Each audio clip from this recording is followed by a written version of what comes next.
Oh, I'm here. Wow. Crazy day.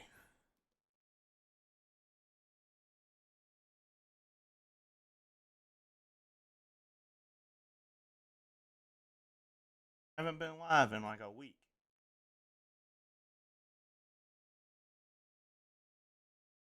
Welcome, welcome. Alright, so when it comes to the rematch today, PRX train. Alright, good luck today, and hope you slow down the train. Choo-choo! Y'all hear that?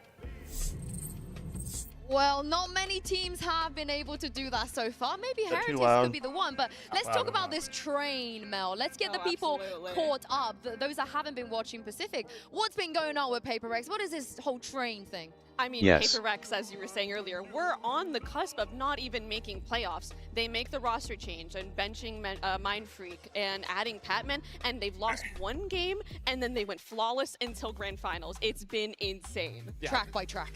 Track by track. I need to yeah, hear I think you speak Swiggy over is it to there, know the volume waving level. The flag, tooting the horn. But honestly, like, I think that this team made a lot of very considerable improvements. They've also talked about like how they've been working with Mini to, shore up the defensive side. He's done a lot of work with their team, and I think it's very clear in the fundamentals of how this team plays, right? Like, I think early on in the year, they were playing hyper individualistic. Oftentimes on the weak side of the map, they're taking solo forward lines, taking fights they probably shouldn't be taking, but they have started playing much better around each other, comboing off their util, retaking together, and that has showed in their game plan. What you're saying this is if they lose, we can blame Mini.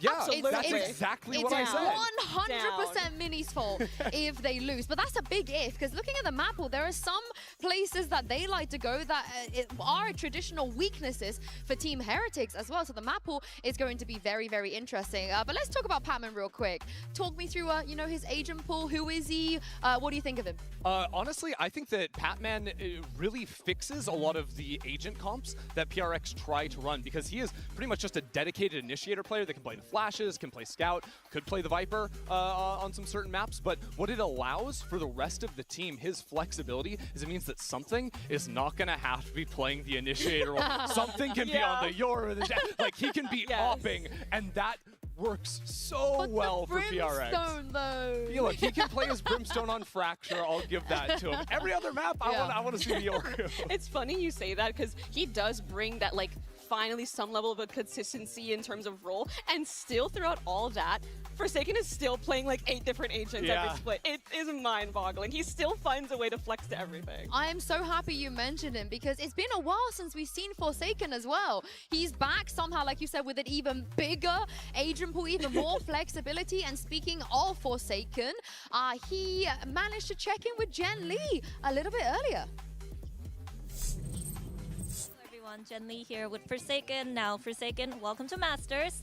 Team Heretics though, they're very, very excited to face you guys. They want their revenge, and we're expecting a lot of firepower from both teams as well. So what is the formula against Team Heretics today? Yeah, I mean, I'm really excited to meet them as well.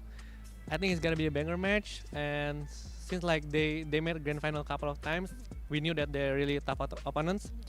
But the last time we met them, we win, so I believe that we can win again this time. And the formula, I think we just have to be confident, and I also believe whoever win this match, I think will go far in this event. So Okay. Yeah. So it's an important match. yeah, it's important match, really, really important. All right, good luck. Thank you. I mean, long-term Forsaken enjoyers and viewers might be surprised by that answer because he's traditionally pretty used to downplaying his team at global events. There was one time where he was like, I would rate us 5 out of 10. It was like 3 out of 10 at one point as well. So is this a good thing, Mel, that he seems way more confident coming into this compared to previous times? I honestly, and clock me if I'm being parasocial here, but I mean, I don't know why I said that, but I feel like a part of this is because I feel like he's really growing into a true leadership role on the team. Like, I know we've talked about before, PRX, who's IGLing here, right? Like, what's going on? And we've always been like, it's this guy, this guy, this guy. But I heard from Mini's stream that he's also been trying to kind of morph and mold him into an IGL, like dedicated for the team. And I think that really shows even in like interviews like that, just how he holds himself, the poise he has, how he lifts up his team instead of underrating. When you're an IGL, you really kind of need that delusional confidence. And I'm not going to go as far to say, that he is straight up IGLing for the team, but we can see like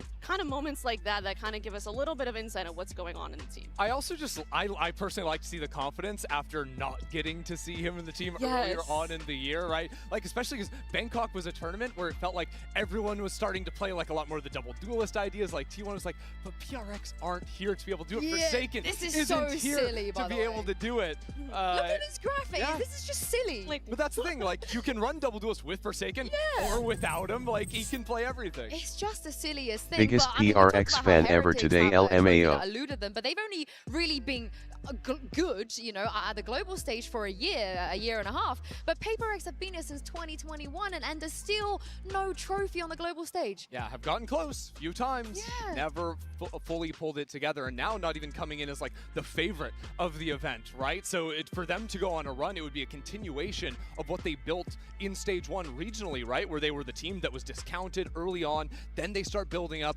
the train starts moving, but there's so much more left to do to go that full distance to finally get that trophy. Is it time? You know, is this their tournament, Mel? Is there something in the air for PaperX? I feel like you're influencing me. I can Yeah. honestly starting to feel the hype build. Like at first I had like basic economy tickets on the train, but like maybe if you can get me into first The class upgrade. here, We'll give you an you're getting upgrade. me this upgrade. Like I'm Yeah. starting to Alright. believe I'm myself. here. I'll check for the upgrades for sure. Look, I didn't ask you. I didn't ask Oh, you. So wow. I know what you're gonna say. That's why. Well, no, didn't I was ask saying I was going to hang out by the tracks and, you know, a few games down the road, if it looks good, I'm jumping in. Hopping on. Denied, access denied. But we are moments away from walkouts, and our first two teams are ready to take the stage. So to everyone here currently, Oh, there you head are. down Okay, to the on fan that zone note, for volume a sounds very great. Big welcome. But here on the desk for us, it's time for the results. Did you just wave? Yeah. Yeah, I'm go just on, saying do your hi. wave. I want to wave as well. I feel left out. Yeah, shout out to the fans. They're waving back at us. You have to But believe us, this they are waving is, back. You the have to. result for our MasterCard fan poll. Earlier, we asked you which region was going to take home. You know, the one Master sub Challenge that I'm trophy, glad I and the actually kinda results are lost, Andy. in. I cannot believe Who? only 3.2% That karma, dude. for CN. Yeah. Do you ever believe just actually EDG kinda glad much, that and dude's they not think around. that EDG are not here, then their Yeah. hopes are gone? Yeah. Wow. I'm sure he'll be back around for Riyadh. Surprises But also, me. I don't know. Like, I Probably was able not. to talk to Rarga yesterday, and he told me that he was the worst duelist in the tournament. So, I'm like, he's not even believing in himself. What's going on? Oh my goodness. Wait, Okay, don't how does that don't one tell quote me go? that. Appear weak when you. Yeah, he is an strong. alright person, Strong, dude, but he has strong, one of them strong. mentalities to where nobody could have an It's his opinion. favorite nothing. Yeah. Oh, that was wait. There is one quote I know from John Cutie. I don't think Yeah? I'm allowed to say it. Okay. But you know the one. You know the Oh, one. I know the one, I know the one. You know Okay. the Yes, one. yes, yes. If you know, you know. If Yeah. you know, you know. But I don't think that one's in the art of war.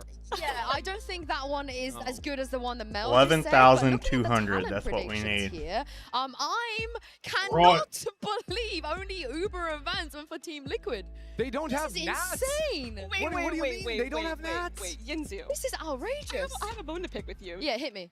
You have Team Heretics winning. Yeah, I do The have Paper Team X Heretics game, winning. And you're trying to convince me to put Paper Well, X. And look at me, I got Paper X here. This is the Wait. thing. PaperX are winning the tournament, but they're gonna have to, you know, find themselves early on.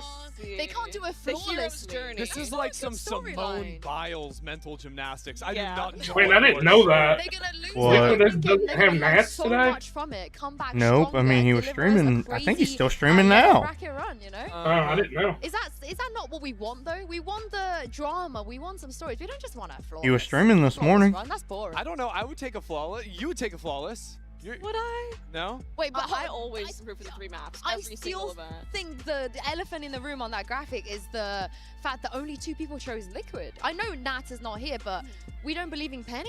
You don't believe in Whoa, whoa, whoa, whoa, whoa, whoa, whoa, I whoa, would whoa, not whoa, go whoa, that whoa. far. I Take did not that say back. that. What's up? No, we believe in Penny. I'm a Why huge did you Penny say fan. Bilibili? What is this Penny clip is today? undefeated in Tier 1 Valorant this Huh? year. Yeah, What is so then this why clip did you today? say Bilibili if you believe in Penny so much? Because he's not Nats. He's an emergency It's sub. terrible. Okay, we'll see. Nats is just argue the with that. GOAT. I mean, we unfortunately do not have the script, you know? We Yeah. just We just guess. But this is where the road to redemption begins. We have 2 matches laced with a lot of emotions and unfinished business. Today, we bring you Team Heretics versus PRX. Bilibili taking on Team Liquid. It's time to kick off day 1 Check of your phone. Masters Toronto.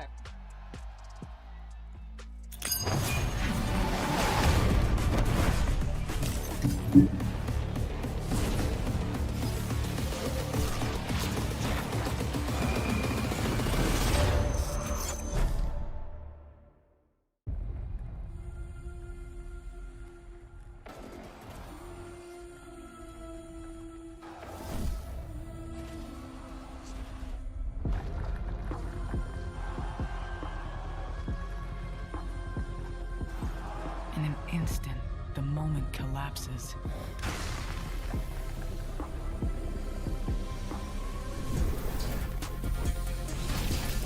Every choice, now a memory. Every decision, now questioned.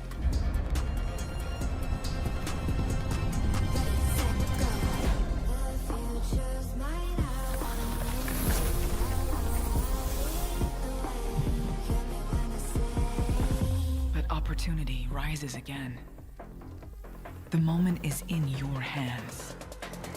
Squeeze the trigger. Ready, set, go.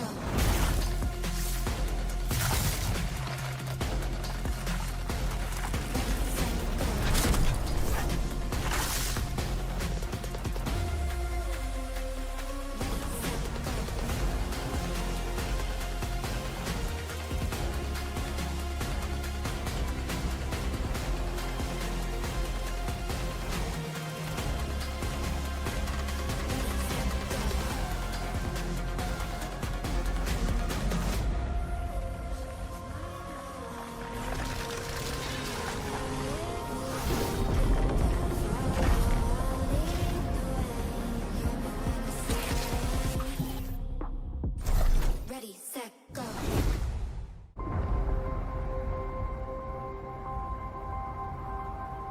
To lock in a game-winning play, you have to lose track of everything.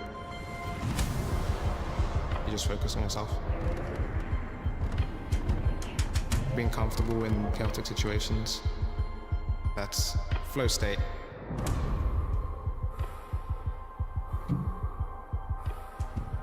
You're completely focused that whole time, then you're out of it. It's a battle of whose mental is stronger. When the lights go off, the game moves in slow motion.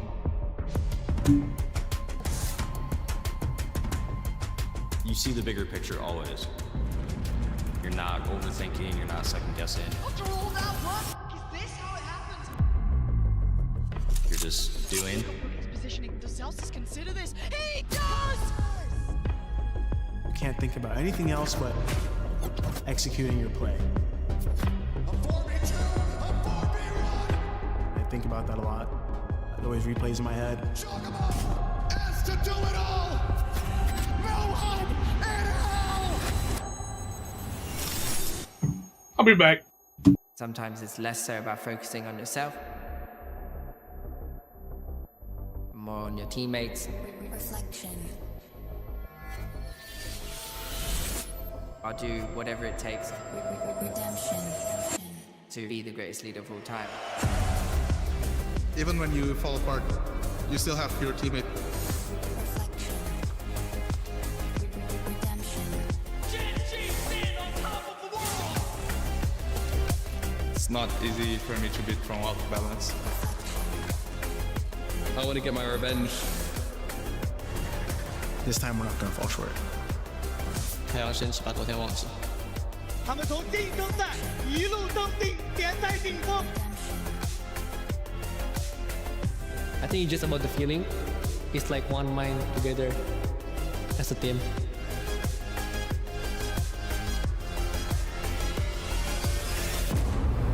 Reflection. Redemption.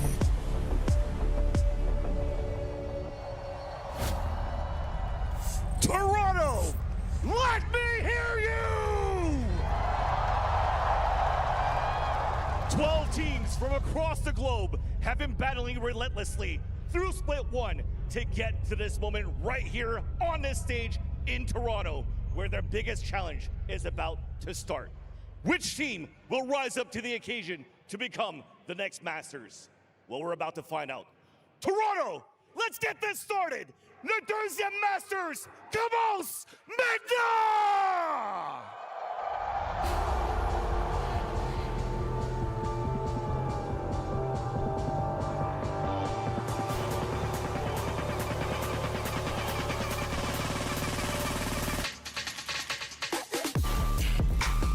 Team Heretics versus PRX.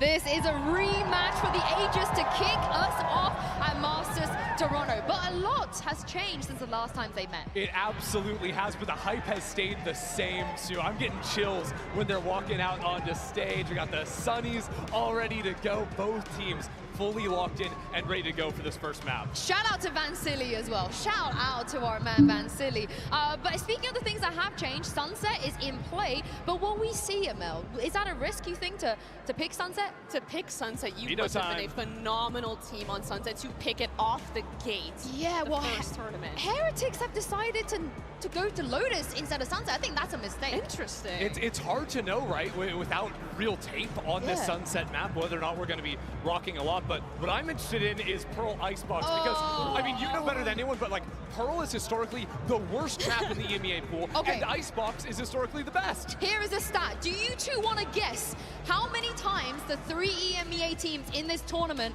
played Pearl during stage 1 of EMEA? So Fnatic, Heretics, and Liquid, how many times did they play Pearl combined? I'm going to say 3. I'm going to say 1. They played it 1 time, and it was Team Heretics. So this is not an EMEA map. If anything, like you said, we are terrible on it. So PRX clearly have done their homework. Mel, we won't have the Sunset. Does this favor anyone, you think, now you know the maps? Honestly, it really depends. I think it could go, like, both of them are going to take the map picks, and then it's going to go to a third map for sure.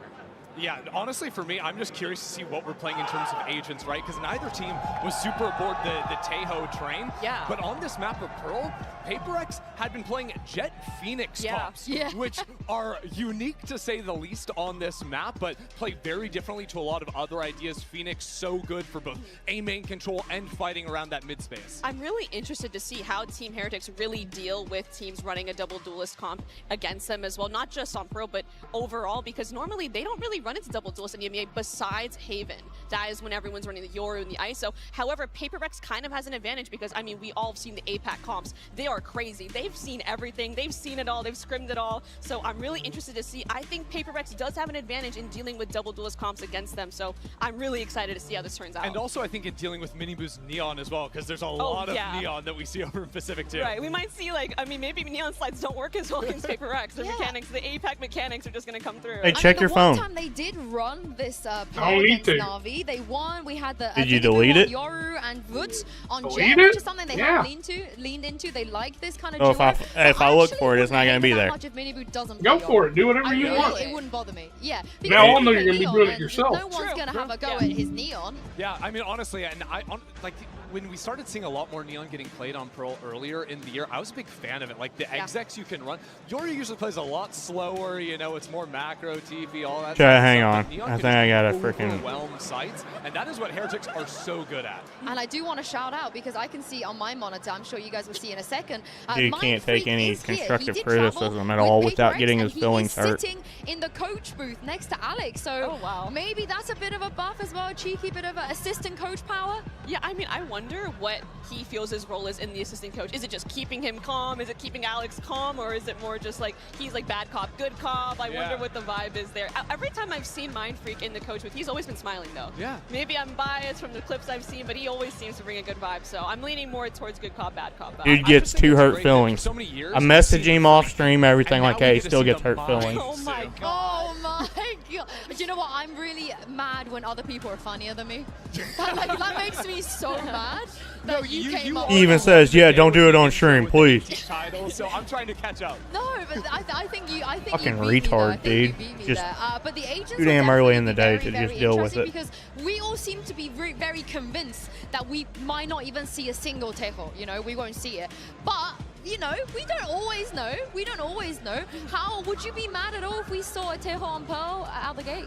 I would have a heart attack, I'm not gonna lie. That would take me so off guard for either of these teams that didn't really commit to Teo. And is this what I think it is? Yes, we are having live agent select right now. You're seeing the players pick their agent in real time, and this harbor really makes me worried. Yeah, so importantly, PRX look like they've all locked in. Heretics are not locked in.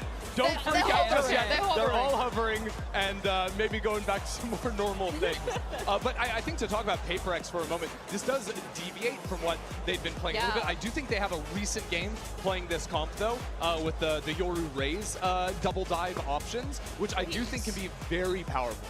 I'm really curious to see how that plays out on defense. Obviously, they're going to be starting attack, so we'll take a while to get to that point.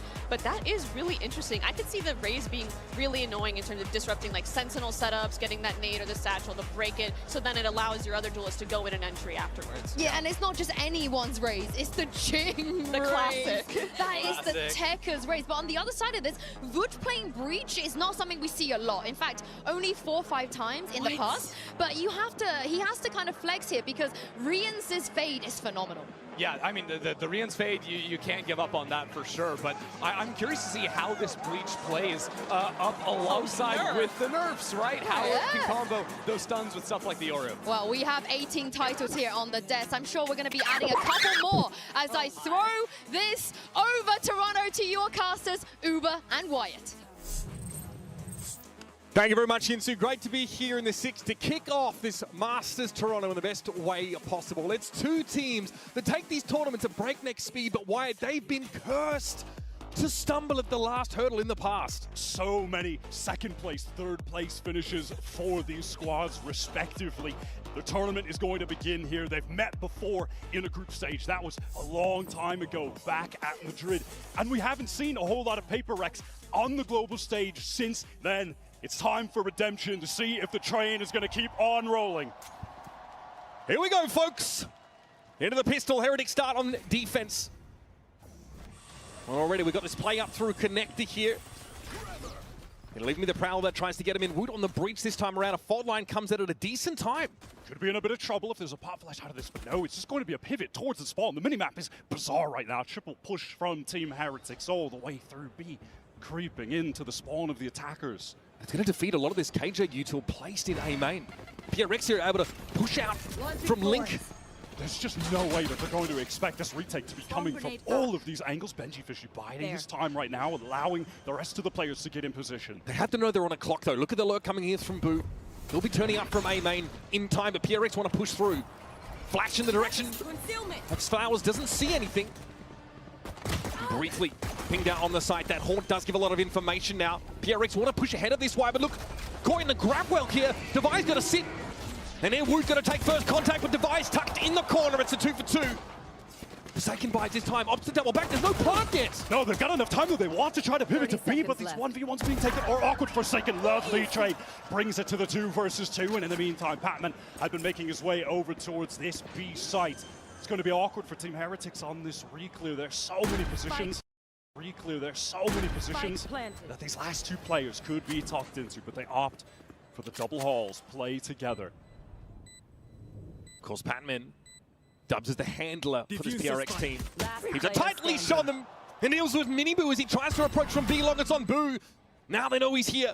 The Horde reveals his location. And the IGL now needs to make a play for Horde. He knows what the setup is. Damn, they almost lined up for him, though. Natty! And Patman deals with him as PRX with the pistol. That is the steady hands of the man who has just been a consistent element since joining this PRX team. Comes up in the first pistol round for his global debut. Pivotal 2K for Patman, wins that duel towards long. What a bizarre pistol to start off this game.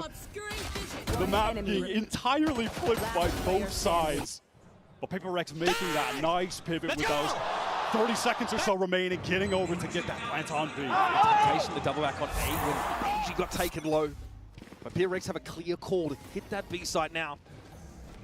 Let's see what they got for this anti-eco. It's a group up towards that B side. Note that the shear wall's been placed behind them. This is looking just absolutely free for PRX here.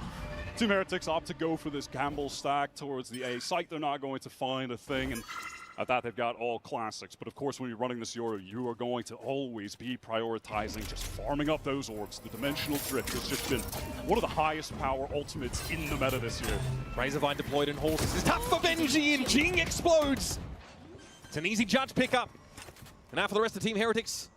Spike planted. They're going to have to likely perish to the spike. Sorry, Sliggy, no Molly's here, mate.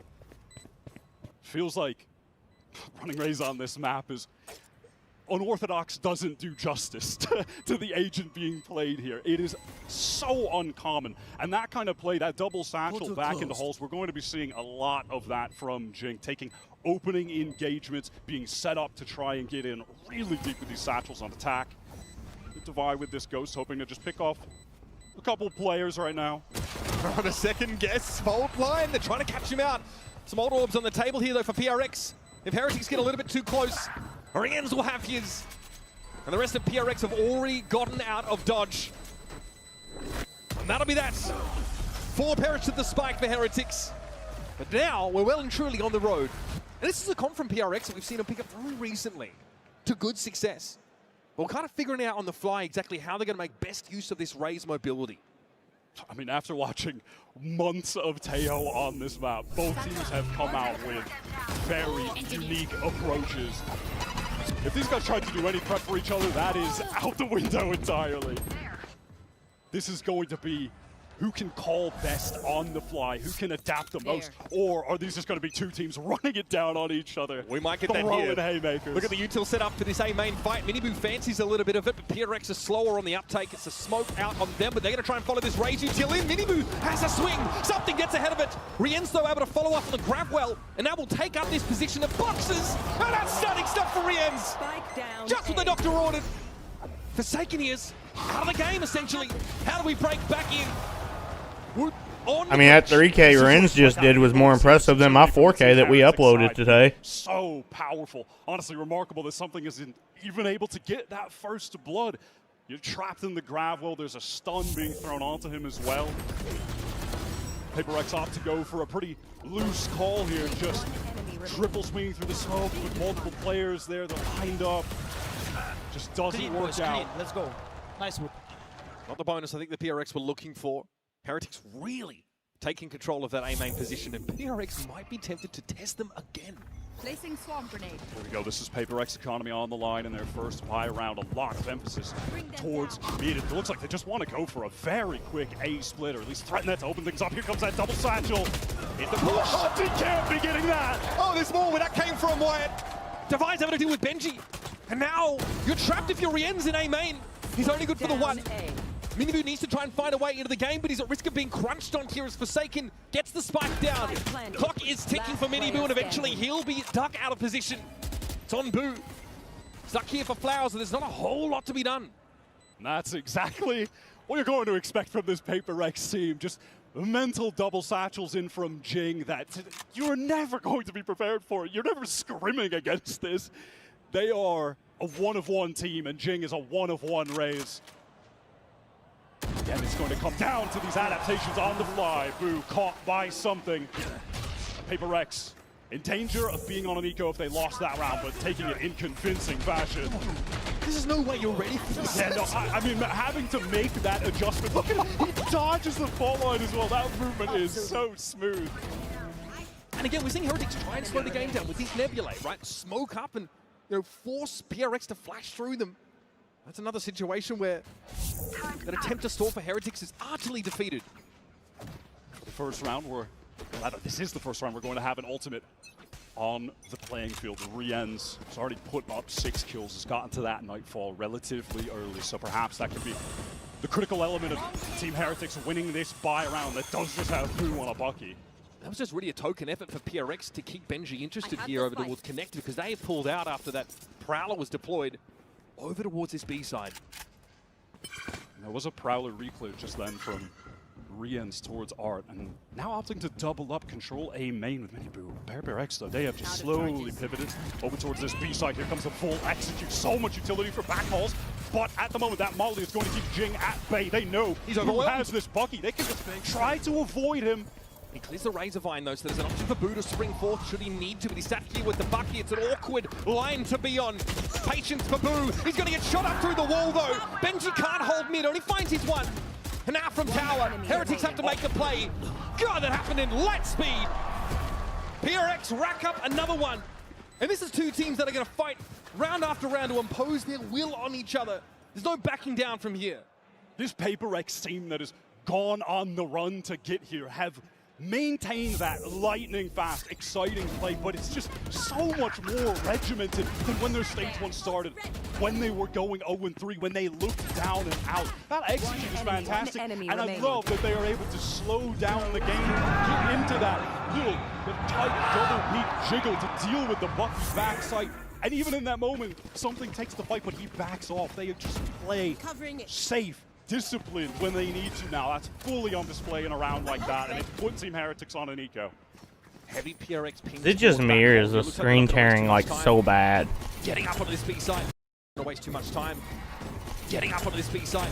Once again, C's thrown in. Jing disrespects the Razor Vine. Boo is absolutely not ready for that.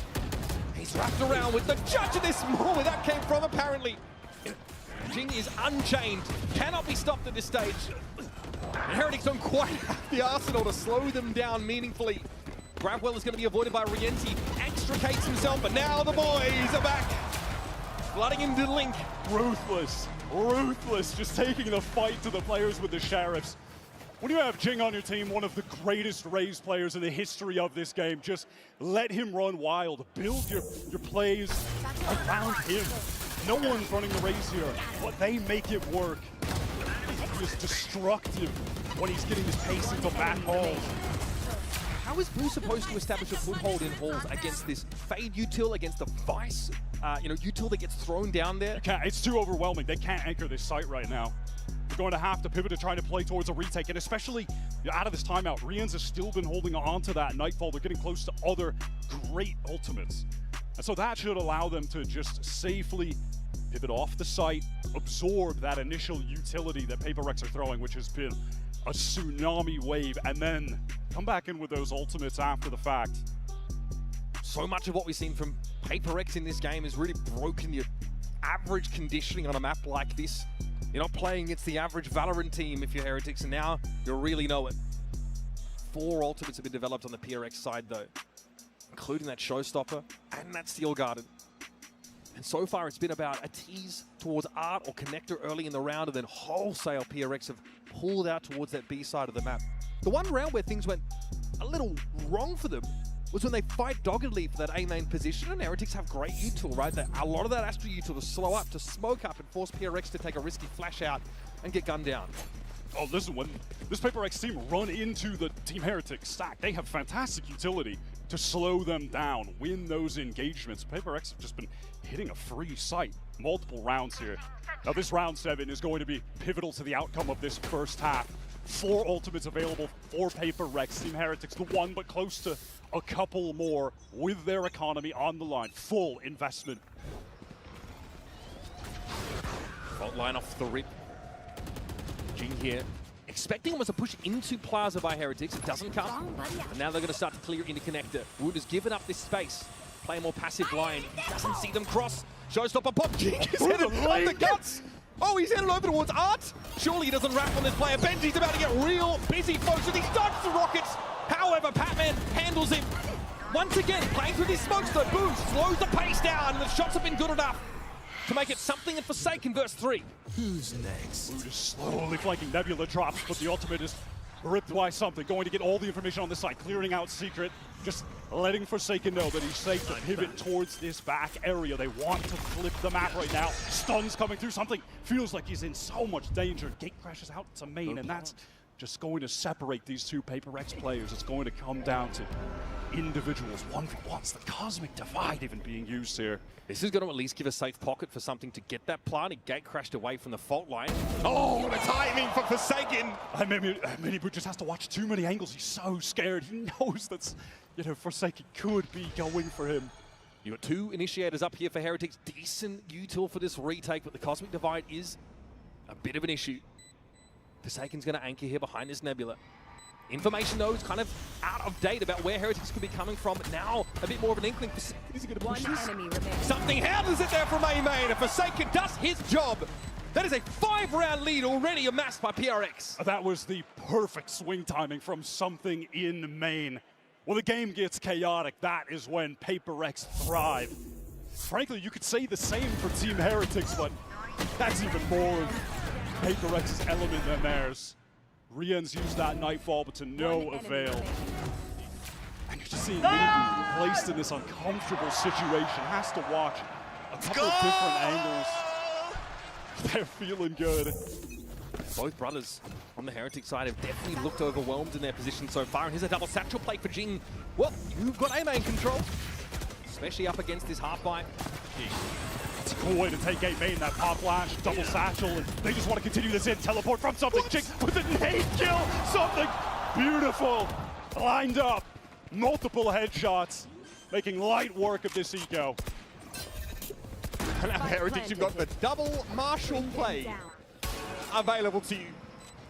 Riente's going to have a crack, see what he can find. Jing has no time for it though, and Minibu will get wrapped up. Oh, no, don't do it. Oh, no, you better do something. This is a Masters, you can't do that. You can't do that in the first half of the opening game. Oh, buddy, that is cold. The opener? Oh, come on, man. That is a devious move from something. Inflicting 5,000 mental damage to Heretics early. A 6-round lead wasn't already enough. Here's this heavy util play that forced Boo out of that position. Oh, buddy, right between the shoulder blades. And it's all smiles for PRX right now, Wyatt. Rifles back in the hands of Heretics, though. A focus over towards his art and A-Main split potentially. They want to act fast. Here comes that Nightfall, clears out sight. A-Main not going to ping onto anybody. Alarm bot triggered on art. Team Heretics is going to try to fight this. You could have Minibu try to pop flash out when PaperX get onto the site. Steel Garden going to be ripped, going to connect onto everyone. Yeah, okay, we're going to have that one in play. Devi is going to make it very hard. Where's TH Glazers at? Give it up potentially, but I don't know.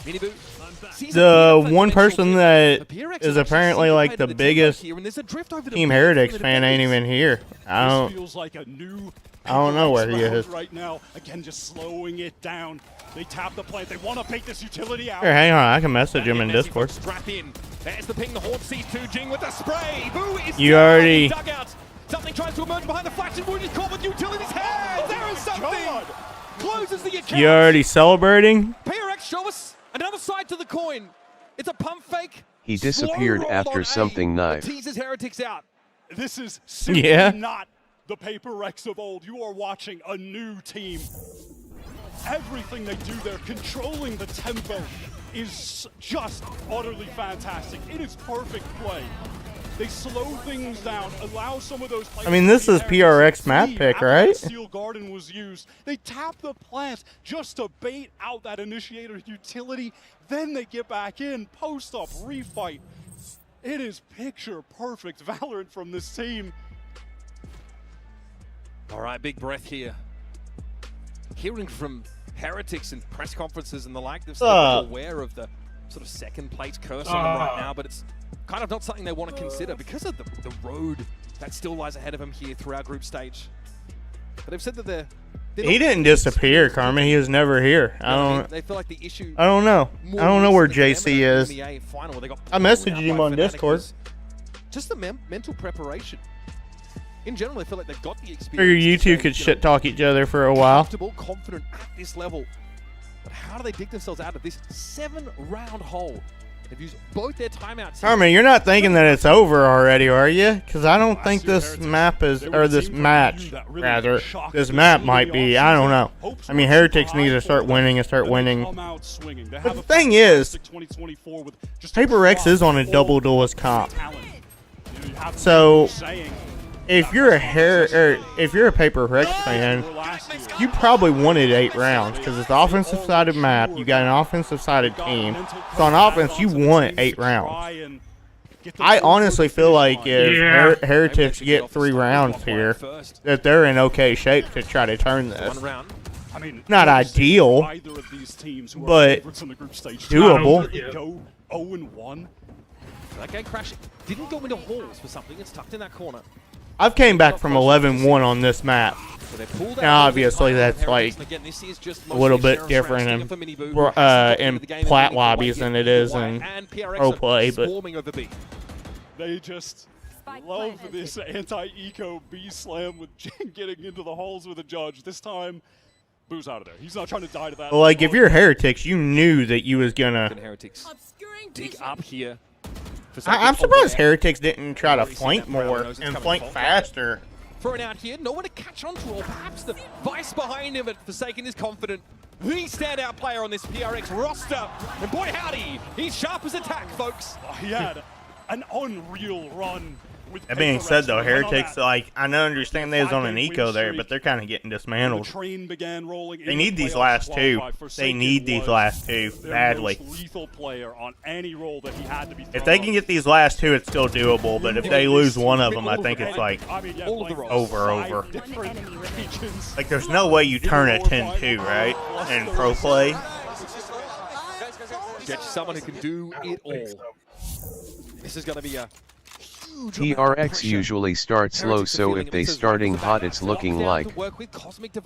I mean, keep that same energy, man. I mean, Heretics is I don't know. They've kind of underperformed here lately, but slowing things down. They have Heretics last year though was like different.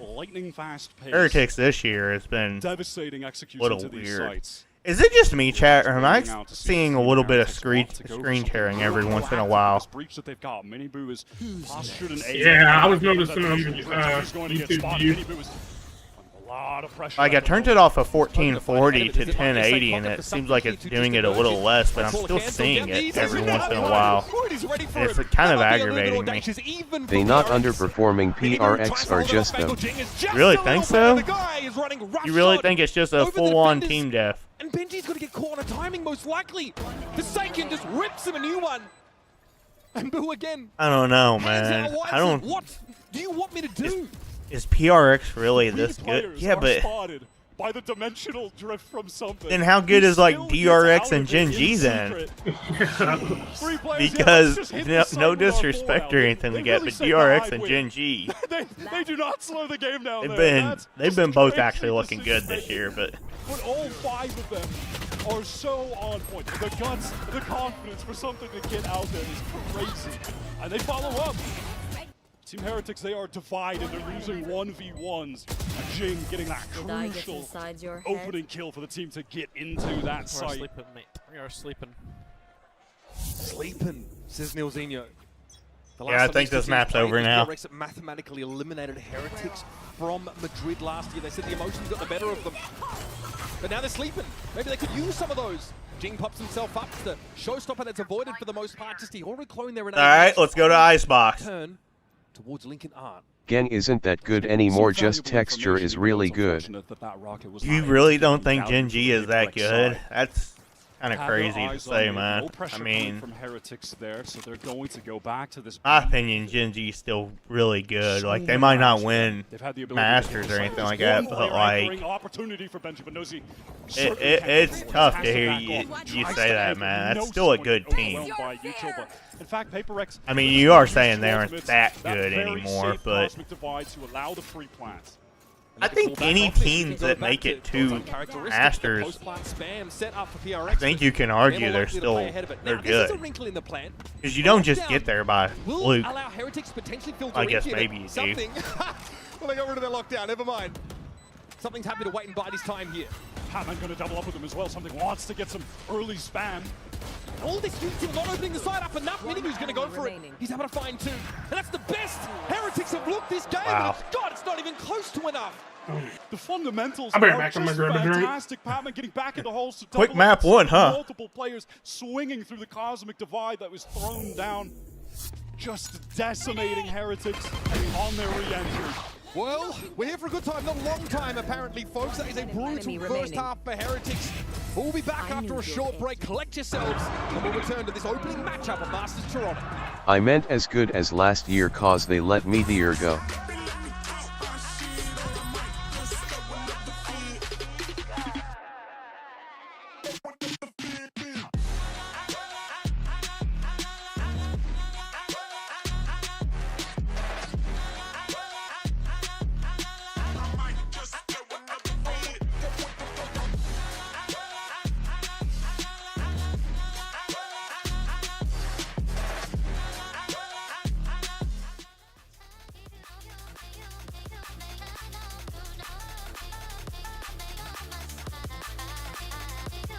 I meant as good as last year. They let Meteor go. Yeah, I know. In my opinion, that's the best Sentinel in the world, too. So the only round that Heretics got on defense was 3rd round where PRX bonused.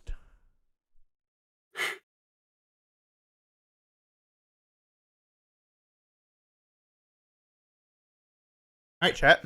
Let's go to Icebox. I don't even want Heretics to win a round. Like, you just take the beating and you just take, because you're not going to turn 11-1 half. You're just not. Yeah. Don't fake the comeback. Just get ready for next map. They might get it up to like 8, 7, something like that. But yeah, ain't no point. Just get to Icebox. Icebox, your map pick. You can still turn it. But they need to beat PRX down though on Icebox though. They can't get the confidence back. Yep. Econ report about a measure of the bang for I agree 100. off your credits, and Forsaken is off the charts. 50 to 70 is a great Econ rating. That is crazy from Forsaken, but yeah, that'll happen when you die twice and you never actually have to spend your money. Forsaken is on a tear, just continuing the form that he had that we mentioned previously. That run the PRX have been on to get to this tournament. I get people like Forsaken on Neon, but I think PRX in general is better when something's on Duelist.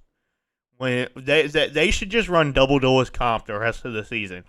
Freaking put PRX on Jet Yuru, put Jing on Raze all time, put Forsaken on Smokes. Like they're so much better in my opinion when they just run it down. This map to be in the pool. I certainly didn't expect one of these teams to pick into it. So I understand though, people like Forsaken on Neon. It's no surprise anymore. PRX, Yeah. they But have been in that Doesn't he puts, play like a bunch of before this characters though? tournament, yeah, and he's it a is flex. showing. He This plays like is so many. some dominant. Yeah. But anytime like Exceptional Forsaken's on and Neon, that puts gameplay. something on The words of Brimstone, and I Coach think his Nilsinho, Brimstone Heretics is have been just bad. slacking for that first half. Hopefully, 11-1 rings to the tune of the alarm clock that gets them back in this game.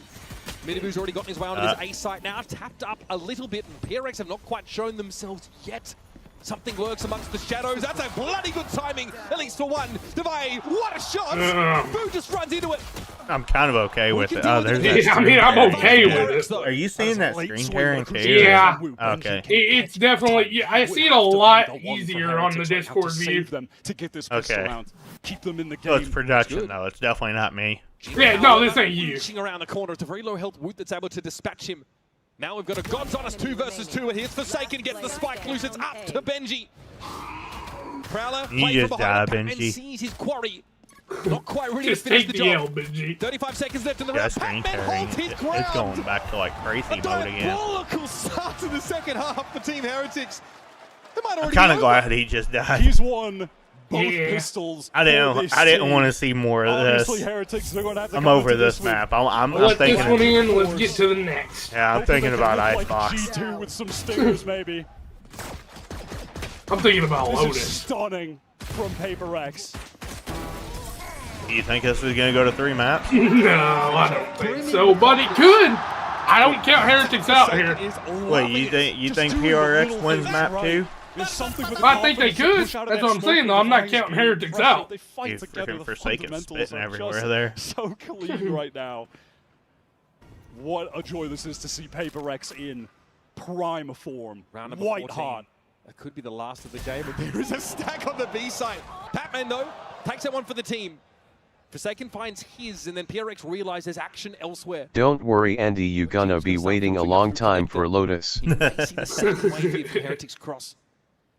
I'm sure we'll see Lotus sometime today. Swing out, he will. Gets the first tap down and double swing. I tell you what, Karma, let's make a bet on it, okay? And it's the IGL. Hey. The big brother. I of think the Heretics team. forces map 3 here. I think they win Icebox. I think they respond. Situation for his team. This would be one of the nastiest losses that Heretics have suffered in quite some time. Boo here's going to try and go to work. He straight up just tried to run and gun it, and the running gun betrayed him. What a way to make a statement here in Toronto. Chat, you win by the running gun and you die by it. Find me one person that printed a 13-1 on Pearl for PRX. By the way, Lotus is by far PRX best map. What a showing. I don't know, dude. Pearl looked like it might be their best map there. All I'm saying is, get my boy Boostio on land, we'll be beating PRX. Andy, why do you do it? Why do you do it? Why do you open up your mouth and like? Do you like? Dude, that boy hits different though. Yeah, I'm sure he does. That boy's name should be Boosty Cryo. Nice one, bro. Nice one, free. I still can't get over that, dude. Can't get over what? Everybody was saying that it was Cryo. No, literally everyone though. I know, that's what I'm saying. Even the biggest streamers in the world were saying so that funny. that's not Boostio. Even Nate Shot was saying Boostio don't hit like Yeah. that. Andy wants to see Cryocells knifed by Boy something hit too. different that day.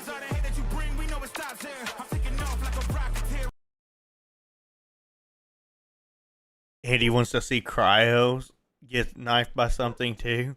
You think he'd do that? They probably would. I don't know, dude. It Cryo. definitely wouldn't be Cryo. Austin would probably get it twice, though.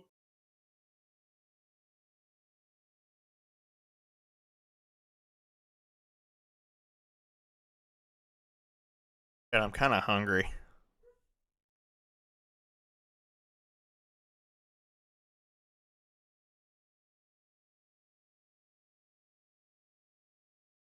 Spike defused. 70 million plus.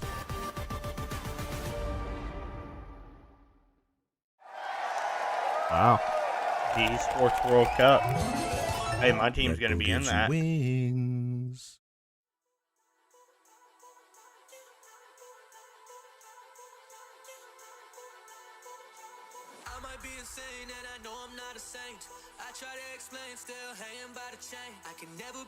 I don't know if this is DMAC. I mean, Yeah, it I'm sounds not like getting it. any notifications for DMAC. And this is through YouTube. You'd think if it was DMAC, I'd be getting like... Yeah.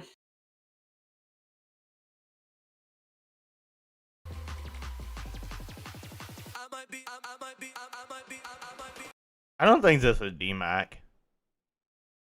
Wait, what's the pick'ems? Do you like get to pick the winners of the match? Andy, there's no shot you've That'd be not fun. heard of that yet. I mean, I haven't done them, is what I'm saying. Too late now. I mean, I didn't do mine either, but I don't ever do them. Yeah, I was just saying that could have been fun to do. Andy, it's literally been like, you do it through the game. Oh, really?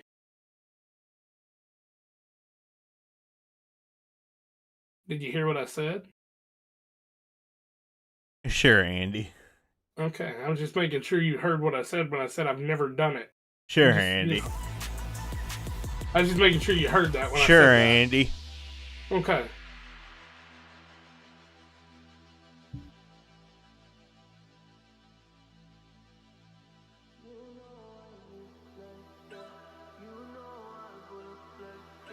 You're Copinator.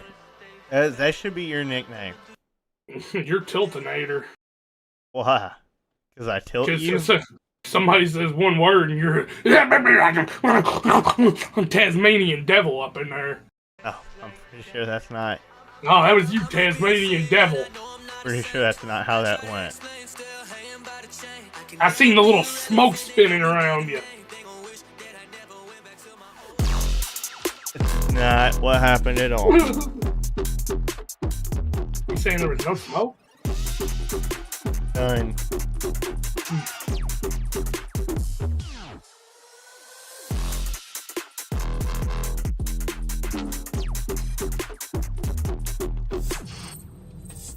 Hey guys, Jen Lee here with Coach Alex. Now, Alex, what a great start. I mean, 13-1. How on earth did you guys manage to pull that That's off? the happiest Alex has ever I think looked. everyone's just on fire, so we're very happy to be here. I'm very excited to play. And it's weird not seeing him break something. It seems like your Pearl is stronger compared to how it looked like in Pacific Stage 1. Was there anything that you didn't like about how, you know, Pearl went? No, I mean, I can't complain at all, yeah. Impeccable, right? When it comes to Patman, seems like he's not nervous, you know. It didn't look like it was his debut, and it seemed like he was enjoying it, so, you know, what do you think? Yeah, I mean, I kind of think most rookies actually play very well on their first time, so it's pretty much more of the same. And Icebox is going to look as strong as Pearl? Sorry? Icebox is going to look as strong as your Pearl? I hope so. Okay. Can't wait to see it. Thank you. Thank you. A happy Alex. I could get used to this. Yeah, I mean, look, that one round, they need to clean up, you know, figure that out, but everything else was looking good, no? They are looking good. Almost too good, Mel. Maybe Heritage just didn't manage to get into the game.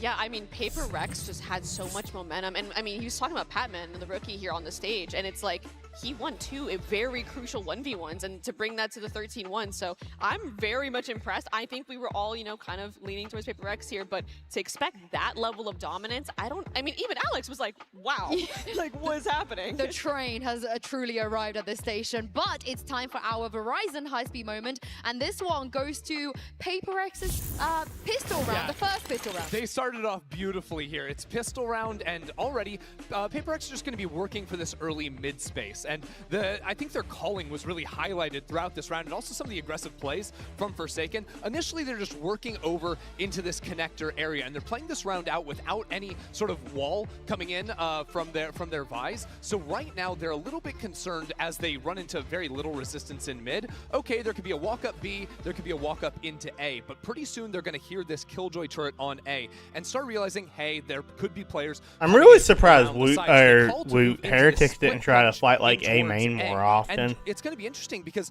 they don't actually run into anyone playing up forward. Like, I feel like they should have just tried to like flank more often and fight A more often. Yeah, wasn't that the only round they won when they fought A main? Yeah, I mean, it was a bonus round for PRX though, but along the flank, but instead this time they try to hunt away the solo side anchor, find out where the Killjoy is. This fight over into back site, as soon as the smoke comes down, you've got a Yoru flash going into the ground that's going to flash out anyone playing back here. But they don't also just flashed stop his there. entire team. PRX keep walking forward It's just a pop flash though. That's actually a good flash though. Either through art or through A main. So they're going to keep fighting forward until they can find the Killjoy. This is where things get a little bit awkward. They leave this solo anchor back there in towards Secret. Devi's able to find one kill. And at the same time, Forsaken gets another kill in towards Flower. So they make the decision, actually, we see all those players on A. Let's just sprint over towards the A site.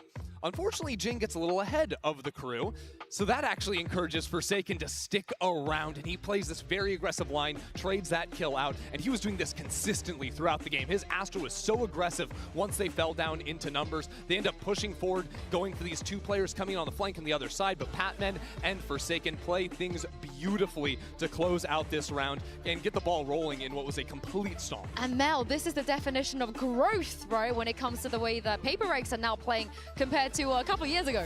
Yeah, like Ender was saying, old PRX, they take those fights on the flood. New PRX are like mid-rounding to a level like I haven't even seen a mid-round like that, especially on a pistol, ever. And that was insane. And also probably the most mid-rounding we saw the entire map, actually. Yeah, they were making so many decisions on the fly, right? Because that first fake spike tap, they're saying, okay, if we tap this, there could be like 4 people flooding out from Flower. As soon as they don't see that, they know that there's going to be a lot of players coming in on the flank. Well, we've heard from Coach Alex. Let's hear from Coach Neil Zinio ahead of map 2.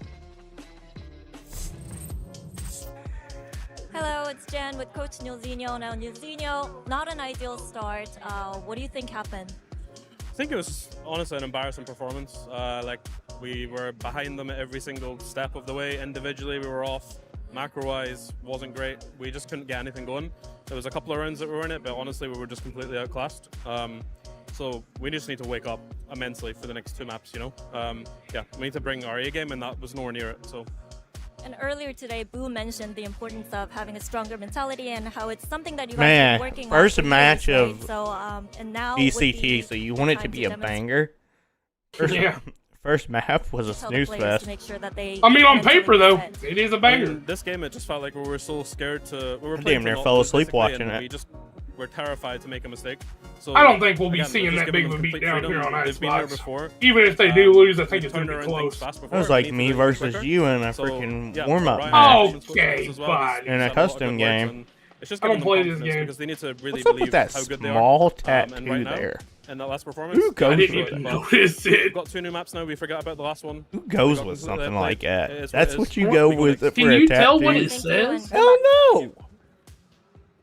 And it is fortunate that the map we will be seeing next will be Icebox. This is where, Ender, we expect a different performance from Heretics. They've got to, right? And the player I am looking at is Miniboo, because that map 1 was quiet on the Yoru, but on Icebox, bro is like the only guy that is playing Neon, and he is so clean on it. I love seeing what he can play. I am a big believer that this team rides or dies by Miniboo's individual performance, and he has to show up. Would you like to see them stick with the comp that they ran, you know, through stage 1, which we're about to see here? I think so, personally, considering they've had a lot of success with it, and we did just see them play Pearl with changing their comp, going into the more double innie, and it was not convincing in the slightest, right? Ooh, and man. I'm really excited to see, yep, and there is the Neon. I think Icebox is a map that really requires a lot of mechanical skill and confidence. I'm gonna be honest with you, Andy. If I'm something, I'm trying to get an op as quick as possible. This is his moment. This is the time for him to stand up and show up and be Like, I don't understand what people are thinking with this Gecko comp. Gecko solo Viper comp. I don't understand what people are thinking. Forward fights as well. Fight through Viper walls, fight through smokes, take control of her backside, fight towards Snowman on B. You have Like, you either need a pair Viper with the Harbor or pair Sova with the KO. One of the two. You need one or the other. So either you get rid of the Gecko and you run basically you get rid of the Gecko, period. You go Gecko either goes KO or Harbor. On this stage. Otherwise, Uber and Wyatt, Paper X are going to walk away with a clean. I don't know what people. I don't know. I've only seen Asuna and Gecko for this map. So. Yeah, you see how well it works out for 100. Yeah. I don't have much to look forward to. I mean, as long as the enemy team ain't opping, you're fine with that comp. There's nothing wrong with it. To start slow in a match like this. For this game, Benji Fishy had said he wants to play against Paper X, and he got his wish. He might be regretting that, but we are heading to a map pick where Heretics have looked really good with this Neon. Look at this push up already from PRX on the defense side. They absolutely want to brawl. Heretics, though, have to be ready for it. But how? How do you stand against this avalanche of defenders? Wood is going to limp away from that early encounter. Here's one shot. Has to cross the mid that Davai has on lock. Yeah, doubled up even I with think he is better off just fighting the Jet on B. Waiting on that angle anyhow. Nice little 10-second round coming through to open this game. Paper X yet to lose a pistol. Heretics yet to gain an ounce of momentum. And encounters like this early in the round are just going to stretch your cohesion in these firefights to the very limit. What we saw there, frankly, is classic Paper X on Their Sova bot drone too, so they as well prepared for that. It's just poor execution. They even bought drone that way they could sniff that out. Play a lot of safe positions, then go for retakes. They are constantly doing 4-man, 3-man pushes down, you know, A main, down B main. Heretics are going to need to be very concerned with that. Inching now over towards the speed side of the map. See something back up here to bolster this B presence. Standard Viper wall here from Heretics and definitely indicates they intend to head this way momentarily. Looks like already the Dizzy is trying to scout the way. unique neon composition. It's going to be tough to find a foothold, though, as something takes his and gets off the line. Fair amount of damage done, though. Now it's something with the rifle. May want to toss that over to Forsaken or Devi if they can actually meet up, and it looks like, yeah, that's going to be the case. The much healthier, full-armored Devi will take control of that Vandalist. Team Heretics want to stuff is smart. Mid. It ticks me off in my ranked games whenever like I see like my teammate being 1 HP. I'll be full HP, and like I have a pistol and this dude has a rifle, and I'm like, you're not him. You're not just gonna go around and start one-tapping everybody. Like, just throw the rifle to me. Like, congratulations, you got a kill, okay? I can get a kill too. Basically as good as it gets. Heretics invested nothing so they can get the absolute max here. Like, you're not him. You're not just gonna start one-tapping everybody. Like, they hit you one time, you're dead, and you lose their and we lose their rifle. PRX fans will be very familiar with that.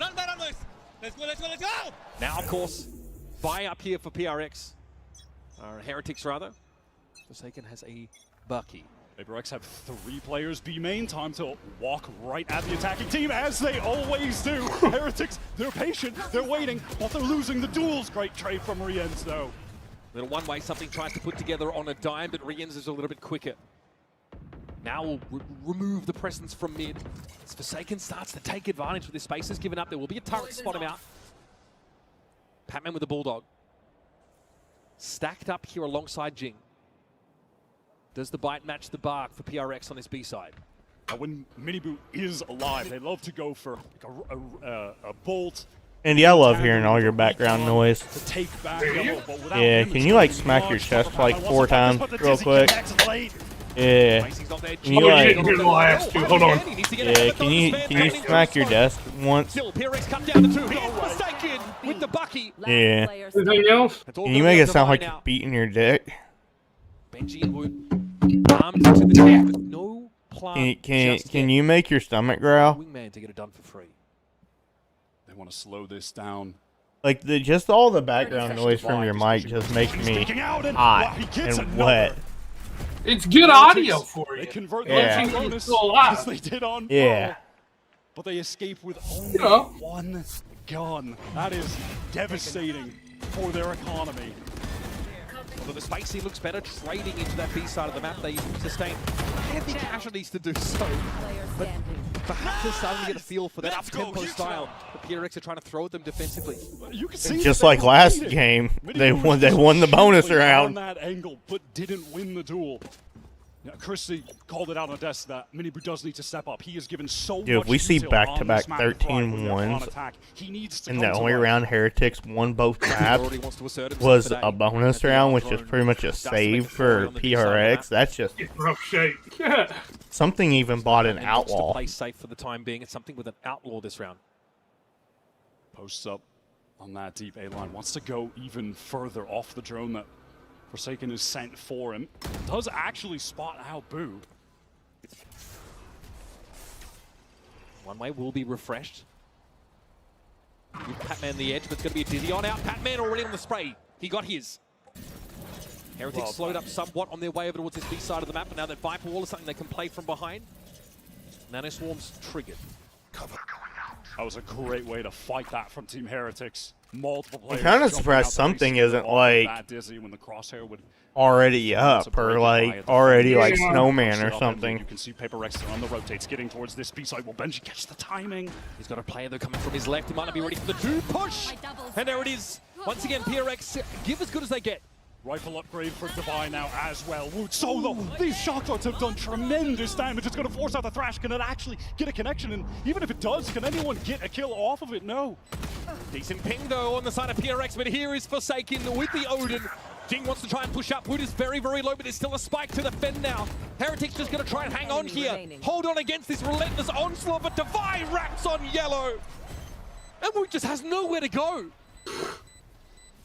PRX on this map are just so oppressive. They're taking so much forward space, and they're so happy to make fast, bold defensive pivots off of that information to stack proper sites. This was a great Heretics should probably have to save here. from there, you just have Forsaken coming back in with the very rare Icebox Odin. One enemy remaining. Heretics at least tried to manipulate the pace, or at least dictate it to some degree, but PRX are always asking for more, always trying to assume some of that real estate, that mid push. Bought another outlaw, yeah, and they're on an eco. Eventually, Forsaken steps up on yellow. Heretics are going to be on the clock every single attack side round. And here we go, 3 players ready to fight from PRX towards A, and they find another first blood. And it's Miniboo down at the start of the round again. Wyatt, something, he's on the line, able to get back, and he knows there's more where that came from. The shorty, God, he's thirsty for it. Spike down. And they got their only weapon. Again, this will be PRX with another stunning start to the game. And now something has eco or money to where he can get an op whenever he wants now. So God forbid. Probably won't op here. Probably will wait till he dies. Because I mean, if because nobody died there, yeah. They've beaten Team Heretics to getting multiple ultimates. The one that Heretics did have, that thrash, had already been used by Wu to try and convert that pivotal gun round. It was unfortunately lost for them. The economy for PRX is getting out of control, and Heretics, they have opted to go for another early timeout here. You certainly can't blame them. Neil needs to get these guys. I might go to sleep. I mean, back in for the first time. You know, some Well, players, I was hoping they was going to pick it up here, but we'll see. When they get into the server, right? Feels like Boo's just getting outclassed right now. Like, Heretics can't do any wrong. Or Heretics, PRX can't do any wrong, and Heretics can't do anything right. Tate said pace, right? They play Neon on this map, for God's sake. They want to make these fast rotates, take that mid control, be the ones that forces you to be reactive, but they have never, in this series so far, been in that position. When they've gotten dominant wins in their run in EU, it has come from being relentless with that pace, by disrupting the defenders with the Neon. But you can see that they've gone into this with as they intend, because they know that PRX are just going to be sending it at them on defense. So they're not getting off to those fast, aggressive starts that they want to. They're not able to claim that space early. Forced to use a lot of utility to try to re-clear late, and most of these rounds, they're just losing the opening tools. Neil said on map 1, but they did not bring their A game. In fact, they were nowhere near it. Only 2 rounds to their name at this point across this series. Okay, now no turret to play off of in kitchen. Heretics is thinking that something can have an outlaw here. Already there's one because they brought a Guardian full shield into the round. Swing on them, and he hears DC come out, so he knows there's the pitter-patter, a little Heretics footsteps on this B side of the map.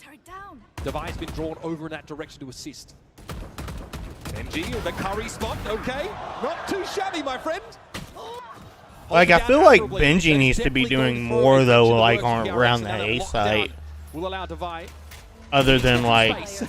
Rienza's waiting for him. Other than sitting in your spawn, waiting for a flank every round. That lockdown circle. Although, good news, though, for Heretics. They got more... They doubled their round count. Yeah. They've already been better. They've already gotten twice as many rounds as they did the last game. Yeah, it's better all the time. You really can't be in alone against Team Heretics. Jing has got very Something's probably going to buy an op next round. Yeah, likely just to try and walk away from this one with cover going out. Weapon intact, even though there's enough currency here for PRX to continue to... Here's what I'd do if I'm PRX. Something cannot be... Okay. Put Divide around like mid to mid B, whatever, you know, have him put a turret, have him play around mid a little bit, put mollies and stuff like that on B for something support, and then they can 3-stack A. Trying to get back yellow solo against the way the Team Heretics like to fight towards B is... And Divide could even fast rotate. They send too much util back there. It's tough to deal with the Neon. Because he'll still be able to... he'll still be in range of his turret and stuff like that for mid. You corner that A side by the lockdown. He sort of doesn't check this at all. Ult is ready. I know. Guys, we're doubled the rounds from last map. It's a pause. Guys got a quick map. They'll take it. They'll take it. I mean, for a team like Heretics, who are just filled with talented mechanical shooters, that's the first time any of them have really gotten a highlight-worthy play. Credit to Benji. Fury now from Rienz. Speculative. Doesn't yield any information whatsoever. They are aware, of course, that the Odin is in attendance today. And those would be positions that PRX would typically Ooh, and something's about to get aggressive with this op, too. They've gone full aggro. Something posted up close. That man also walked down. That man's almost in garage. Towards this A site, Odin is going to be obnoxious to deal with. But no one was watching pipes at the time. Forsaken actually gets back. This could get dangerous, but now that the lockdown is used, that Hunter's Fury is going to need to be expended to break it, unless they just intend on getting out of here, which is going to be the case. Oh, the Shocky does not hit. Well, that lockdown will be intact. And now Heretics able to make use of that to get entrenched here at this A side. And they're going to want to use this Hunter's Fury with the Paranoia to get back in. This is fast. This is pacey from PRX. Here comes the Hunter's Fury, but late as it is, but it's going to be Jing going to work with him. He's gotten in and under rafters, something at a time. That's the op, too. That answers that late round lurk. Wu deals with Forsaken. Jing gets his tap. He was already able to find these first 2 kills. But to expect him to make it 5, even for him, might be a little bit too much. Wu with the shoulder pick, shot through the knee, still an adventurer, though. Boo and Benji happy just to stay entrenched. A hard fought round here for Heretics. And finally, PRX train is forced to throw the brakes on. Hey, they was able to avoid the op, too. I'm going to need to see that Benji one on the replay from his point of view, please. That looked ridiculous. Something on the... I kind of thought Patman should have been on A with them. Just my opinion on it. All right, Heretics heating up. Maybe only has something on the flank. That is a mental shot from Benji, who is starting to hit. Still cranking 90. Good to see. PRX, they're on defense. They do display something that they are typically very good at, which is very, very quick floods with excellent utility. Now here, more classic PRX. 4-man push up towards this A side, getting all of the space, collecting that orb, and then they post someone up and immediately go stack the other side. This is the name of the game for them on this map. Once again, though, it's just going to be Divide B for now.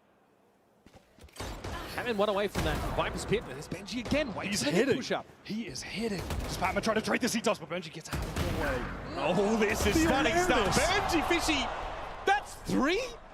Caught by the Paranoia, forced to give him some ground, but now the youngster. Benji's kind of carrying right now. Right, Wingman is going to be thwarted in his plant attempt, but the Thrash is going to go ahead now to pave the way. Surely Jing spotted now, detained. He's got Divine to watch him. Relay Bomb comes in, a mini-boo with the slide across. Heretics finally turning up to play. He's stunned just in case he starts throwing hands without his gun, I guess. Why not? All right, Benji's heating up. It looks like he's playing an aim trainer. Just has guys from all different angles swinging onto him. That awareness to catch the second that was coming out of A was so nice. And that is a read on a typical PRX play. Knows that when they're making that full rotate, there's going to be someone that's pushed up in A main. 4-2 is Heretics' Icebox record. The only losses to Fnatic. In fact, 5 out of 7 of their map losses in EMEA, Stage 1, including playoffs, were to Fnatic. When you watch them play against any other team in EU on this run, they look like world beaters, but Fnatic have just had their number. They've been able to really counter the way that they're playing. PRX, early on, they were countering it, but in a totally different way than how Fnatic actually opted to. Very proud to debut our new reinforced tungsten carbide 1088 steel tables just for this occasion. I tried to elbow drop wide into it. It held. So good luck, Alex, breaking this one. I hit a moonsault on Vansili. He didn't even I think PRX should just give up on the flank right now. Nothing. The last 2 rounds they've lost because they tried to flank, in my opinion. I think you just give up on the flank and you just do full retake because Benji Fishy is just eating you alive. Think about it. You kill his entire team on sight. Like, he's 11-5 right now. He's just filling it. Just let his ass sit flank, kill the other 4. Make him do like a 1v3 or something. And then y'all just double up and stuff like that. Moments already, especially on that raise back on Pearl. But this is one of my the opinion. Where he's not playing raise. It's just not what they like to do. They just love this very standard comp, and they've had a lot of success with it. Benji so far has been feasting, playing that mid. That's where so many of those kills have originated from. PRX just not respecting Heretics there. I think they've now been forced to bend the knee somewhat. With this Viper's pit down, that's a fairly big commitment here. You do have Patman with that close range stinger to try and find an opener, shut down and execute if it comes in, and you're just expecting from Team Heretics at some point, if they intend on getting into this pit, which certainly looks like they're going to do, you're waiting for Riens to use this Owl drone, clear things out. Take flight. Jing with the hero rifle will watch the mid pivot, but yep, there's going to be action over here towards the pit. That man cute, but not good enough. Tries to outfox the Owl drone. I respect it. I respect the attempt. Devi gets up on that line pretty quick. Miniboo, who's been quiet in this series and in this map as well, just needs to be a bit of a nuisance. Remains at large here over the site. Snakebite's going to make it hard to play in from upper rafters. This is good looks. The hero rifle is still in play. Jing might try and wager it for something here. Take a pretty prescribed location, one that's going to be watched for at the back of the site. Good kill. Heretics have seen enough. It's up to Jing here to step up, get himself some value off this round potentially, but once more, he will be sorely outgunned, outnumbered. And outdone by Benji. Yeah, Benji is Flawless just going crazy right now. Heretics. Finally, But that being said, steering it the was an ship eco round for with the win. PRX, so They have an opportunity now as well to get a lot. I was about to say they only had one rifle, didn't they? yeah, James. Hey, I'm not mad at it. I'm wondering if something's gonna have an op here. But he is caught out. And you can just see from Miniboo's point of view there, hitting this A site, how many options he has playing the Neon, getting into so many unexpected, unorthodox positions there can be incredibly effective. So something's taking up the op now. He does have an op. And that is the adjustment that was certainly called on that. He's walking down mid, dude. They really want to punish this Killjoy. A bit of protection for him. Good luck, just though. got cleared. Killjoy's going out Looks like the go garage. signal there for Heretics on the B side. They've just indulged in a Like, I don't know why they're surge so obsessed with the Killjoy. Their main intention really was to get that orb, get the lockdown. But the interesting thing here, though, is bomb is A.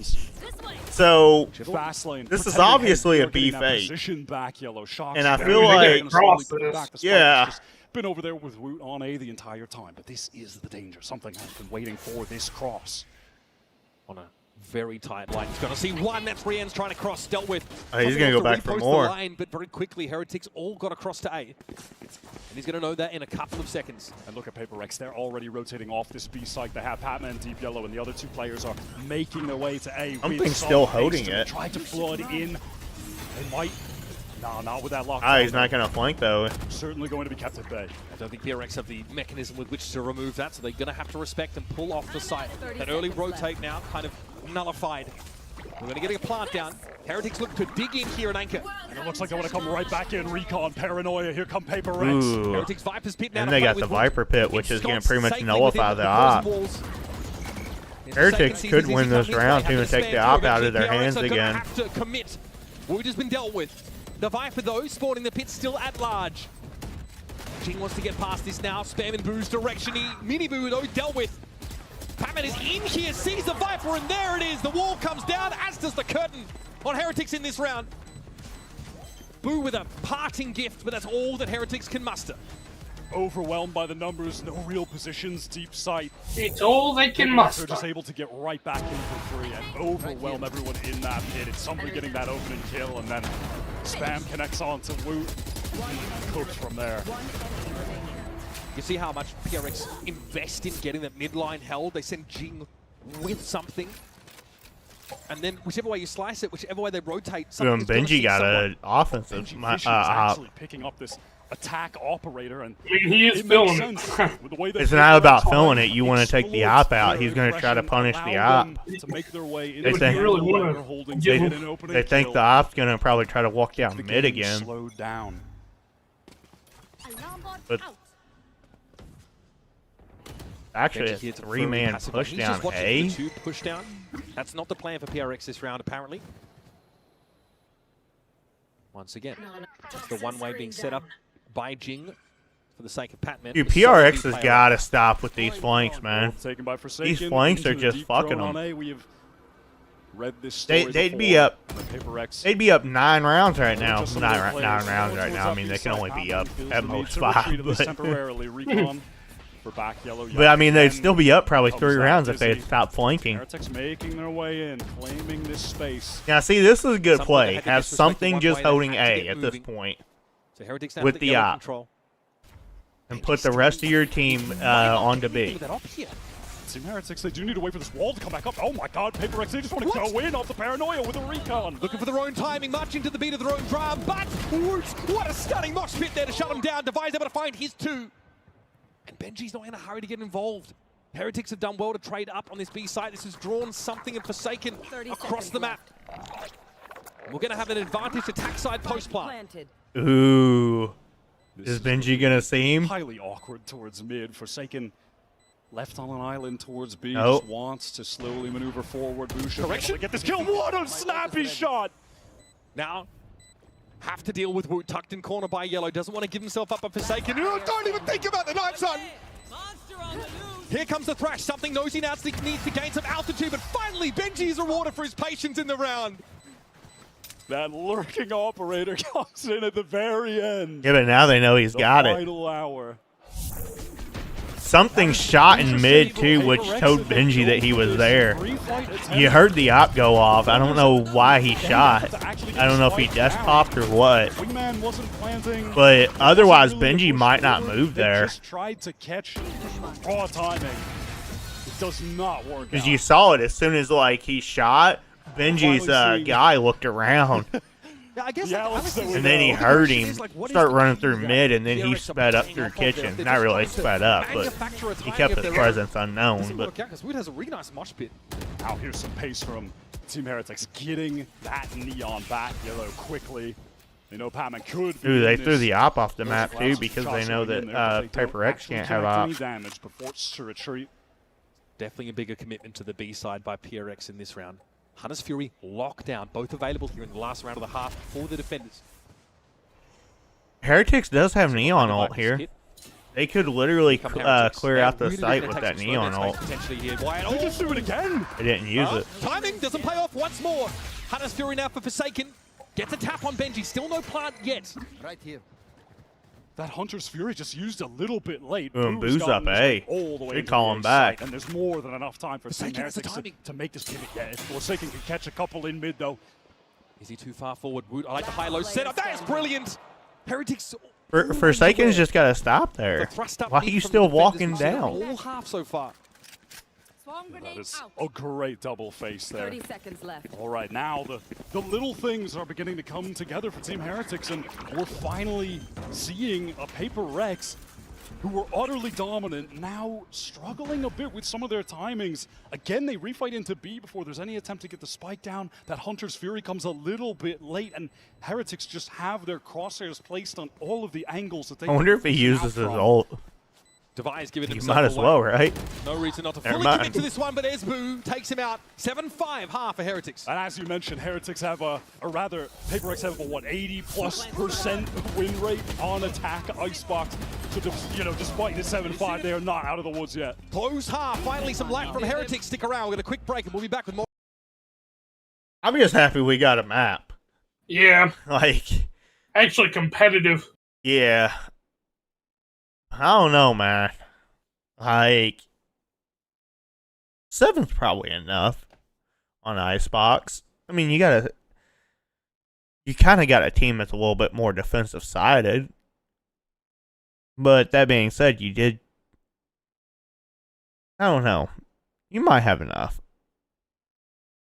Wait, why does that say 7-4? Yeah, I don't know. I was about to ask you that.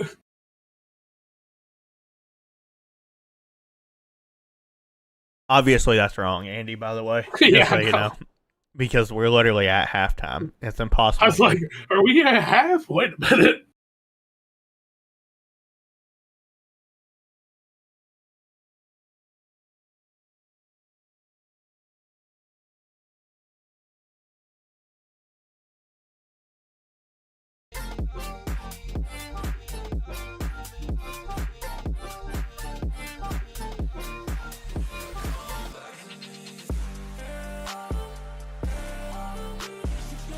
What is the North? Like, most of them are drinking something that says the North. What is that? Is that like a new energy drink? Might be a drink from the way that we haven't gotten the American market yet. Quite a contrast between this Icebox map and the Pearl one that we started on. Much better showing here for Heretics. A rockier start, but they really start to string rounds together. Round 6 onwards, they win 6 out of the preceding 7 rounds. Put themselves in a very reasonable position here. They have a choice. Finally able to find a moment where they're actually in the lead in this series. Benji Fishy leading the way as far as the econ report goes. Something in dire straits was investing into that operator, but wasn't extracting the most value from it. Had that one good round where he was able to catch a kill on the cross, but after that, yeah, I agree. Like something like really just Heretics. They did a good job of like reading where the op was gonna be, and like they just avoided it.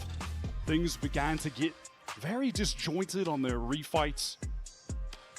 Heretics are looking good. Benji was absolutely the hero for them in that half. Started getting those highlights, and then that inspires confidence in the rest of your team as well. When you see someone starting to hit like that. I don't understand what these scores are at the bottom, because that's not his ACS. No way that was his ACS. A 96.8. He's 15 and 6. His ACS has got to be way higher than that. Really held PRX at bay, but PRX on the attack side of this map, really, really strong. 83% win rate through Pacific Stage 1. Lossless on this map. We've seen when Heretics have had success on Icebox too. It's actually typically, as far as the scoreboard, Benji Fishy and Woot that are putting up the big numbers as Minibu draws a lot of that attention on the Neon. This is fast right now from PRX, collecting too early. And this mid-thrust here from Heretics might have fumbled. Rian's waiting. Whips in the night. Yet to leave poor, but eventually someone's going to raise anchor and get to it. Oh my god, they timinged each other. Wins it out. What an ill-fated encounter for Heretics, and it's up to Boo again. Boy howdy, what a mountain he has to climb.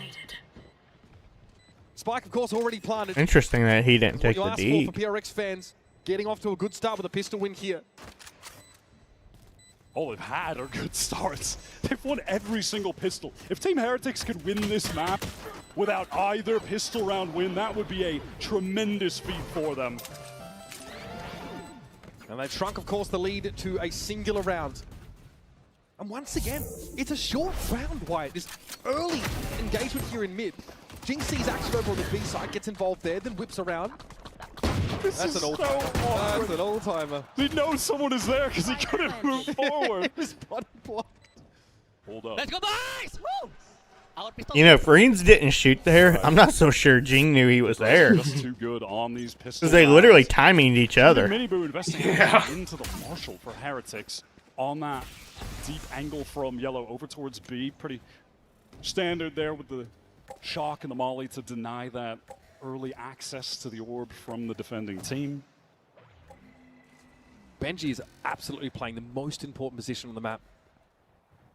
Just as we saw from something in the previous half. Unsurprisingly, Patman's moved up. Minibu punished though on that little swing.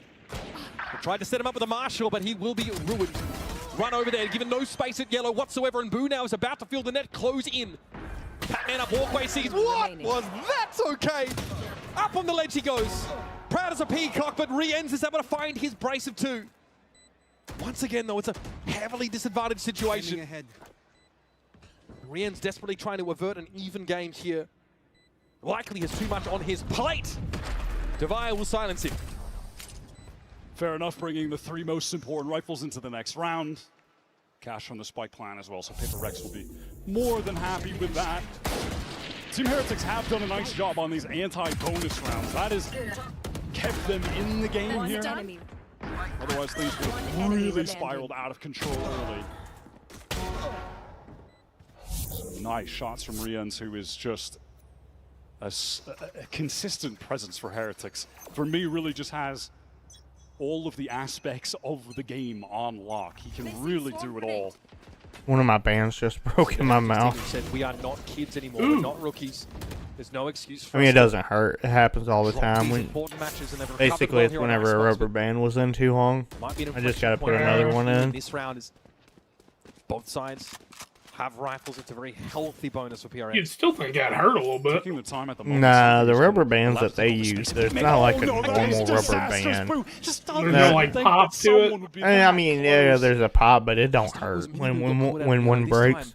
You just pull it out and then like just throw another one in real quick. this is Team It's hard to Heritage. explain. You'd actually have to Nothing fill. I mean, if you want, I can give you one, and you can like stretch it out like crazy and put it in your mouth, and eventually like break it. What am I gonna hook it onto in my mouth? I mean, just stretch it until it's like pulling and you see it tearing, and then just like put it in your mouth and like put it like between your teeth or something, and use your tongue to pull it and see if and try to break it. What a timing for Patman to catch Yeah. it. For second playing. But it I don't just hurt. figured it would have like a pop to it on your gun.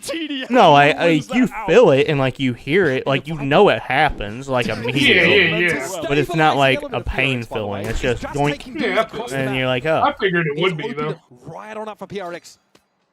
Miniboo has to play second fiddle now and try and make use of that mobility to cross the map. Woot is already set up in Crow's Nest though. Does have the wingman to actually pressure a defuse, force some people to swing out. Maybe that's a way in. Find a pick. A small gap in that smoke will be challenged. Woot has to drop down, and the spacing isn't One quite second. there apparently. Miniboo steps out only to be riddled with Vandal shots. Paper Rex are just so ready to swing together at any audio cue. Boo so frustrated in this moment, not expecting that anyone to be pushed up that close. Something can pull that for free. Oh man, that was... I mean, Benji's been credited with some very sharp moments, even on this map. Look at him shut down something as he raps over towards Belts that many rounds ago. Team Heretics, they're bringing in 5 sheriffs, 5 regen armors. Obviously, they have the shooters to pull off a round like this. Miniboo forced off pipes there. 410 smoked out, giving something a staging ground. Okay, all in rafters. Heretics committed to anchoring Sorry, the site. I just had to go throw another one in real quick. How far does their gun skill get them against? Yeah, by the way, they put me back in PRX bands. team on a roll. Listen, they've got the right stats. Not very to do it. happy The weapons about might be that, decent but enough. it is what Something it is. shut down early. They're trying to get into this site. Paper Exchange is pushed up, but he can't connect. Messy stuff. Divine Forsaken now, got to pick it up, but there is Forsaken. Quick response. And he doubles down. Oh, Hunter's Fury. He's susceptible to just one shot from it, but he's able to get out of the way, but he can't. Red by Good shot. Rians. He's too smart, too aware. Andy took bomb all the way main to where now Divide's got to get it. Cover the spike and put this together. Both of his opponents, half armor and sheriffs. He is a Vandal doing. If I'm Divide, I don't rotate here. Because he was out of range from the turret that was placed. Because if you rotate, you got to think they're both going to go and pick up 30 rifles. seconds to play with. Does he just try to clear this out, get back to A? Does he try to gun it to B? Yeah, he wants to leave.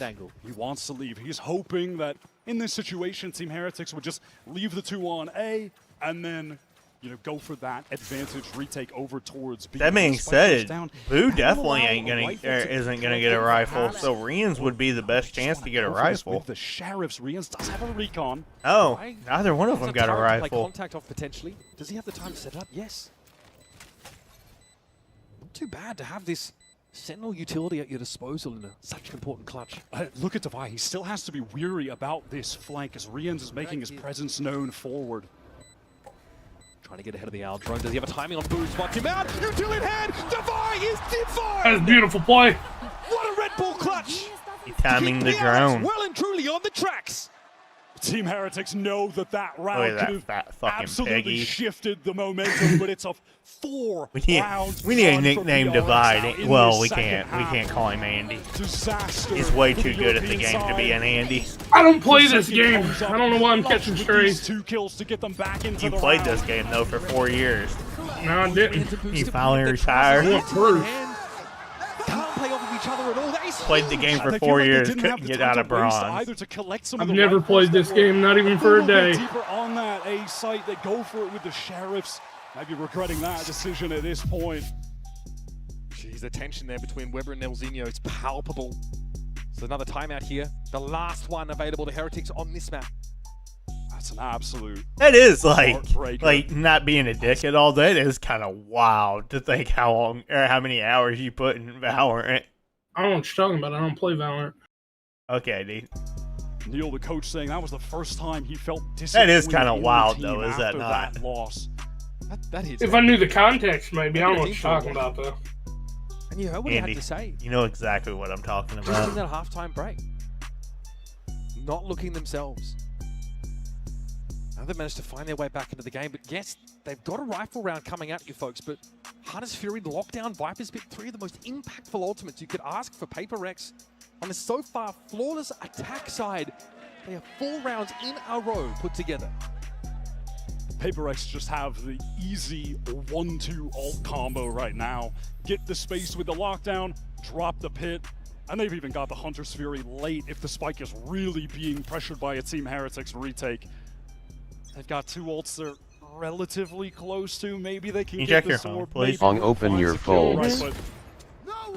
You're asking on God, open your folds. Double connection. Hell no. Oh, that's devastating. What are you doing this next is the round, and How's your Heretics are day trying going? to shore up their half the map. Benji at least is able to lean in, intercede to find a kill. It is an awful way I to start just with. woke He's up. pinned out again. He's got to keep this ground up. Oh wait, but All you're the West A-side now Coast belongs to though. PRX. So it's Look at only the like time, though. 10:30 Heretics your trying to get in ahead time. of this, but Minibu is shut down instantly. And Benji, Dude, I would brilliant as he is, kind of on all rather be sides, West guns are Coast because trained, my the kill internal drive. clock is kind of like West That Coast was right now. absolutely diabolical. My internal clock, Something like, it's an amazing I'm on the East deep Coast. position there as Like, well, I all want to the be way going to back bed at after. like That was 3 eventually going to a.m. be and the getting nail up in the at coffin like. on that round, no noon. matter I what. had work and got home at I was talking 12. about Forsaken. He can use that in a post plant or just get an immediate drone tag. Double hit. But like, think about it. If that's West Coast, that'd be midnight and 9 a.m. All of the space that was created So because of like, that that's as well. literally what my clock is right now, though. Oh my And I don't God! like Whatever it. they had planned. I'm in not that saying I round, like it. Couldn't even begin to guess. I mean, it was Oh my just out God. the window immediately. That's as the Hunter's Fury comes in. You can see where I'd rather have yours than mine. Okay, Heretics, credit to them. Clearly. Still find a burst of speed here, but oh, the boys were waiting for you, Minibu. You were expected. Dude, you Just getting that hoping bread though? The Forsaken would be Well, in I think that this might be a closer 2-0 position chat. that Ahsoka will often Not looking good. You need for to go on a Heretics. week-long all-nighter. Back to back. You think that's a good idea? Getting that min wage. They're trying to make hero plays. You can't blame them. They've only got Damn. sheriffs. PRX have absolutely shut them Dude, down. no. Their economy is My completely problem out of is control. like, Don't do dude, it I've again, worked don't a do it again. third shift job, man. You can't have 2 knives in the debut. I've worked a in the second debut shift game. job, and if like I stay up like Cannot past do like that. 6 a.m. out in the very East quickly, Coast, like the sun starts those coming up two at like rounds 6 full. a.m. Heretics If I back stay on up like five. past that, Now with Thrash and I Lockdown struggle to working. go to sleep after that because like like the idea. the sun Heretics starts obviously coming What up, does any of that mean? Two-dimensional after that one.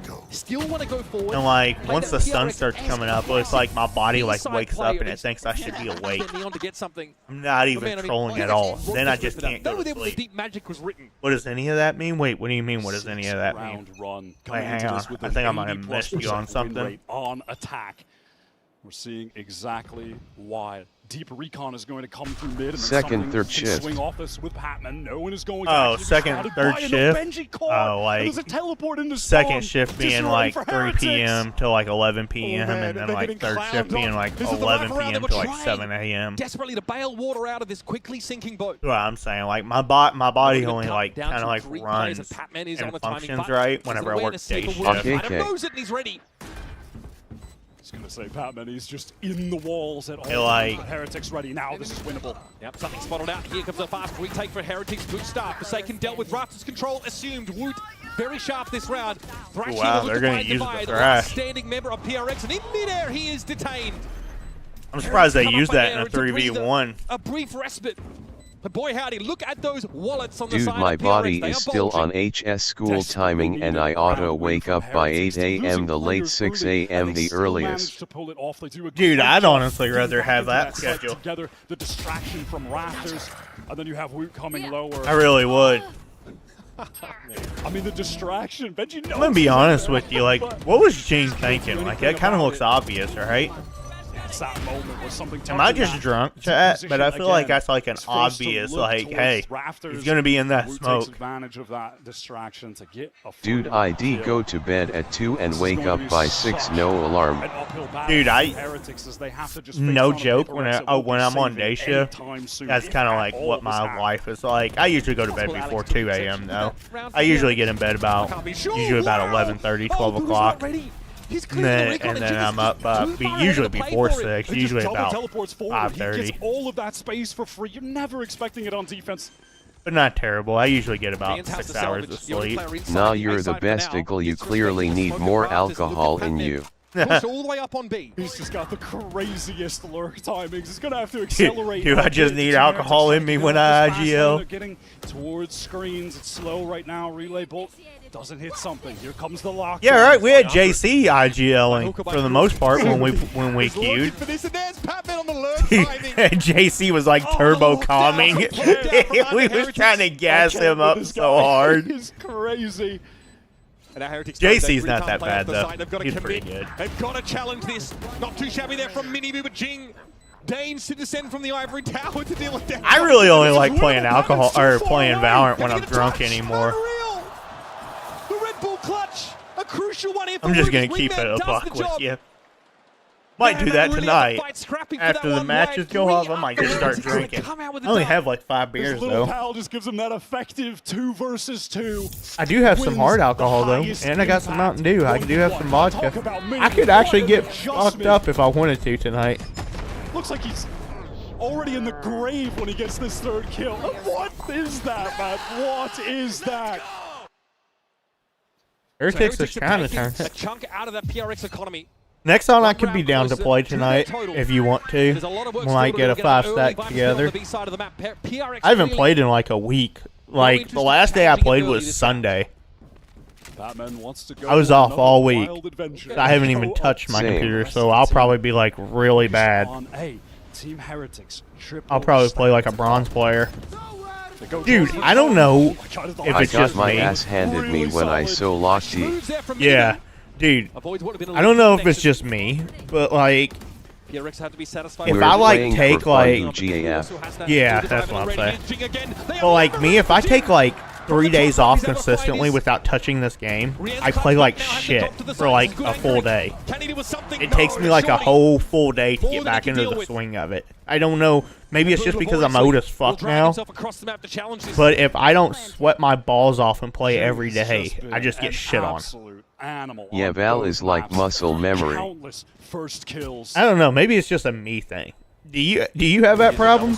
Gonna have to deal with it. Oh, the King's horses and men emerge. Then the Viper is dealt with. Match point now. But like, I have friends that are like, Ben had that. I have friends that can like not play the game. Like I have friends that I like play with. They're like immortal, or at least their peak is immortal, and like they won't play for like a month at a time, and then like they'll just queue up and they'll be like already fighting or already playing better than me immediately. Absolutely no clue how to deal with Jing. It ticks me off. Forward teleport positions. Of course, this dude's like 19 years old and in his prime, but from Omens on this map, something connection. Oh, damage for damage. He actually wallbanged that. Take a hit there. Ice Fury now being deployed by Rians. What is there to find here? Comes up with nothing. Patman hears him. Wow, Patman's up mid quick.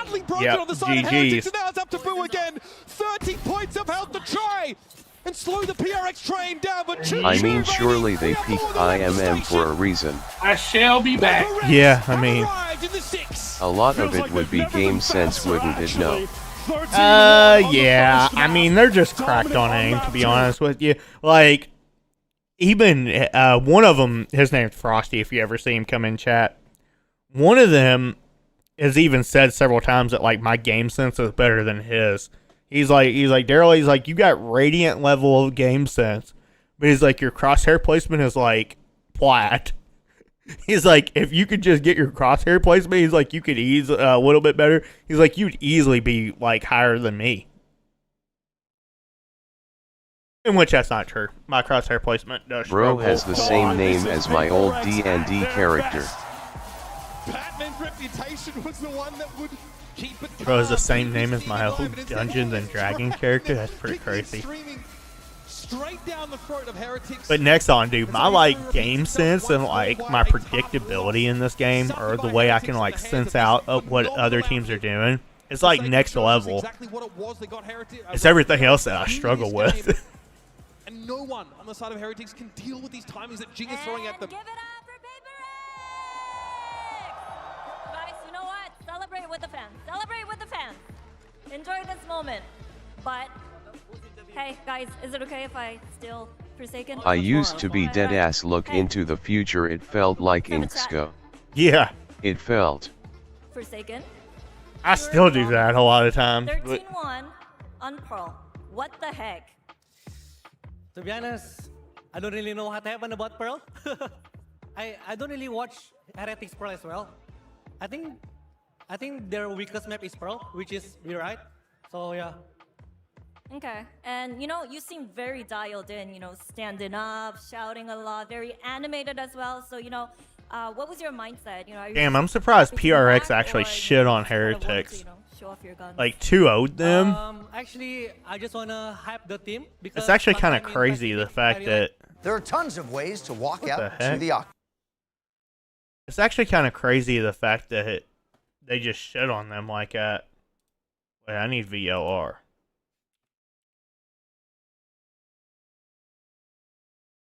It's kind of crazy.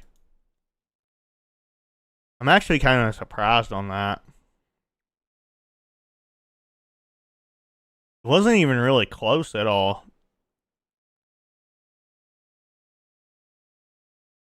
Just crazy, dude. They didn't have one player go positive.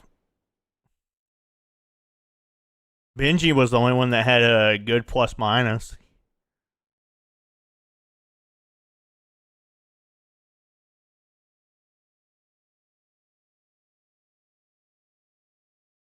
Every player from PRX went positive. They didn't have one player go negative. While the exact opposite on the other side. Woot did have a 50% headshot ratio. Miniboo went 16 and 31 between two maps. Yeah, that ain't gonna cut it, brother. Jing had 20 assists.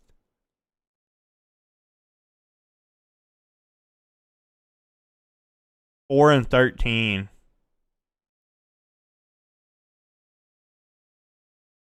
On Pearl.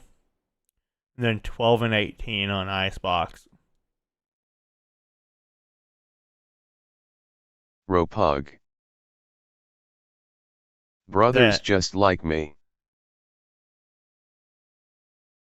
I mean, that right there's what did them in. Their duelists, both maps, just did complete shit.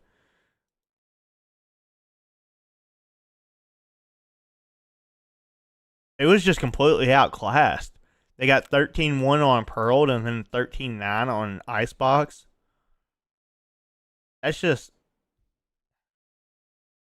I wonder what the Paper X already has one win now. So they only need one more win to get in. And Heretics is sitting on a loss.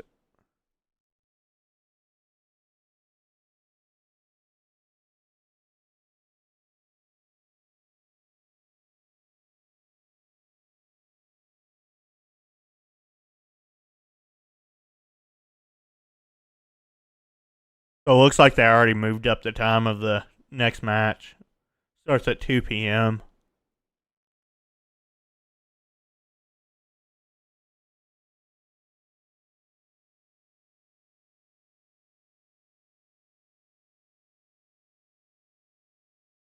Damn. What the hell are we going to do now while we wait 18 minutes?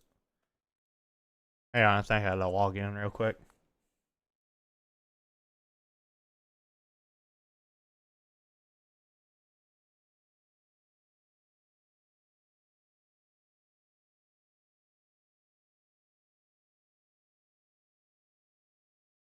Alright. Watch some Tarek. Advance, so yeah, I guess sometimes it's just tricky. Yeah, It's kinda I don't know shitty to what happened see. with them, but maybe like took too long or they didn't approve of it. You ain't doing shit. I know what we do.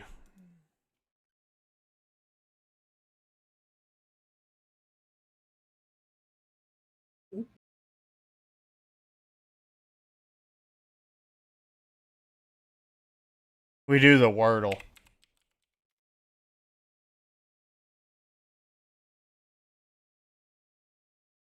Alright. We know it ends in SE and it's got an R and a U in it. Could be like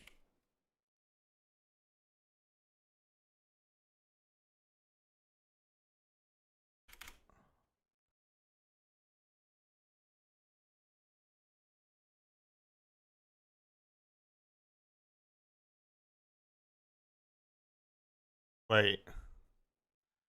You can't. It could be R blank USC. What is R blank USC?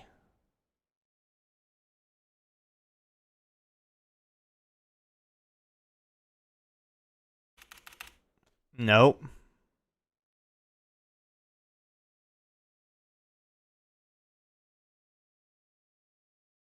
So R can go there or there, and you can go there or there. So we just need to find it which one is which, because then the other one's going to definitely go in the other spot. So just give me any random word that starts with an R. R.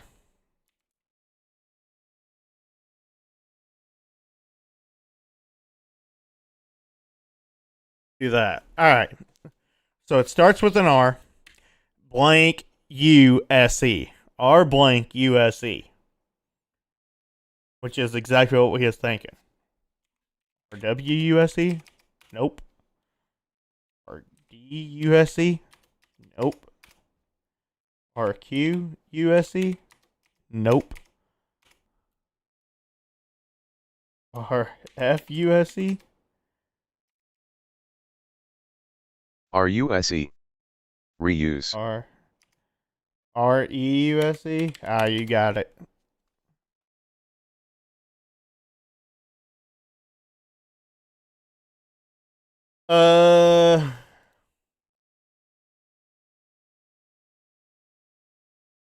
Yoga class need.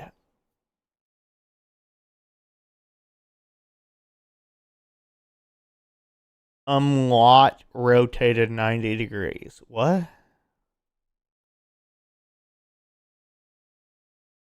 One across mat.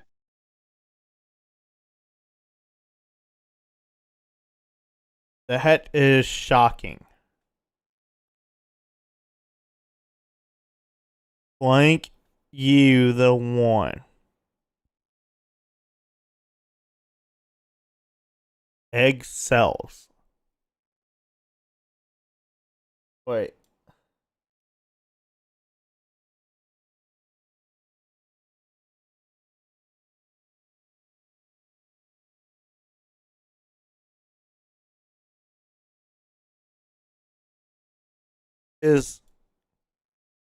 No, it's not. Okay. One of two royal sleeping options. What? Bar seating. 12 across stool. Favorite team of the Chicago Pulp for short.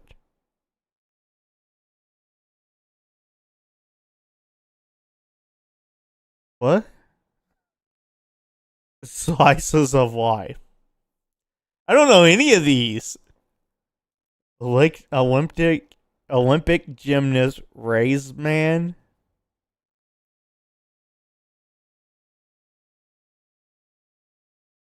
Request at the end of a restaurant. It's the new meal. Pope. I don't remember his team. LOL. Cub. No. Request at the end of a restaurant meal? Well, it can't be the check. Oh, to go box. To go box. I don't ever have a to go box, so I don't need to worry about that. Hayes of MSNBC.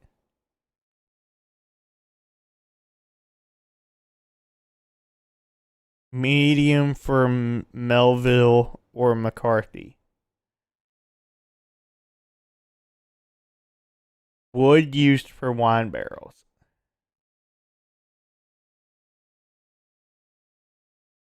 Oak.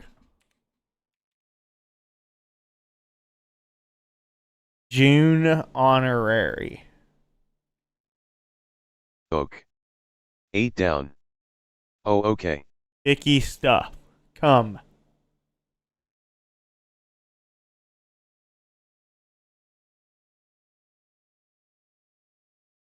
Umlaut rotated 90 degrees. I don't get this one.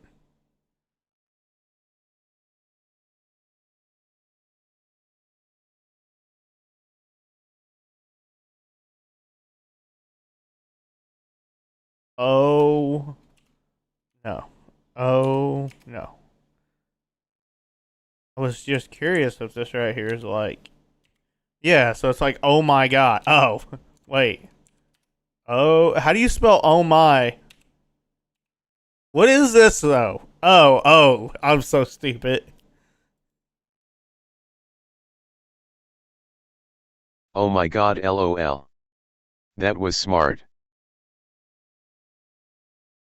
You or blank you the one.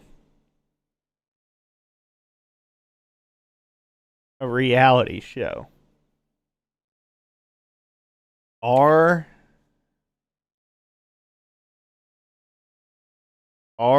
blank you the one.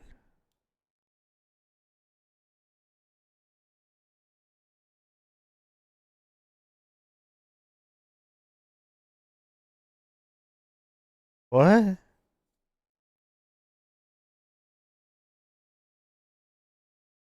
I don't get this. Momento is 1 down.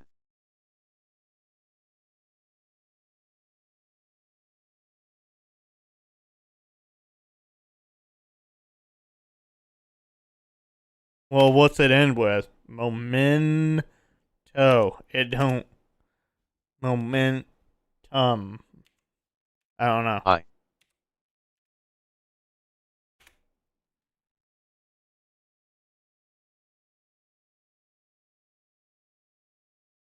You sure you know what you're talking about?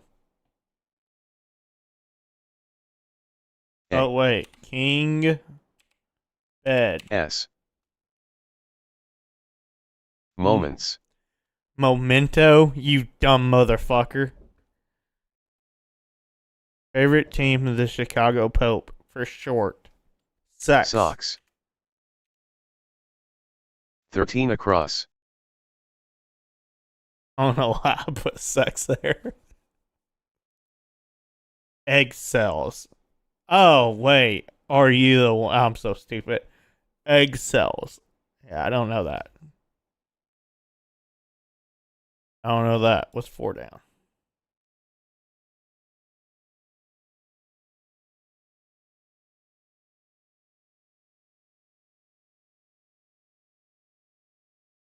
Wrong. Chris 4 down.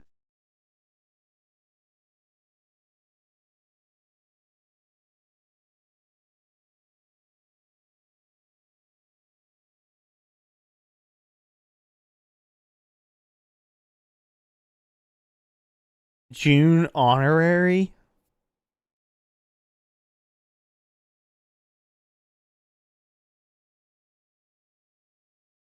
I mean, it's got to be like dad. Duh. I already got it, bitch. Stop trying to take from my Dad pile. 7 down.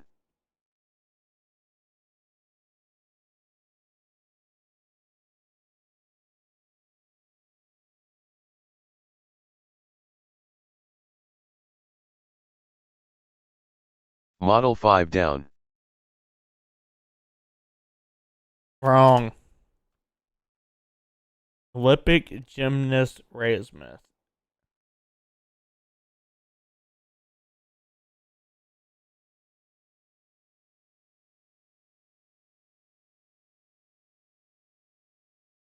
I don't know these two.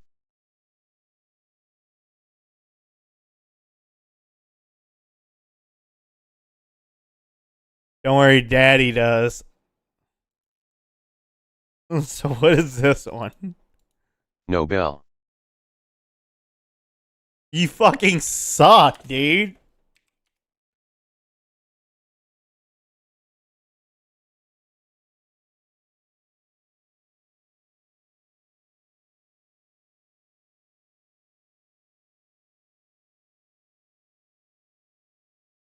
Z.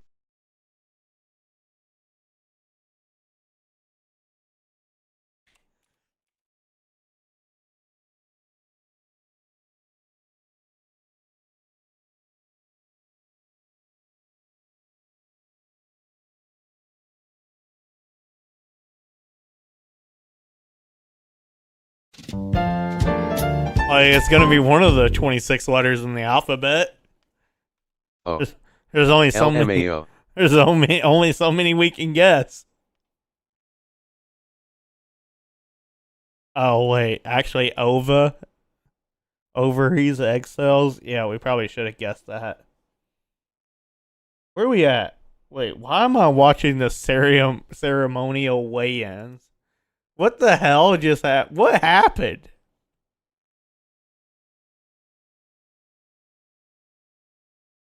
Okay. We're not there yet.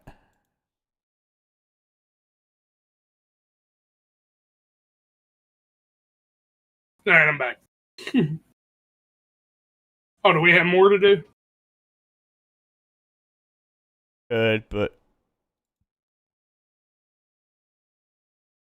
We've seen some amazing players, you know, having to step in on a global stage and own it. So, and give me some hope here. Tell me why we should be excited about Penny. Well, Penny's coming in for his second Masters performance here. He played on V1 way back in the day. Ironically, got a win up against Team Liquid back in centuries ago in Reykjavik.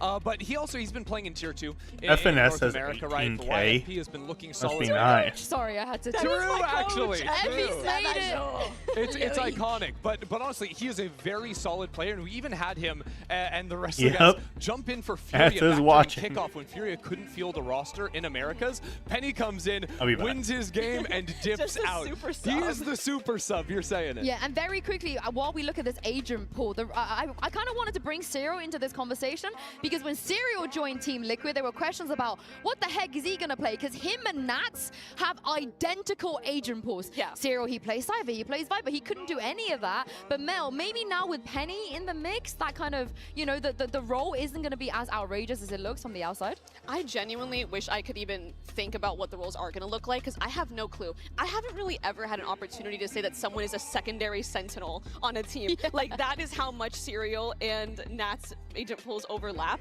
And I'm genuinely just so curious to know who's going to IGL. How is that system going to work? I think that's the awkward elephant in the room. Like, one, roles and agents are already out the window, but who's calling?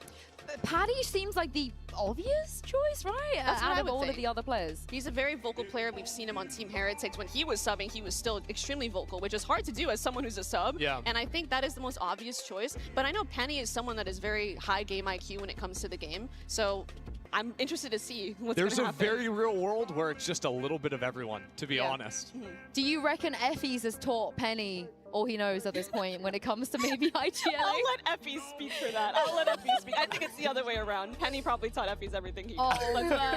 Let's be real. This is the thing though, because I tried to do a little bit of digging with the IGL situation. I was in Kiko's chat, you know, instigating, asking him. Thank you. Yeah, who is IGLing? He was duo queuing with Nats at the time, and Nats basically said, Kiko, do not leak anything. Don't you dare leak anything. Oh my God, and it sounded like they hadn't decided quite yet a couple weeks ago who was IGLing, but I'm hoping Penny has some answers. This is what he had to say of his return to the big stage. Hey guys, it's Jen with Penny from Team Liquid. Now, how are you, Penny? I'm good. I'm happy to be here. Happy to be playing in, well, my home city, right? So, yeah, I'm excited. I imagine you've been busy as a beaver. Get it? Because it's Canada. You know, to catch up with you all right, little guy? What the roles are going to look like. So can you tell us a little bit about the preparation process and how ready do you feel coming in today? Well, I'm going to be honest. We've had 2 days of practice together because they just came like a few days ago and I've been here the whole time. And it's a bit hectic. We're getting things together, but honestly, I think we're just going to have to rely on some vibes, some individual play, and I think we have it in us, so, yep. Get the vibe going. Okay, yeah, good luck. Yeah. Let's go vibe. We're vibing off. 2 days of practice. That didn't give me a lot of confidence. 2? Is that enough? Okay, here. Can I come in with some copium? Yeah. Okay, so here's my thought process, right? We were talking about how people on this team, they play a bunch of GTG different just agents. said. We have a secondary Sentinel player. We have Kiko, who also plays controller and duelist. We have 2 duelist players in the team, and one of them fills controller. I'm thinking, and Penny is someone that can also flex, I'm thinking that because they are all able to play all these different agents, they have the flexibility to pug and to potentially at least make this a competitive series. Oh, like That's a the Zipto? code. Like a Zipto on Absolutely. Lotus? Exactly. Oh, maybe not 5 duelists exactly. Maybe I not. was gonna say- 4. It was 4 duelists and Cypher. It was 4 duelists and Are we Cypher. doing Sage Roulette or like what's the call here? Do you agree? You think this is the style they should be approaching today? Just pugging it?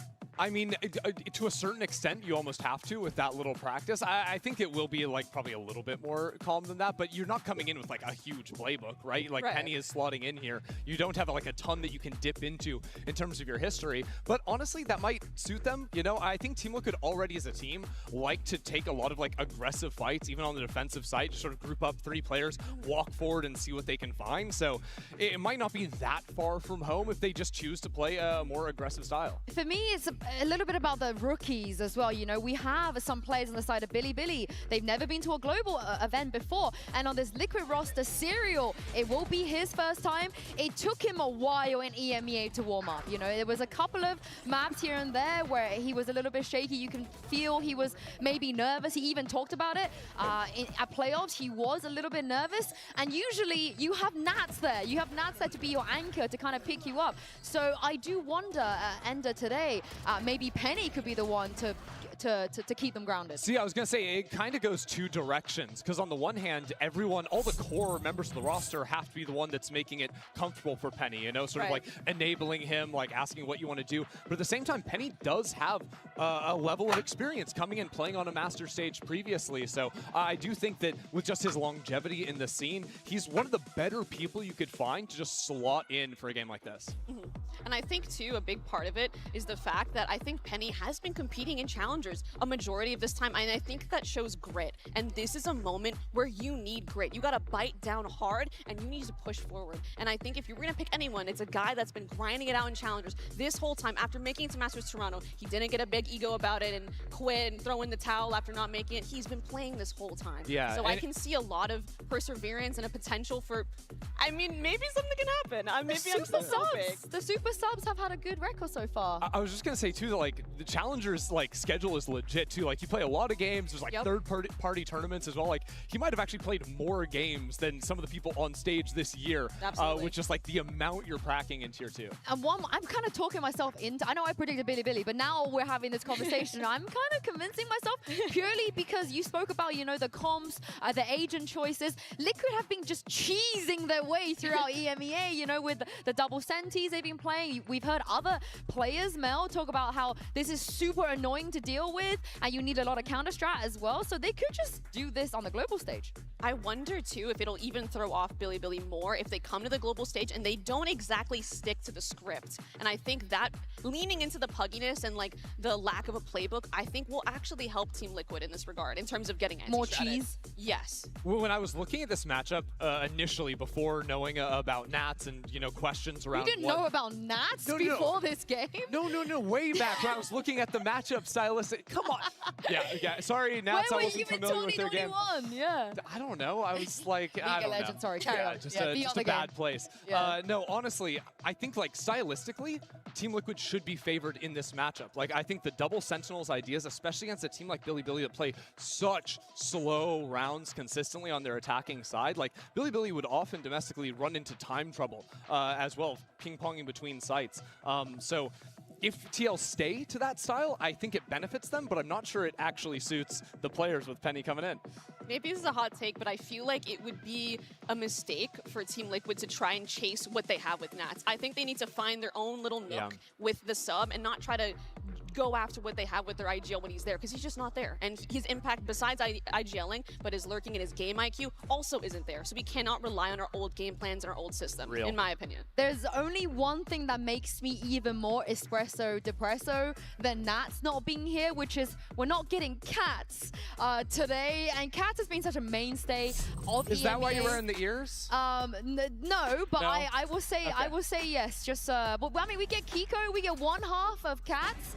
We're going to have to see if Nats do manage to make it in the end. But again, Kiko, after the role swap this year, Ender has been incredibly impressive. Yeah, because Kiko was, I mean, if you go back to, what was it, 2023, like in the Essential, like he was just the god player, right? That everyone was saying was going to be the next coming of all those, Durka, whatever, trying to ascend up into EMEA. But I think he really has found his form in this year, like you're talking about. Isn't going to have that duo there, but his agent pool is also wild because he has that back history of playing the duelist for so long. It's kind of reminiscent of Demon 1 on EG, right? Having your duelist like play Jet and also controller on some maps. It kind of gives me that vibe, and it's really cool to see another player kind of fit into that niche. What would you do here, though? Because obviously Penny coming in with so much experience on that duelist, now they have three duelist players. Do you just keep Kiko on the smokes and then Or do you play 3 duelists? Oh, okay. Okay, that's a little crazy. I'm actually kind of down for that. I mean, Team Liquid once upon a time played no smokes, so I think this is like fine. This is okay, no? No, I don't condone this, actually. I've changed my mind. You changed your mind? You changed your mind? But can you realistically surprise Bilibili? Because Bilibili are normally the team that come out with, you know, some surprises and teams not fully knowing what to do. I think when you just have a new roster, you're coming out with more surprises, certainly. But most of us are on the Bilibili side. I think Uber and Vans are the only people that believed in Liquid. I would love to get a vibe check here in the arena because only Uber and Vans believe in Liquid. Toronto, if you can hear me, give me a cheer if you believe in Team Liquid. Sad, got to go, just said, huh? About to pop off, though. Give me a cheer if you are a Bilibili believer. Any Bilibili fans? Huh? Oh, even the fans in the arena are believing in Bilibili, and so are the three of us. But like I said, there were. Hold on, wait, whoa! I hear people from across the Atlantic chanting Team Liquid's name. It's coming through the walls. They believe, Sue. They believe in Team Liquid. I'm glad somebody believes in Team Liquid. So there's those people. No, that's Uber. That's Uber and Vans you're hearing. That's Uber and Vans. My mistake. But enough yapping from us over here. It's time to send this back down to the stage and bring out Bilibili Gaming and Team Liquid.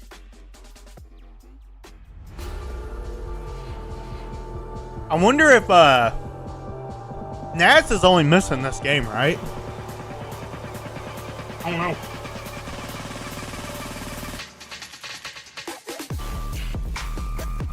Bilibili Gaming. Team Liquid.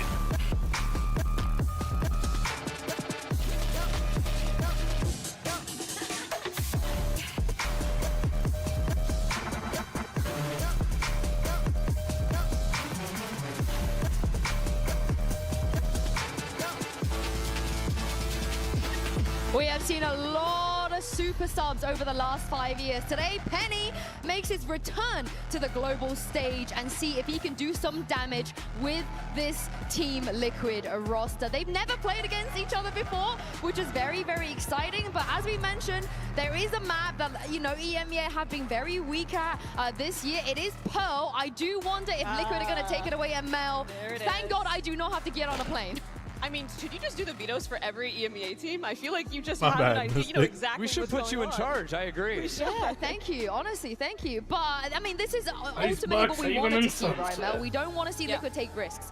Do you like the Haven choice from them?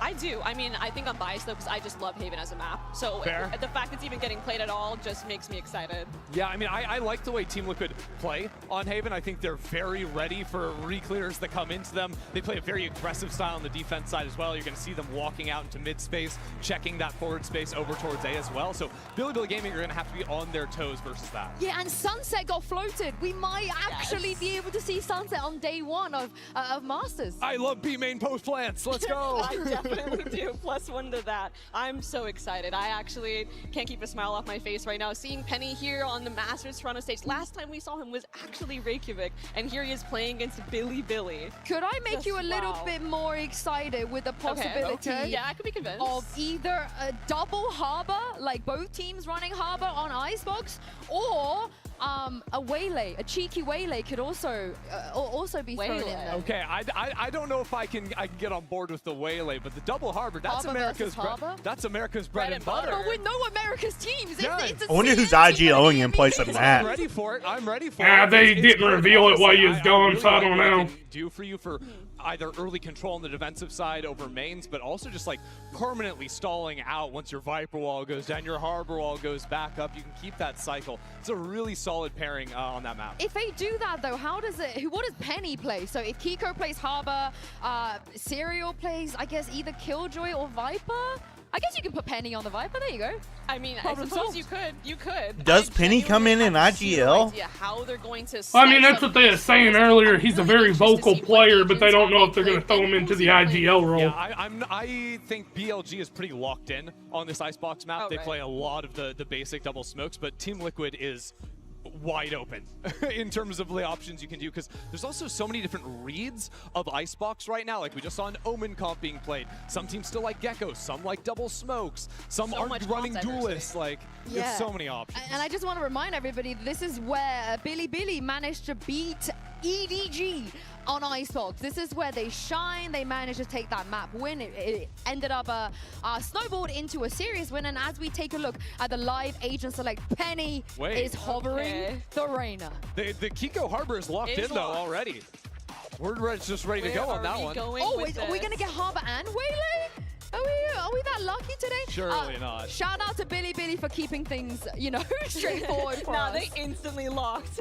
Yeah, this is the comp we kind of expected from them, right? They're not making any changes. That is different. They've never played Clove on Oh, Liquid's Wait, they got 3 smokes? Liquid's trolling right now. Going into triple, and if Patty... Oh, I thought those were locked. Never mind. No, dude, they're hovering. There's no way. I mean, Wait. They No, those Does are it not look locked. locked? Oh, I just got Wait, I think the Omen Clove is locked. with triple smokes as well, which is Yeah, the only one that's left would be Patty Tech on this Phoenix. is what you wanted. You wanted them to just be weird, right? I mean, I said wanted be them weird. this I didn't say be crazy. This is insane. This is beyond anything what I was expecting. Triple controller on Icebox, and I'm gonna guess no duelist, and Omen is gonna be Omen and Clove are gonna fill that duelist role. I don't believe it. Phoenix I or don't believe it for a second. No, That's what I thought. I think when you run that many smokes, you need multiple agents that have flashes that can fight through them, because you're using the smokes to like cut out a lot of deeper angles on the map, and then you need the flashes to be able to I don't know. We're about to witness. I'd rather see the Reyna over the Omen. Yeah, I don't know who we're about to witness. I mean, this is crazy. Sticking to this comp with a sub is just insane. No Killjoy Icebox. Like, where's our info? How are we getting info on this map? This is a hard comp to play, to say it lightly. I can't wait to get into this map after that agent select and throw this over to I bet your Nats is casters to pissed Rocky. right now. Welcome to Achilles and Paperthin.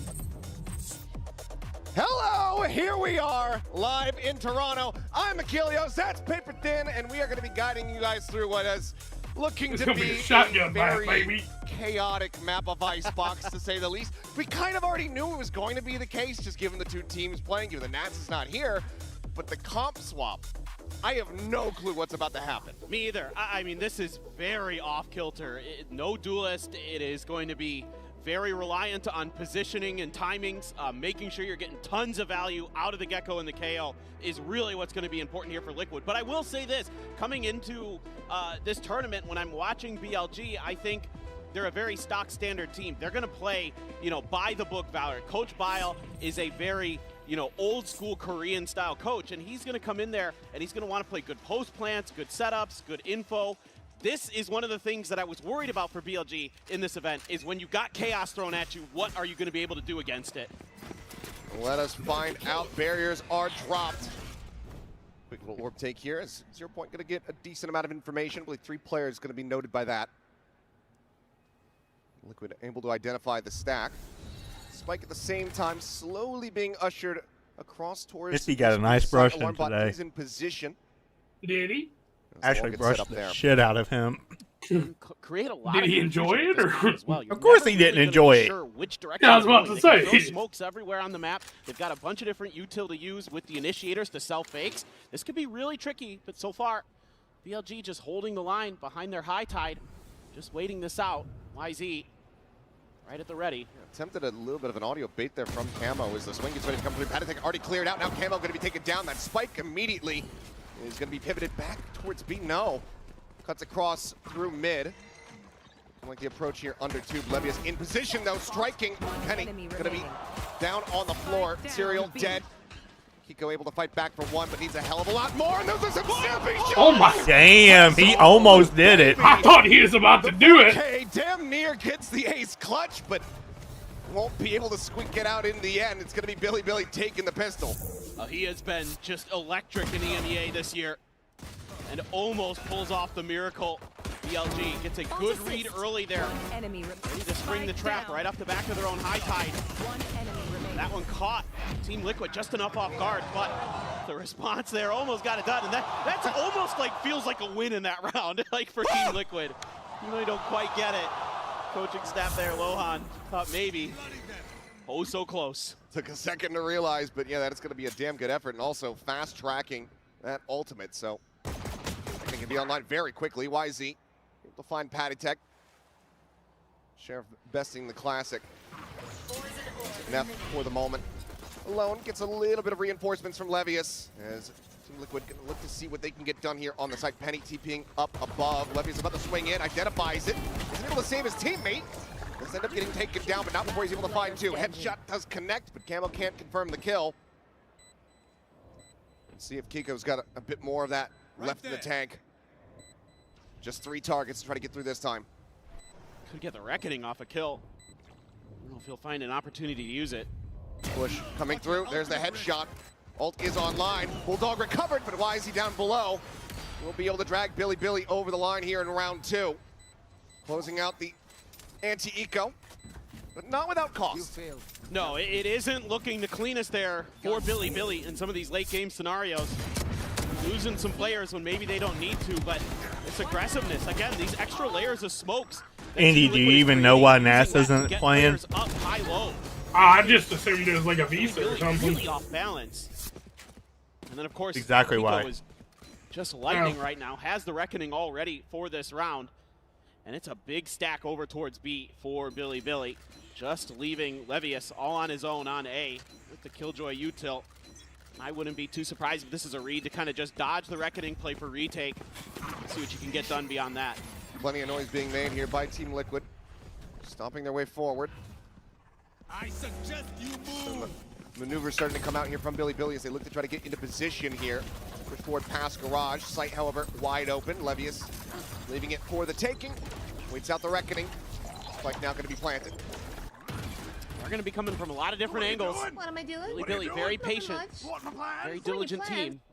Whoever just subbed on YouTube, thank you so much. Going to be sent off the back of that Dizzy, and that's going to be Levius now taken down. Serial able to find Neff, and Team Liquid looking good to secure themselves a win here in the anti-bonus. Remaining players of Bilibili now arriving over onto the side. Full connection on the flash. YZ has the tuck back. Camo on the peak, able to find K9, finding Russia. And now it's just YZ to see if he can put a dent in this Liquid squad at all, and he cannot. Flawless fashion. Team Liquid get themselves on the board. This is beautiful from Team Liquid, and Penny, the hometown hero, with a great paranoia to clear out Levius on the stairs. Really nice stuff from Team Liquid, but you can see the game plan here. It's to scale off of these smokes quickly and keep Bilibili off balance. This is something I think that they're noticing a trend with Bilibili in China, is that teams like XLG that come at them quick, they don't often react properly to it. And if you I don't know, dude. I mean, trying to get their Camo's shooting right now. into position, they often crumble. Go into the first buy round now. Liquid are going to be able to go ahead and tie up this affair. YZ once again, full flash connecting, has to drop down off the back of Yellow. Liquid though slowing down a bit as the thrash is going to be invested. YZ at risk now, completely and utterly detained. Patatek able to just run him down. Gets right in on top of him, spots out the legs of Neff. Gets himself a second kill. Russia able to peel back one. Penny does get taken down, but Patatek on a mission finds himself a third. Now it's just Russia. Quick little taps, finds the headshot, but Camo swings around the back. All right. And that is Team Liquid now tying it at 2-2. Camo and Kiko are both shooting, dude. Yeah, I'm liking it. Bilibili. This thrash comes through, and Neff is stuck trying to figure out a way that he can get into a position to be safe. And instead, he just gets stuck in a spot where his legs are right out in the open, and he just gets cut down. This is looking really nice for Team Liquid. They've got some good plans coming in to this attacker side on Icebox. These smokes in particular, making it really tricky for Bilibili to find the angles that they want to hold these positions, to kind of play against the utility that they're expecting to come. And outside of the pistol in the follow-up, it hasn't looked that great, and even those 2 rounds were dangerous. Orb does get taken. Russia going to be 1 away from that next reckoning. 2 Stingers and Sheriffs abound here for Bilibili. They look to pull off a Thrifty. Once again, though, Stack from Team Liquid working their way in towards this B site. They get it clear on the alarm bot. TP back yellow. And it is just Levius here. Not much to be done. Wraps around the back of site. Has an opportunity here for the shot, but nope. Camo will be able to find it. Gets the overheal. Right as rain. So now you have to deal with Dude, all go of sit these in your smokes smoke in a now, retake yeah. scenario. It's an absolute nightmare for Bilibili. Camo 1 away from his ult too. That's another piece of the puzzle to consider here for Bilibili. Yeah, but now with that second smoke, they got to be thinking he's in it. Rashad just here alongside him would be able to find the kill in all likelihood given the stinger, and there you go, finds it off screen. Penny trades one back onto Risha. Outlaw used, finds value, and now it looks like Widely, K-Knight, and Neff more than happy to just go down to the spike if possible, but Patatek will go ahead and find himself another elimination. Team Liquid now going to find themselves in the lead, and the rounds coming away pretty cleanly for them as well. Oh, absolutely. They're really on pace to make this half very difficult for Bilibili, in a map that Bilibili has been very good on. They beat EDG, they beat Wolves on this map in their run-up. Dude, the timing of these smokes they're going down, dude, it's like literally blocking off the vision of the Bilibili players. Literally, it's just timing kills on smokes. Think about it. The last 2 kills that completely opened up the site on both rounds, both got timing because they had smokes like one light them off. Pistol round that worked for them. Playing a little bit of trickery might catch Team Liquid enough off guard, because these smokes are just too difficult right now for Bilibili to deal with. That's exactly what I'm thinking. They might have found a new comp, dude. To change the pace. There ain't no way this comp works, though, right? Find the headshot, Tail wins out, but you mentioned before, Camo has that ult online, so not dead yet. Yeah, now they can have Camo just run it in. Well, never mind. Camo got home through the smoke. Still, though, a 1-for-1 exchange, now traded up, now equalized is YZ on the repeat, able to find one, and it's a messy fight of it, but Levius holding down M1, able to find that final kill to tie us up at 3-3. But I love this from Bilibili. A slight change here, and that's getting YZ in a position where he can start doing damage early before Team Liquid can really get their execute set up the way that they want to. A little bit shaky there for him, but he still gets it. Then they're ready for that player to be up on a pipes, can't convert. Then the trades are there and they're good. Levius right on point for the final 2. Lucia bigging him up. Let's see if Billy can start stringing some rounds together. They've got some big ults to play with. They've got a reckoning. They've got a lockdown. Do some damage. Penny. Where's he gonna go? Okay, back towards Snowman here. They threw a fake smoke into spawn to try to confuse him. I think you gotta wait there to peek, man. Himself on the board with that kill, undoing Pinnacle backstab. Why is he on the peak? Still managing to find that kill before getting taken down. Neff gets himself a second. So now it's gonna be the player advantage here for the side of Bilibili. Lurk up here from Patatek, but Levius reading this suspicious. Sends out a timing on that nano swarm, but damage not to be found. Gets another one though, and this one does manage to tag up Patatek just a bit. Lockdown now, gonna be sent through. Patatek doesn't have the fragment, could try to clear it instead, looks to try to get a catch there onto K-Knight and is able to do so. He's gonna be in such a rough spot, he needs to clear this out, but he's not gonna be allowed to do it. He got 2 though. Spike planted a 1v1. Camo tagged up a bit. 3 scales forward, gets I actually like this play by Doesn't Camo. have any idea at all. Goes for the tap. Seems like he is reading that he's going to be nearby. Camo going for 3, 2, 1. Pushes it. I actually like that play by Camo. Catches the timing. Finds the headshot. And Liquid once again get themselves into the lead. What a round from Patatek there. Just being so aggressive once that lockdown is planted. And it catches K-Knight. I feel like Penny needs to wait there. And then he throws a great flash to make Just sure he wait. can clear screens. And at least make it a 1v1 for his teammates. Really nicely played, and Camo calm and collected there at the end. Finds the perfect timing. You can see Patatek bigging him up, and not going to be the best feeling there in the coaching booth for Bilibili. Once again, going to be knocked back onto a very rough economy. Phantom Guardian. Realize he does have the jet knives. Once again, stack from Bilibili's on the wrong side of the map. 5-player push getting ready to come through here from Team Liquid. The walls getting set up. The smoke's ready to be cycled in. There's Dizzy clearing things out, and Wingman at the ready to go for the plant. Team Liquid's been doing a great job of keeping. They have Thrash too. Early parts of these rounds, a lot of 4-1 splits, and they've often found the weak side. Doctor to try to interrupt. Levy's does get a nice headshot there. K-Knight going to be taken down, so won't be able to see the Hunter's Fury come into effect. Spike now planted. Spam from Penny. Able to go ahead and find the kill on the Nep.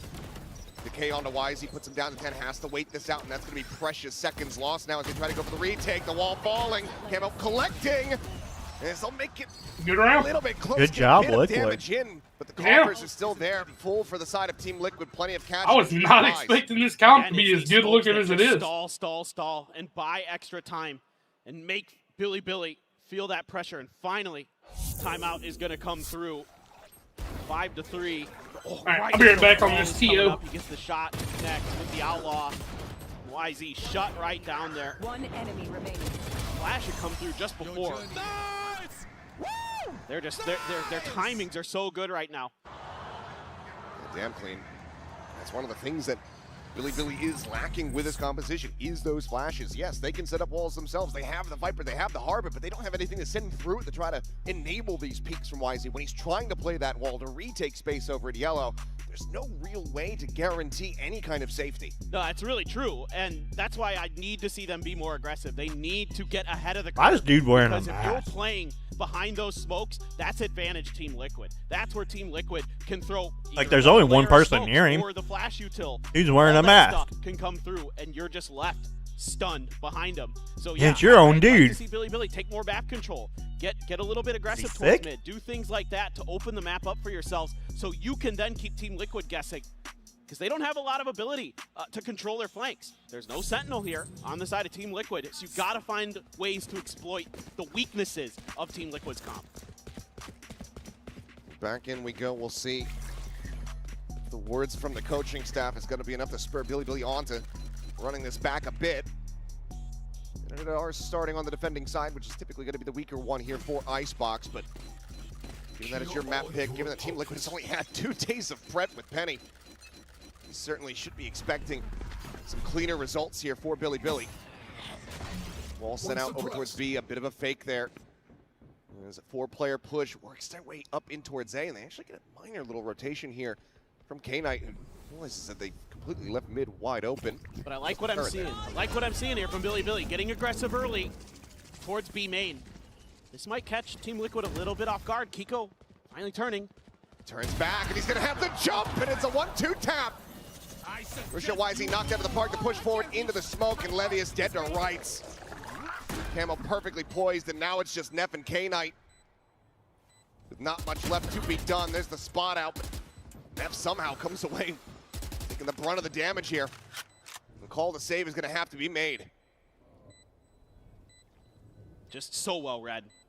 Kiko there might have gotten some sound cues as well. Give him a little bit of a heads up, but again, then you see Bilibili pushing into those smokes. It's a gamble. Every time you walk into one of those smokes, you have no idea. You have no util that's really going to help you clear it.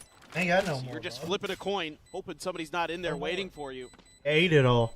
And again, when they tried to go for that retake after they lost 2 players early, it just got shut right down. Team Liquid players right there, ready and waiting with open arms. And they are up to 6. Oh, shoot. And at the very worst now, it'd be What? an even half for Team Liquid. Why didn't you tell me I never playing, moved my cam I back? think this is going to be heavily favored for the EMEA squad. It's looking damn good. Let's see just how many more they're going to be able to rack up. 8 and 4, certainly within their grasp. Maybe even that 9 and 3. Misty, you look so soft. Billy, still a I'm gonna bit give of you a money bath. to work with here. Question is, do they just send this? Just kid like off that the brushing, rip? They do he's have the really not heavy gonna like that set bath. on I'm gonna Neff give being in him a position bath. to Set this up here at the start of the round and try to dissuade Team Liquid, but given the comp, they might just try to barrel through it, honestly. I'm gonna give you a bath, you fat little Yeah, I pig. thought maybe off all that Little util, pig, little Team Liquid pig, maybe trying please to bait let it out a little me bit there in. as well, but again, aggressive positionings from Not Bilibili. by the hair Like on the my idea. chinny chin chin. Team Liquid read it so well. Pretty much everybody spotted out. Does get the drone tag onto Camo. I'm gonna give you a bath. Yeah, K-Knight, he's here to try to back him up, and Russia comes away with that elimination, forces out the not dead yet. Yeah, but they should just run away though. Try to wait out this ultimate, but just sprinting out of here. Wisey sticks around for a little bit, but can't tell when. Oh my God, that's brain dead. Right back into the fray. That is brain dead. Now they should run B. They should literally, maybe not. Peeking alongside the wall, trying to see if anyone plays here. Dude, that actually ends up being a 1-for-nothing trade then. That actually worked out better for Liquid. Like y'all had it was a 4v5 for you all. Your other two teammates were already off and running. Why did you stay? There's the up and over the top, but have the secondary peek in from Camo. Gives them the advantage back into their hands, and Russia's just getting overwhelmed. Line up there, but Levius only able to collect on one. Spike planted. Penny down to a sliver. The jump up over the top. Neff able to find the first. This is winnable because Penny's 20 HP. 20 health here on the Omen.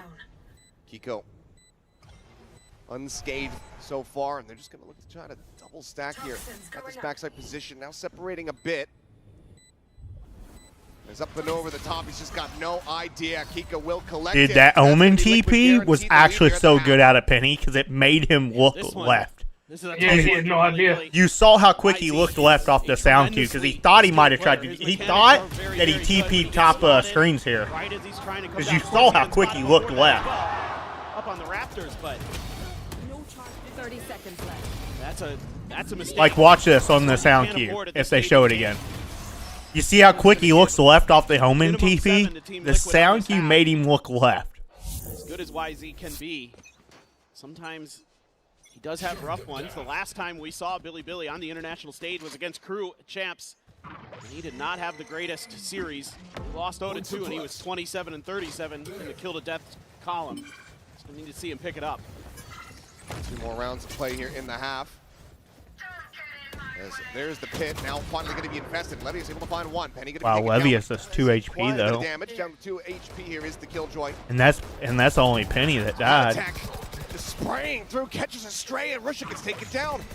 Push forward through all the walls, all the smokes, but YZ is here this time. And he's coming up with the goods. Camo Serial both going to be eliminated. Levius gets team killed by K-Knight as we are diving into the. I'm kind of surprised Liquid didn't pop KO ult before the Viper ult. Because they'd have popped KO ult, they'd have almost guaranteed got that site. And then they wouldn't have been able to Viper ult. Nice round for YZ there. Ready for the push out of these smokes. We haven't seen Team Liquid get too aggressive since the early part of this first half. They just walked through there, not ready. YZ just finally did what Liquid's been doing, sit in a smoke. As Liquid's been doing that so much. They just keep smoking and sitting them. A much needed round for Bilibili. Why is dude wearing a mask? He's next to his own dude. There's nobody else. That's what I thought. If you're sick though, you probably shouldn't be there. All command coming through. Yeah. He's going to be making his way across the map. He's dead. YZ is just absolutely screwed. Fragment at his feet, previously tagged up, but Patatek now going to be on the floor. Resible, but Camo and Penny both end up falling. Serial able to fight back for one. Sees his teammate there on the floor. Would love to try to go for the res, but just cannot make it. No, they got to let him die. And Kiko might be able to get kills here. Oh, nope, he didn't get past it. That should lead Bilibili to realize that there's going to be this rotate across. We'll certainly have it confirmed here in a moment as the spike gets ready to be planted. They're going to go pushing out through a main. This is actually because you don't want to go back through mid because then you're going to run into the Harbor and you're not sure where he is. But Harbor probably hears this. Hearing all of this. Yeah, for the backstab. Oh, he's going to go in behind him. Yeah, he's actually got to play here. As long as Serial can hold him off and just delay, Kiko's going to get. Yeah, Kiko's going to get 2. Oh, he did it too soon. He should have waited. Gets away. Sliding back to safety. He needed to wait. Now the fuse getting started. Oh, that was bad. Find it. Drop down. Serial taken out. Kiko trying to make this happen. Has to go for the repeat, and Russia narrowly gets it done. 7-5 and a half. A couple seconds to spare. Bilibili. He didn't have to shoot there. He could have waited. He still had like 8 seconds. Russia able to hold the line. 14-11 on the half.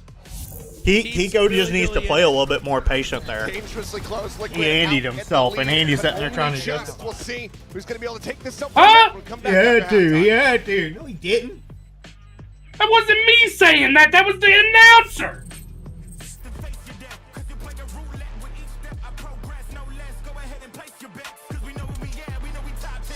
Ban this kid.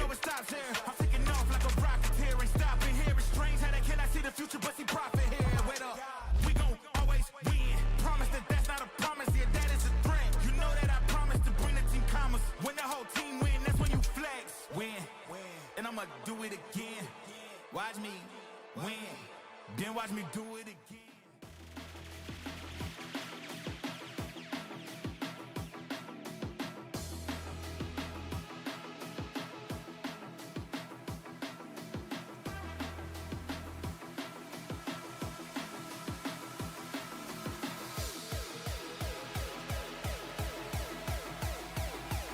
Not everyone's life runs in straight lines. At Sophia, we get that.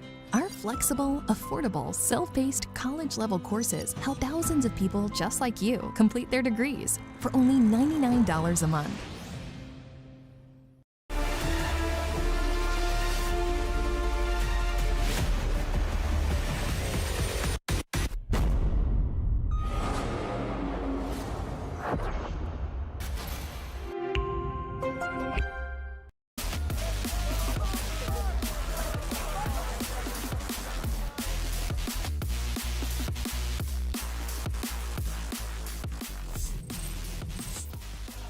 Alrighty, we are back and about to go into the second half here of Icebox. First map in our second series. We'll go ahead and take a zoom in on the Coinbase Econ report.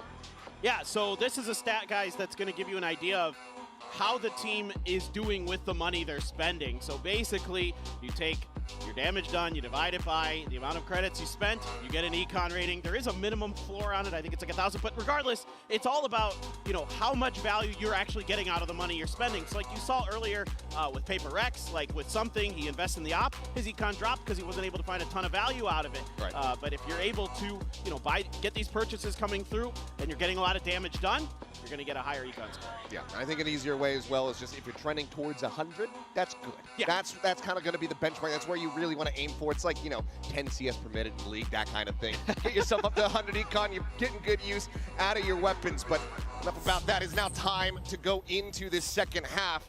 Opening pistol going the way of Bilibili. Team Liquid, though, in the lead. We'll see if Liquid are going to be able to steal away this map pick with their chaotic comp. Toronto, are you ready to get back into the action? Music to my ears. Let's go ahead and see who's going to be able to take this one in the second half. Oh, already, Kiko trying to take some mid control. We saw it on the attacker side. He was pretty aggressive towards that space, using that high tide to keep Bilibili guessing. But right now, Bilibili just looking at A, but where they start is rarely where they will finish. Double push, Kiko able to find one pad attack. That timing, trying to swing out, but it's an immense amount of damage, and will actually just get wall banged out. Wisey able to find him there with the Sheriff in the end, so player advantage to Bilibili. He's going to go creeping up the tube, this double push. Do they focus at all? The turret certainly is going to. Neff now maybe with an opportunity, but actually doesn't go for the peek outside window. He's trying to play this still quietly, but he's getting encroached upon here as Camo rotating around the back, but he's got knife out. That's what Neff does strike. Stealing sight. Set down as Wisey's just got him lined up. That's going to be another pistol going the way of BLG, as it's now just one round separating the two teams. Yeah, so this is quite interesting. You know, BLG, they are one of those teams who will work the map. They are going to spend a lot of the early part of the round kind of ping-ponging back and forth, trying to figure out where the weak side of their opponents is, trying to see what kind of util they can get baited out as well. And they're able to do a nice job here reading this mid-aggression from the side of Team Liquid and quickly rotating back to punish it, and then retaking that open space that Team Liquid gives up over towards A. Of course, Neff with a great lurk. Let's see what YZ can do here. He is just rushing it right at him, finds one, gets out. Beautiful. Tailwind on the exit, Camo dead. Obviously can still put up a couple smokes here to try to dissuade the push onto the A site, but BLG already starting to set their sights on B. Neff, no contact, no interference on his approach to the site, so they will just go ahead and full send it. Yeah, and this is something that I loved about this team when I was watching their VODs. Yes, they take a lot of time. Sometimes that clock does get dangerously close to running out, but they're so diligent that they are 90% of the time finding their opponent's weak side. They're great on the attacker side on this map. What I miss? Most of stage 1. Really good pistol round by Bilibili. Just found an open site, got a plant, and they are That's it, though. very, very good in their post plants. That is one of the most dangerous aspects of BLG. You let them get into post plants safely. Obviously in this round, not important, but going forward, they are deadly. Well, we get to just sit back and relax as we wait for this spike to go off. Team Liquid pretty much just playing the minigame of don't die to YZ or Neff. Trying to get those ults online, but YZ, one's going to be another wall bang. If Liquid somehow wins this game while losing both pistols, wants to try to get like, you got to win some pistols. Here, trying to get that Reckoning online. And if he's able to find the God timing, might be able to make it happen. Drop down, however, going to be heard. He's going to go rushing forward, but the spike will swallow them all up. 7-7, we are tied up. Okay, looking good for BLG. But Team Liquid, we saw once they got rifles in hand, that's when they were able to start stringing rounds together. The buy not going to be super amazing for BLG. Couple rifles, Bulldogs, and a Stinger.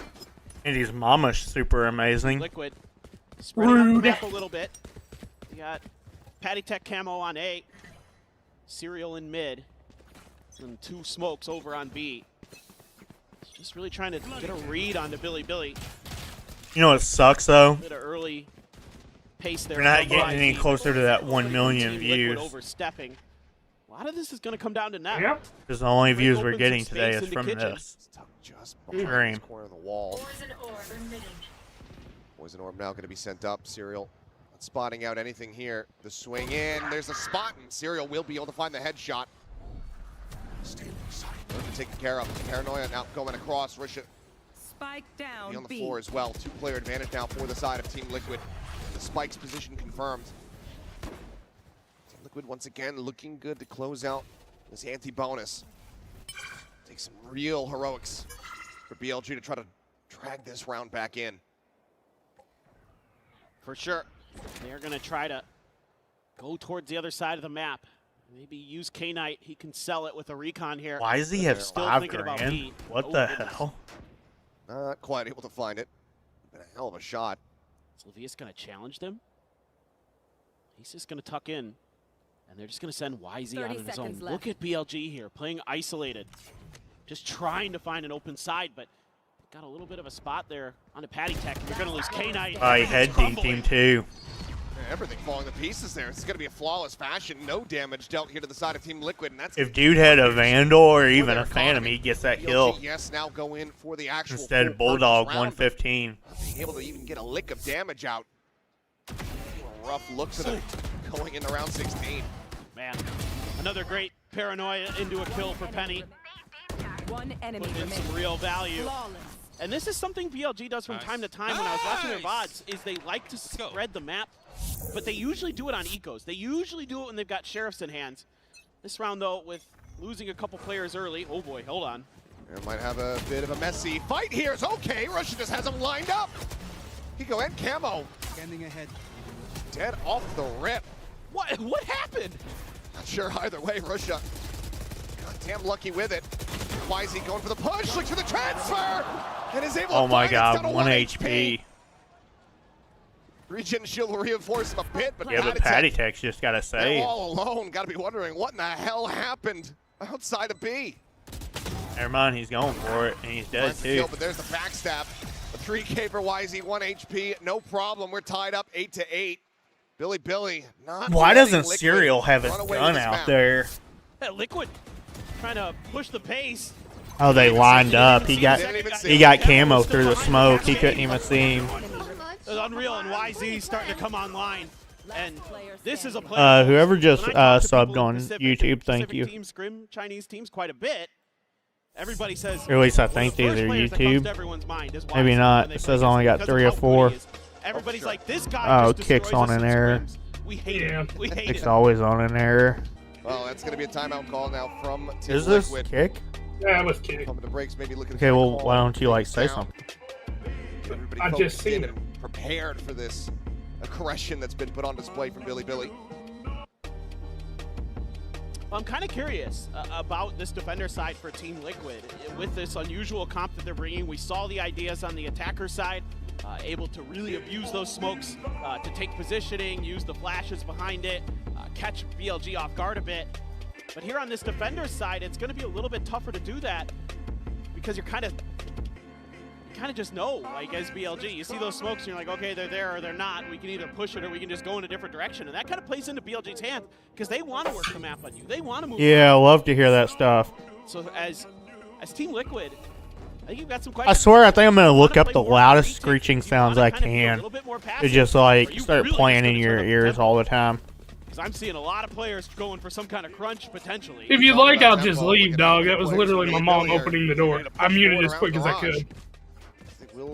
It was not your mom opening up the door. This lurk once again. Okay. It sounded like a cup or something. Bilibili ready to It was the door opening, Daryl. It was the door. Andy, she opens up your door 1,000 times a day. Spotted. If that was the door opening, then you need to get that door looked at. I'll ask this one more time. Is it okay, or am I leaving? Looked like Team Liquid is I didn't maybe say to anticipating leave, that somebody Andy. was gonna try to Like, push Okay. towards two. why are you like getting like so Well, if it's different? that big of a deal, I'll just get out. To make his way up there. No, Andy. The only thing is you don't understand how loud that shit is in my ear. And I'm telling you. Fight at the front of B. Nothing really materializes. So defensive over everything. Yeah, because it's annoying. Okay, it's annoying hearing it all the time. Good position to try to get a bit of a fun retake going here potentially. I think that's the That right there was the sound. Playing for retake. Did she just open up your door again? Option, and I think suits this comp pretty well. Didn't think so. Peek ups down, back of screens. It's very dangerous movements here from the Jet, but does go unpunished. The spike now gets planted. So hanging back, 3 players going to be remaining here on the site to try to defend this. Not much as far as post-plant util is going to be concerned here as the peek out over the top. Neff is able to find one camo. Good for a kill onto YZ, but the wheels are certainly coming off as Neff gets himself a 3K. Potential for the 4th. Penny says no, fights back. Finds 2, but needs to get 4. K-Knight noise going to be made there on the rope as he gets the tap. He's swinging around the back of sight though. Knows that this Omen is going to be low on HP. Has the shock darts at the ready. Penny, a bit of damage in, swings out, but Levius stands tall. Bilibili now back in the lead, 9-8. This is starting to look a little bit dire for Team Liquid. Seems like even now playing for retake. Of course, that reckoning makes things more difficult, but Neff's position never able to be cleared. He finds really nice timings on those peaks, and he's really clean with the shots to make sure he's cleaning it out. They're starting to get fired up. The wind back underneath Bilibili's sails. It's just Sheriffs now for Team Liquid. YZ, similar play behind this cascade, round after round. This time he's going to try to tuck into the corner. The change up, there's the drop down the push coming through. YZ getting a little bit frazzled, but eventually he's able to stabilize the aim to find one, but Patty Tech does put it down.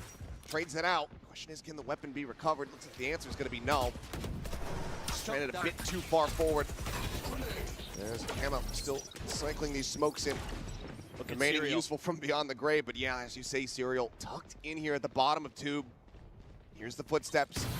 Turn, however, gives away the position, just clears that out. It's ready to turn back in towards this B site.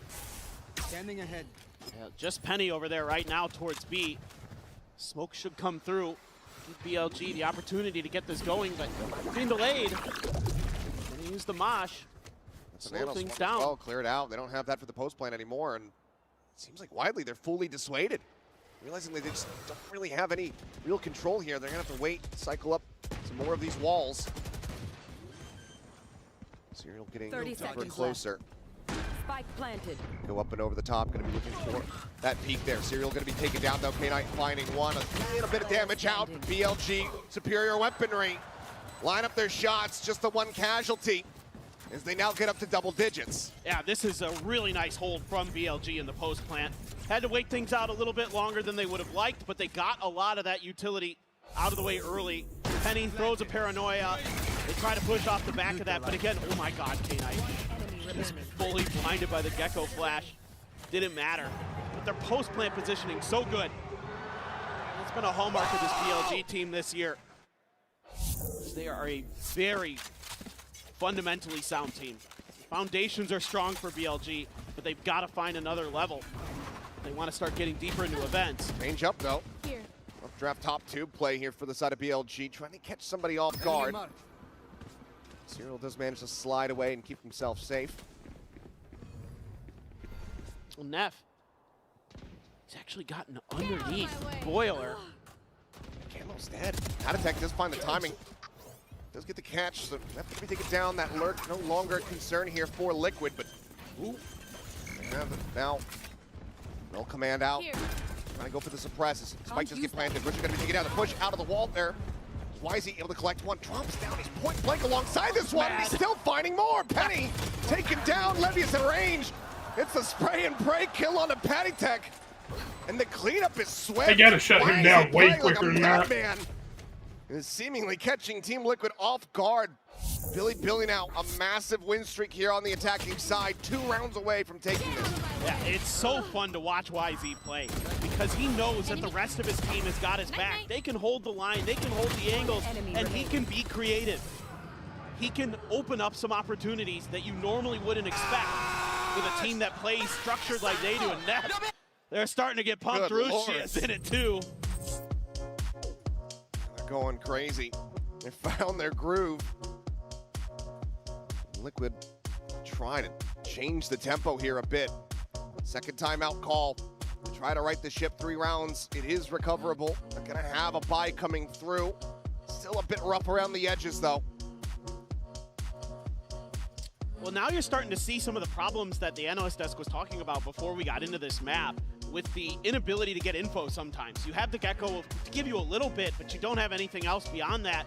And so now they can't, because they're not the ones setting the tempo. They're not the ones pushing the pace like you would on the attacker side with this comp. It's harder to find the value out of those flashes. It's harder to find the timings with those smokes. And Bilibili can just kind of wait for them in standard post-plant positions, you know, play anti-flash a little bit, and then just swoop in and start cleaning up kills. And it helps now that YZ is fully engaged. 20 kills on the map right now. Ruchi as well having a whale of a time, 19. I mean, he went from being the hard carry to now, you know, joining in alongside YZ and Levius on occasion. Like he said, Haditech, can he hit somebody with a 0 point? If not, okay, we don't know anything else. Right, or the Gecko maybe gives you a little bit, but yeah, it's hard. What is the play call for now? 1-2-2 fan out from Team Liquid. Peak coming in, Camo. Well, yeah, they read that really well. This is one of the first rounds that we haven't seen that early cascade from Bilibili. And Camo reads that perfectly, expecting a delayed push from YZ. Shuts it right down. The strat calls, shoot YZ in the head. Camo sticking to the plot. Smoke going to be cycled out here as BLG interest on this B site, but it's heavily stacked now. Up there just to try to clear out this close corner, but it seems like already not really enjoying what they're seeing here. So we'll pivot back across. They don't even have Levius in a very forward position at A at all. That's okay. I mean, this is going to be interesting. Tons of noise being made. Not going to be... Haditech knows what's happening. Okay, going to be going through. Levius not lending credence to this side of the map. Oh, Neff. Neff is here along the bottom, and Serial gets the one tap with the Guardian. This round has gotten completely and utterly away from BLG. Since the moment that YZ had died, it seemed like they just didn't know what else to do. It's going to be Team Liquid now fighting back. Bring that gap down to just 2 rounds. 10 seconds left. This K9 seems like he wants to get his ultimate online no matter what, and it will be in death. This is kind of one of these rounds for BLG where they start spreading out. They start trying to take some individual fights, and you know, they get caught off guard in some of those situations, and they're not able to win them. This team is at its best when you're kind of fighting together. You're looking for that weak side, and you're trying to exploit the defenses of your opponent. Well done. Well done. That is excellent. That is an excellent cosplay, sir. His mustache isn't quite... It's not twirling at the end. Yeah. It's close. We're getting there. He very much looks like side. Hey, he's getting it done. Nice, nice. I like that he's got a picture of Wyatt as well.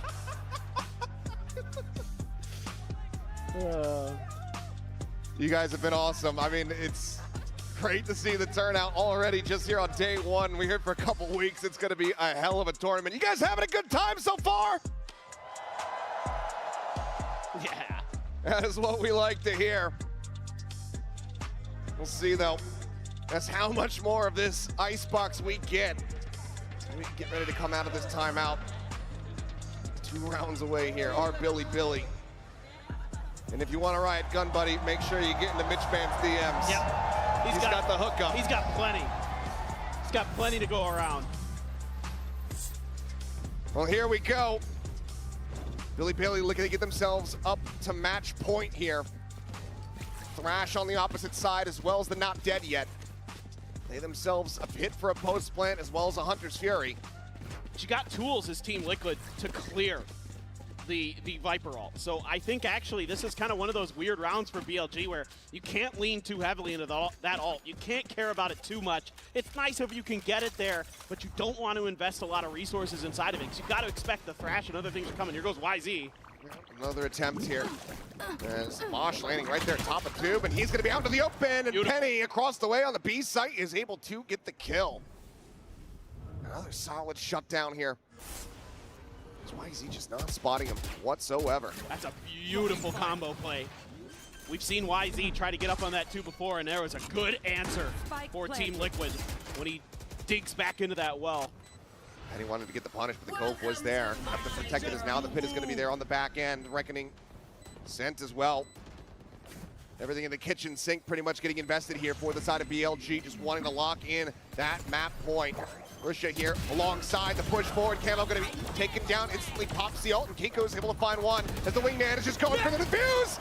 They narrowly are able to interrupt it. Neff coming up big. Looks for a bit more, but falls to the wayside. Hunter's Fury now out wide. Gets the tag. Looks for the kill, cannot find it. K-Knight, he's just not going to be able to get there in time because it was previously held to half. Team Liquid persevering, and they draw out damn near everything from BLG. Wow, they used 2 ults on that too. Liquid. Again, so many ults there that are so impactful. The Not Dead Yet allows you to keep scaling forward to make this post plant so difficult. Serial gets the spot, and he's ready with the mosh to set up Penny. Very nicely done. Napier almost takes matters into his own hands. Almost brings a miracle through, but yeah, Bile not happy about that one. That was a lot invested without the result you wanted, and now Team Liquid is in reaching distance, 1 round away from BLG to tie things up. BLG very quickly wanted to try to get the take here on the site, and this time YZ not going to be taken down off the rip. Finds the kill. Penny does fall down as Levius on the lurk, similarly intercepting Patitech.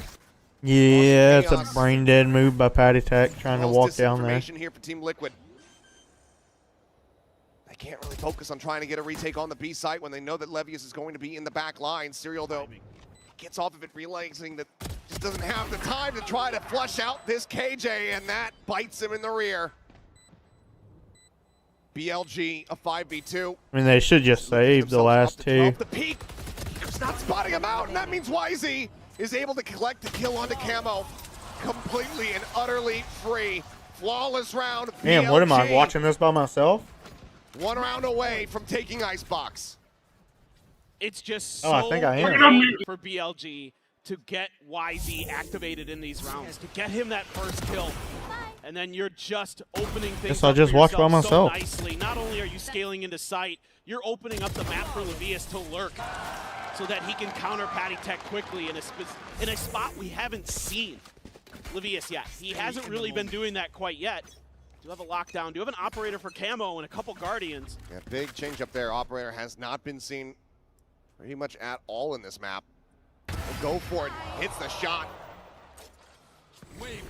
Have been keeping complete track, but typically these rounds, when YZ dies first, BLG have not been able to close them out. That's helping that econ rating. See a little bit more of that. Still though, BLG do get themselves a line share Yo, of the site for free. It's a bad choice, this. How you doing, Shot there, man? unable to find it. K will expire. Spike now planted the Thrash. Gonna be sent forward here. Trying to get the catch and does manage to detain one, but not sure if they're gonna be able to spill forward fast enough to try to find the punish here. Weapons about to be recovered. The lockdown going through as well. Tuck back, they're able to avoid getting detained. 4v4 now on the retake. Still just that operator in hand. The push forward there, not reading K9's Not position. bad, how are you? And they're not calming it either. Oh, I'm just Hiko taking watching down the Valorant matches by myself. Himself a third, maybe on for the fourth, as it is just Penny, the hometown hero, to try to make it happen. But with 8 HP, he's not doing jack. 13-10, BLG sweating in that first half. But they run away with it in the second. They pick up a win on their map pick. Yeah, Team Liquid trying to throw some curveballs, but BLG on point, ready to receive. That attacker side looked so good. YZ comes alive, and it was amazing. All right, well, Haven on the horizon. We'll see if Liquid are going to be able to make this a 3-mapper. Dang, I was actually starting to believe that Liquid could do that. It's just so hard, dude. 3 smokes, it's just so hard.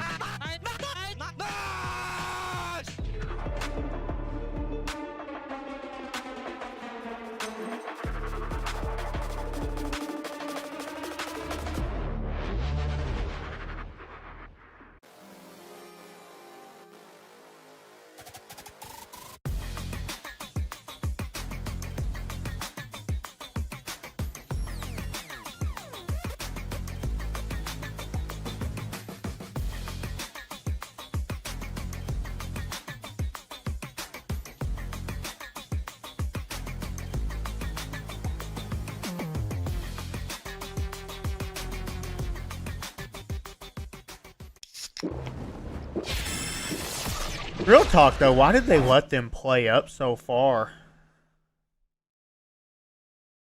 Like, you even had the op there.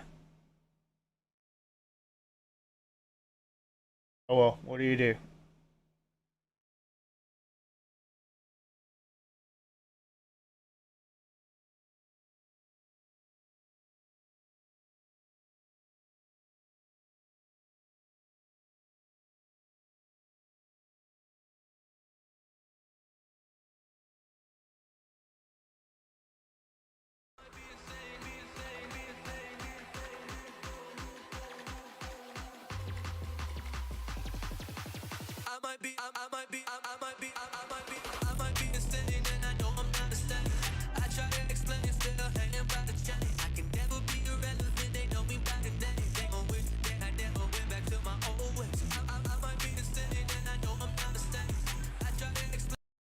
Time, a silent force, always slipping away. But in Brazil, time slows down and opens.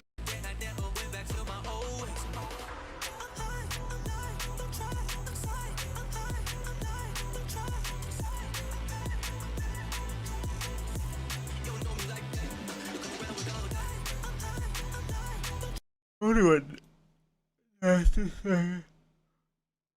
Ugh.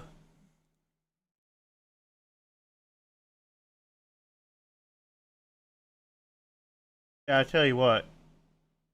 I don't know what Andy's deal is For today. now, right now, no. Right now, no. But everything could change every single day. It full depends. There is a chance I can get, let's say, visa tomorrow and I'll travel tomorrow or Monday. But it also depends the way they play. If they win right now, I think next match is Monday. If they lose, next match is Tuesday.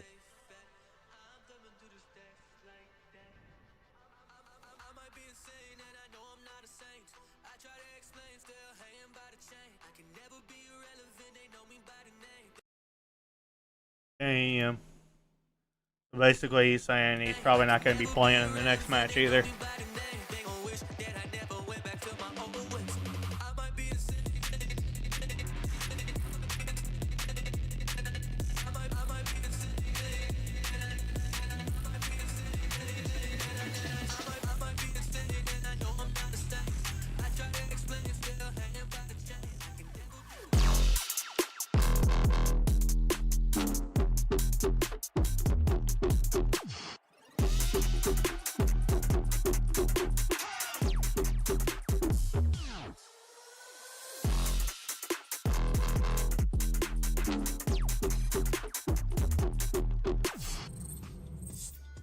everyone. Jen Lee here with Coach Bio. Now, Bio, little bit of a struggle in the second half, but you guys closed it out. Can you give us your honest evaluation of the first map? 감독님, 후반전 조금 힘들었는데 그래도 승리를 가져가게 됐거든요. 첫 번째 맵 총평 부탁드립니다. 사실 3 스모크가 나올 줄은 예상을 못했고요. 그래서 이제 선수들한테 예전에 저희가 한 1년 전에 FPX랑 할 때 당한 게 있으니까 그거 페이크 많이 쓰는 조합이니까 흔들리지 말라고 좀 얘기를 했는데 사실 수비 때 조금 많이 힘들었어요. 많이 흔들렸어요. 근데 어쨌든 공격을 우리가 더 잘하고 자신 있으니까 수비 때 그냥 5점만 최대한 따고 그 다음에 우리 공격은 우리 할 거 하면 된다. 연막을 어디다 치든 신경 쓰지 말라 계속 그 얘기를 했었던 것 같아요. 알겠습니다.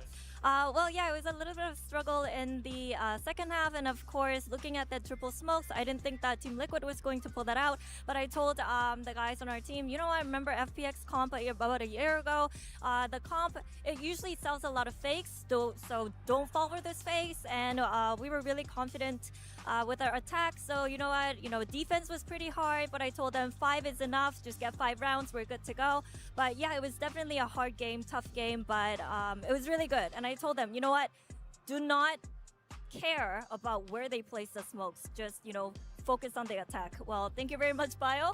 Good luck in the second map. Thank you. It's a hard-fought victory, but it's a great start for BLG. I'm your host, so I'm back here with Ender and Mel. You heard it from Coach Bell. They've seen this comp before. They played up against this comp back in CM, but they did get absolutely owned the last time they had to play against FPX. Brave choice for Liquid to pick that into Bilibili. It was interesting. I'm surprised they put up as good a fight as they did, right? 13-10 was within touching distance. Some rounds go their way on defense. It's a very different story, but this was a struggle, I think, for them once we got into the second half of things with, I don't know, with all the different fake moves that BLG were going for and with how well their top fraggers were playing, it was a tough one. Like you said, it was a competitive affair until around 8-8.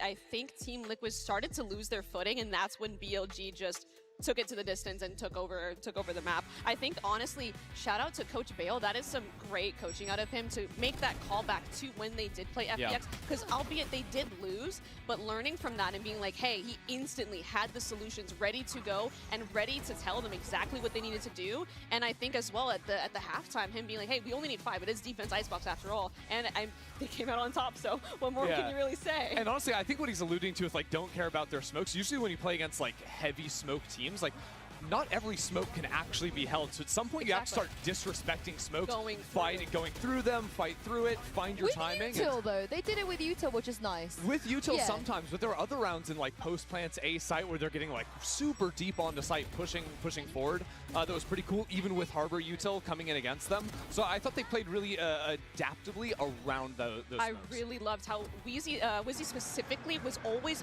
pushing the boundaries of the space they had and pushing through those smokes you're talking about. I swear, every time it was on his POV in a post plan, he was in space that he was in no man's land, and he was always getting value, getting his 1 and leaving, getting 2 and leaving, pushing through the waves, pushing through the smokes. Yeah, triple smokes are no Viper. The only team in the world in Tier 1 right now that do not run the Viper on Icebox. And the reason I kind of wanted to take some looks at highlights of Russia is that there are so many smoke players on the server Ender, but he was by far the best one. He was so disciplined on his Harbor. Yeah, I mean, he was dominating in this game. I think mirror KD with YZ, who was also popping off, which is super impressive to see out of a Harbor player, right? Usually these guys sitting back, throwing up smokes, but he was involved in actually a lot of first kills and was doing well on that front too. So he was just locked in and firing on all cylinders. We heard some great insight from Coach Bale, but let's hear what Coach Lohan on Team Liquid had to say ahead of Map 2. Hello everyone, Jen Lee here again. Now this time with Team Liquid's coach Lohan. Lohan, I understand you guys only had 2 days to practice, implement Penny into the team, but somehow you guys whipped out this creative comp. So can you talk to us a little bit about the decision process behind this triple smokes? Yeah, like we said, we had only 2 days of practice with Penny, so we need to try to make something different. I think it's still quite good. I think the team can still play very, very disruptive Valorant in their faces, and let's see what to do for the next map. Second map, quadruple smokes? What? Sorry, I didn't understand. Sorry. Second map, 4 smokes, 4 controllers? Right? Let's see. You guys will see in a second. Right. It's going to be interesting. Yeah. All right, thank you, and good luck. I wouldn't put it past Team Liquid because they've shown some creativity on Haven, to say the least. But Mel, that's not always a good thing when you keep changing your comps and not finding the results. Yeah, I mean, sometimes too, you might just pick a comp that, you know, your opponent has played against actually before. So, I mean, Team Liquid as a team, I couldn't even guess what comp even more than what they did before on Icebox, because I think the last 3 times they played Haven, each comp was different. Yeah, they've got like double duelist, they've got double smokes, they've got double senti. It's a little bit of everything. But honestly, like the one thing that I think I saw stick consistently between both their previous performances with the old roster and also now minus Nats was on defense. This team was getting very aggressive. Now you kind of had to see that on Icebox when you don't have you know, a Sentinel to actually give you that passive info. But expect this team to be going for a lot of walk-ups into the mid space, into that A space on defense. They like to sort of bring that fight to you instead of waiting around for you to come to them. I would also love to see what Bilibili are going to do, because they were hard into the Yoru-Tejo breach, which so far, Mel, all the teams so far at least have abandoned that. So they have choices, I guess. I could see them absolutely just ditching the Teo, subbing in a Sova. I think that comp they run is just as fine, but I'm really interested in Team Liquid. Are they going to play to Penny strings this time? Because we saw on Icebox, they had Penny on Omen, which is an agent he has not played on that map before. So I'm wondering, is he going to be more towards his duelist, more of a natural role? But we see him hovering breach here. And Bilibili, they just don't mess about. Insta-lock. I respect it. You know, not wasting any time until you are accidentally thinking you're on a different map and you insta-lock the wrong guy. Every single time I'm in agent select, I'm always hovering and I'm just like, okay, I have the right agent, this is the right map. It's so real. Time. And I think Bilibili probably feels the same. Yeah, and it looks like we got the YZ Neon on Haven. I'm very excited about that. Yeah, again, like this comp so good at just running execs. The Neon overwhelms sites in a way that a Jet or Yoru just simply cannot. It makes it really hard to actually anchor, especially as a solo player. So you're looking to play maybe a little bit more off-site, fast flood in with teammates to disrupt that. And maybe his teammates are the ones playing offside, and YZ's going to be in their spawn probably, if I had to guess. Especially in the Neon, I'm really excited to see him just overrun these sites. Yeah, I don't want to read into things too much, but for one moment I saw a cheeky little Sova on Patty's screen, and then maybe a breach on the side of Penny as well. I don't think we saw the full lock-in from TL. With the hovering was weird, because I really hope they play into the strength of some of the players that haven't had to sub in, because Patty's got to be playing the breach, man. I don't want to see him having to move over to the Sova. Yeah, well, I've got good news for you and your speculations, Sue. I've been told they're remaking the lobby right now to get those agents locked in correctly. So I'm back. We're gonna wait a little bit before we confirm that one. Yeah, assuming that Bilibili's ones were correct, you know, assuming we will get the YZ Neon. This is where everything you spoke about, Mel, in terms of him not being afraid to make space, it's gonna get really, really tough for Team Liquid. I honestly want to see what the reaction is going to be, because he's playing extremely fearless right now. He's always on the precipice of the space that they have, and he's always, it kind of, from the outside perspective, it almost looks like BM, the peaks he's taking and the space he's taking, but really he just has that desire to win, and he's going to do it himself if he has to. And I wonder, is Team Liquid, are we going to be more aware of these spots that maybe we don't typically clear in scrims, like the aggro angles, because YZ is not playing scared, he is here to win. I would love to get a zoom in there on Russia's screen, because he was checking out his cosmetics, you know, his gun skins. I wanted to see what he was equipping. Yeah. Well, imagine that's the reason. Oh wait, remake lobby. I didn't actually upgrade my skins. I don't have the Primordial Vandal or something. I mean, we have a lot of players. I mean, Mel, what's your preference? You know? Well, my preference is on Tourney Client. I always equip the Primordial Vandal because I don't have it on my main account. Oh, I see. would love to have it. Is that a buff? It absolutely is. I had the Primordial Phantom. I'm just praying it's in my store, but I don't actually know what Vandal YZ is using. I'm interested to know. I pray for you as well. I believe. What does he use the Does he use the Durka Judge skin? I don't even know what's called. It's called the Durka skin. I'm not deep on the skin lore. You know what I mean? The red one. All right, we're back in now, and is that a lock-in from Penny? Hold up, that's a Penny Phoenix. What is this, 2021 Iceland in full swing? He's back. He actually jumped in the time machine. Hey, I mean, Phoenix on Haven goes crazy. He's rolling back the years. Yeah, it has been locked in. So, do we like this? Again, another surprise from Liquid. I'm kind of down for it. I mean, I haven't seen a Phoenix in in so long. Besides the I'm surprised the last map they had camo on Clove instead of Jet. Versus like old FlyQuest. So yeah, my current teammate Dodo Nut, she was on FlyQuest and she was playing Phoenix, and we would play against her. Honestly, once you kind of know what the Phoenix is gonna do, like there's very common spots. They love playing short A. They love farming the A orb. They love farming the C orb when you're on attack. It's kind of predictable in a sense, but I can see them struggling to adapt quickly on the fly. Well, played 5 duelists on Haven before, but never the Phoenix. So, Kilios and Paperthin, I can't wait to see what Team Liquid are gonna bring out on this map. We can't wait either. Unfortunately, we don't have to. We are ready now to go into this second map. Liquid's pick of Haven as they look to take us to a third and final and give us our first glimpse of sunset. This is madness. I mean, the Phoenix, we'll see if it can come through. Got 2 neons. Should be pretty explosive. The pace, pretty high on that last map. So let's see if it keeps up here on Haven. Certainly should. 2 neons in the mix with a Phoenix to boot. Let's go ahead and see what happens. Toronto, are you ready? Let's see just how chaotic this can get. This is going to be quite interesting.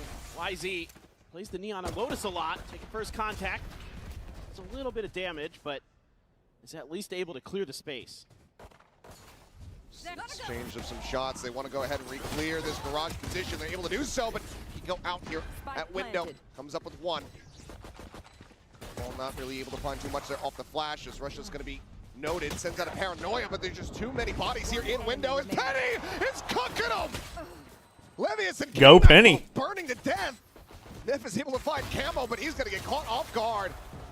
There's going to be a pistol take here as Liquid get themselves on the board nice and early on Haven. And he's already 3 orbs into that Phoenix ult too. For BLG, for them to get that aggressive post plant, this is usually a team that's so happy to just plant their feet and wait things out.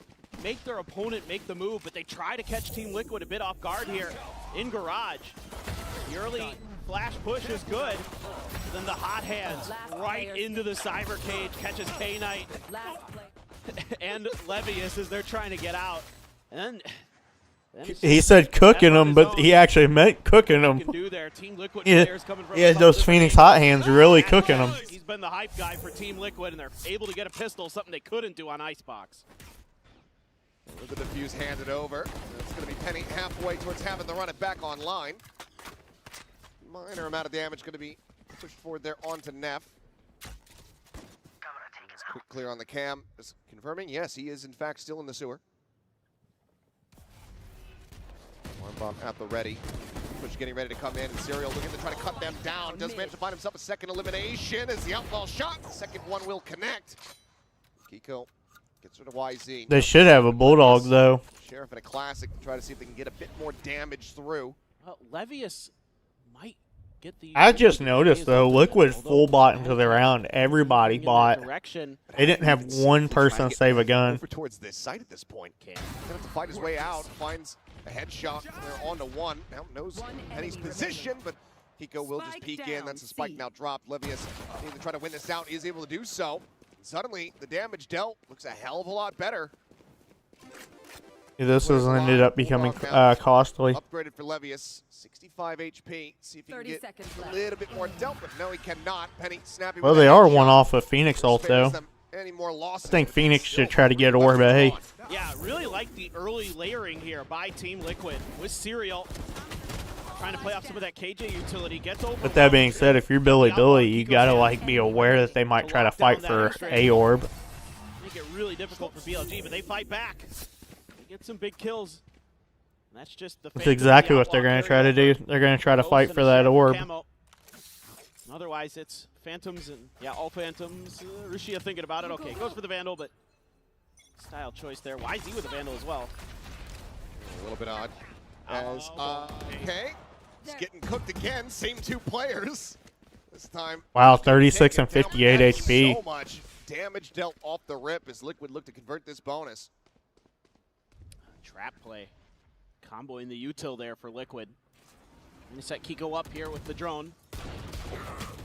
Did he hit him? No, he didn't. He missed. Quite a bit of damage there in exchange. Down to 14. Still is alive though.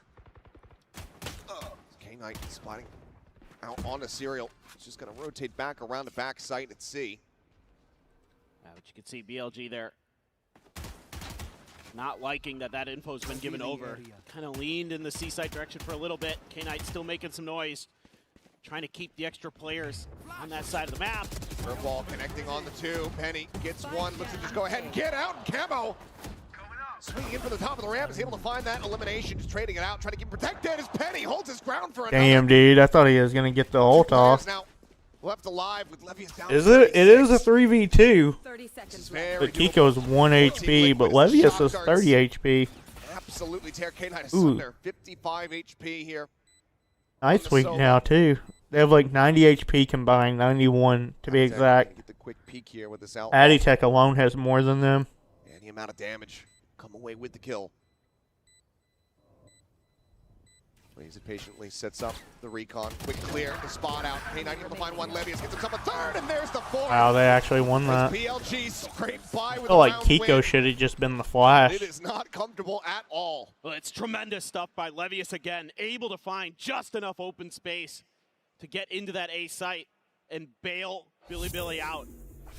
This looked like it might be a bonus conversion.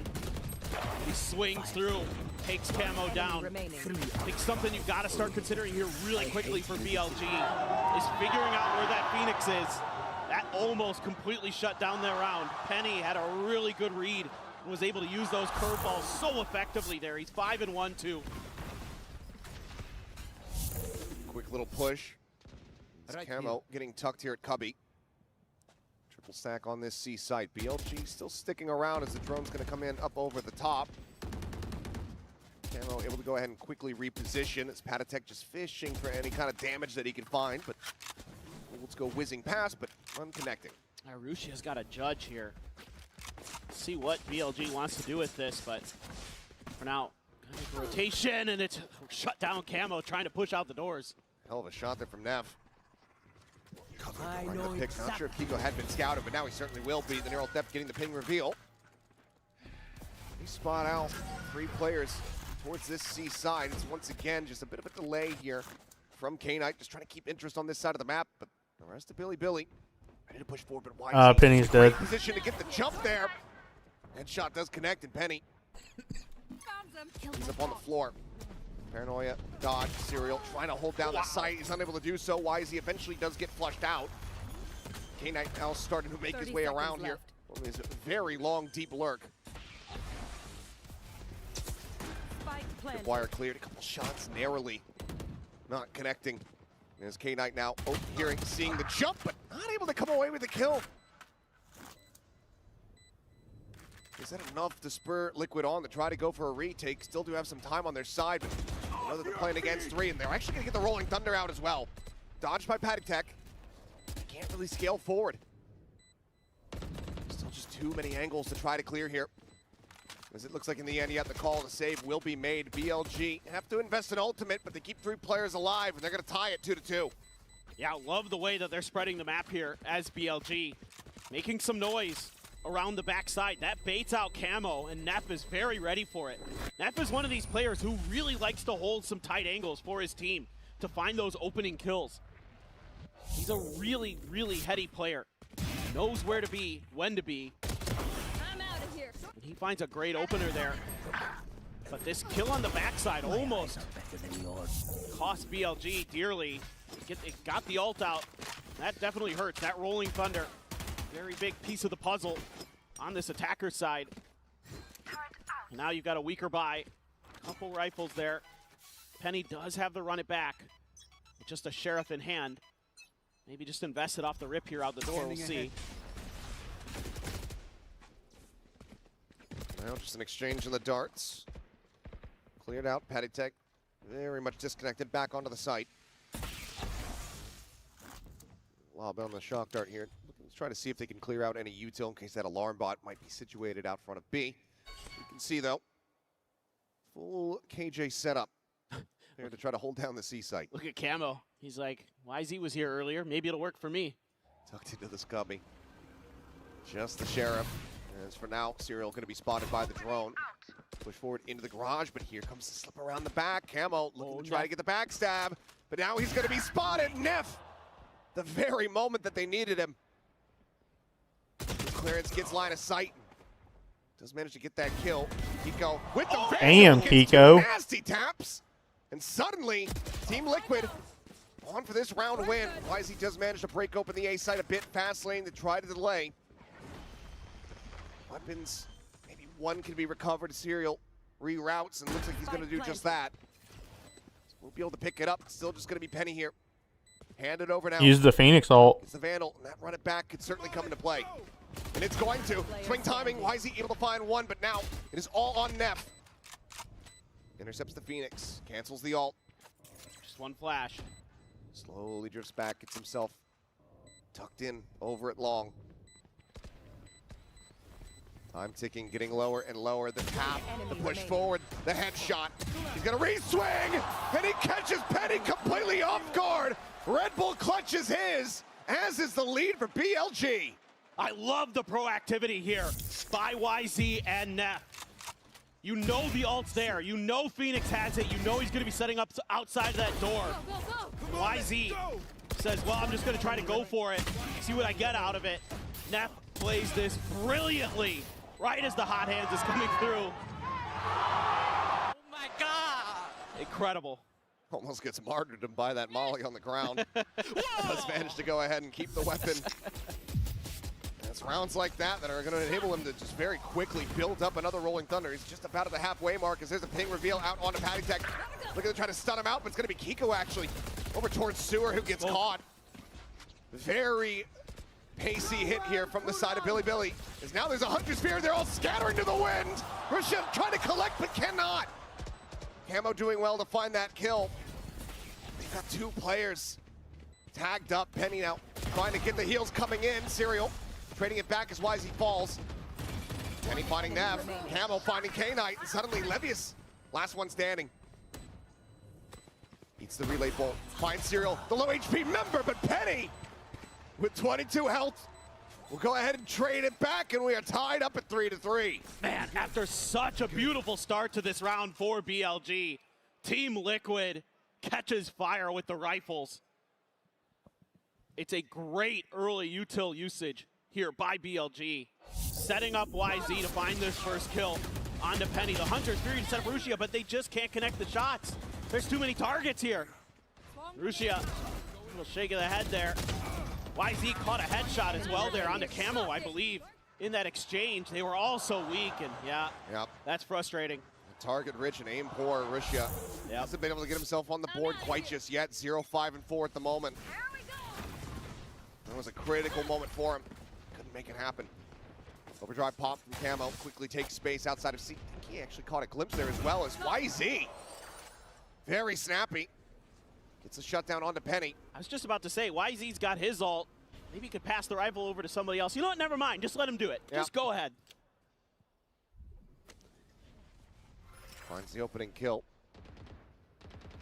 And overall, the 5. Yeah, but it makes sense now for him to pass the rifle to either Knight or Russia. See if that rings true here on Haven. As they still do. Because then you pop ult for entry. Behind. I mean, you're already in a 4v5. Kind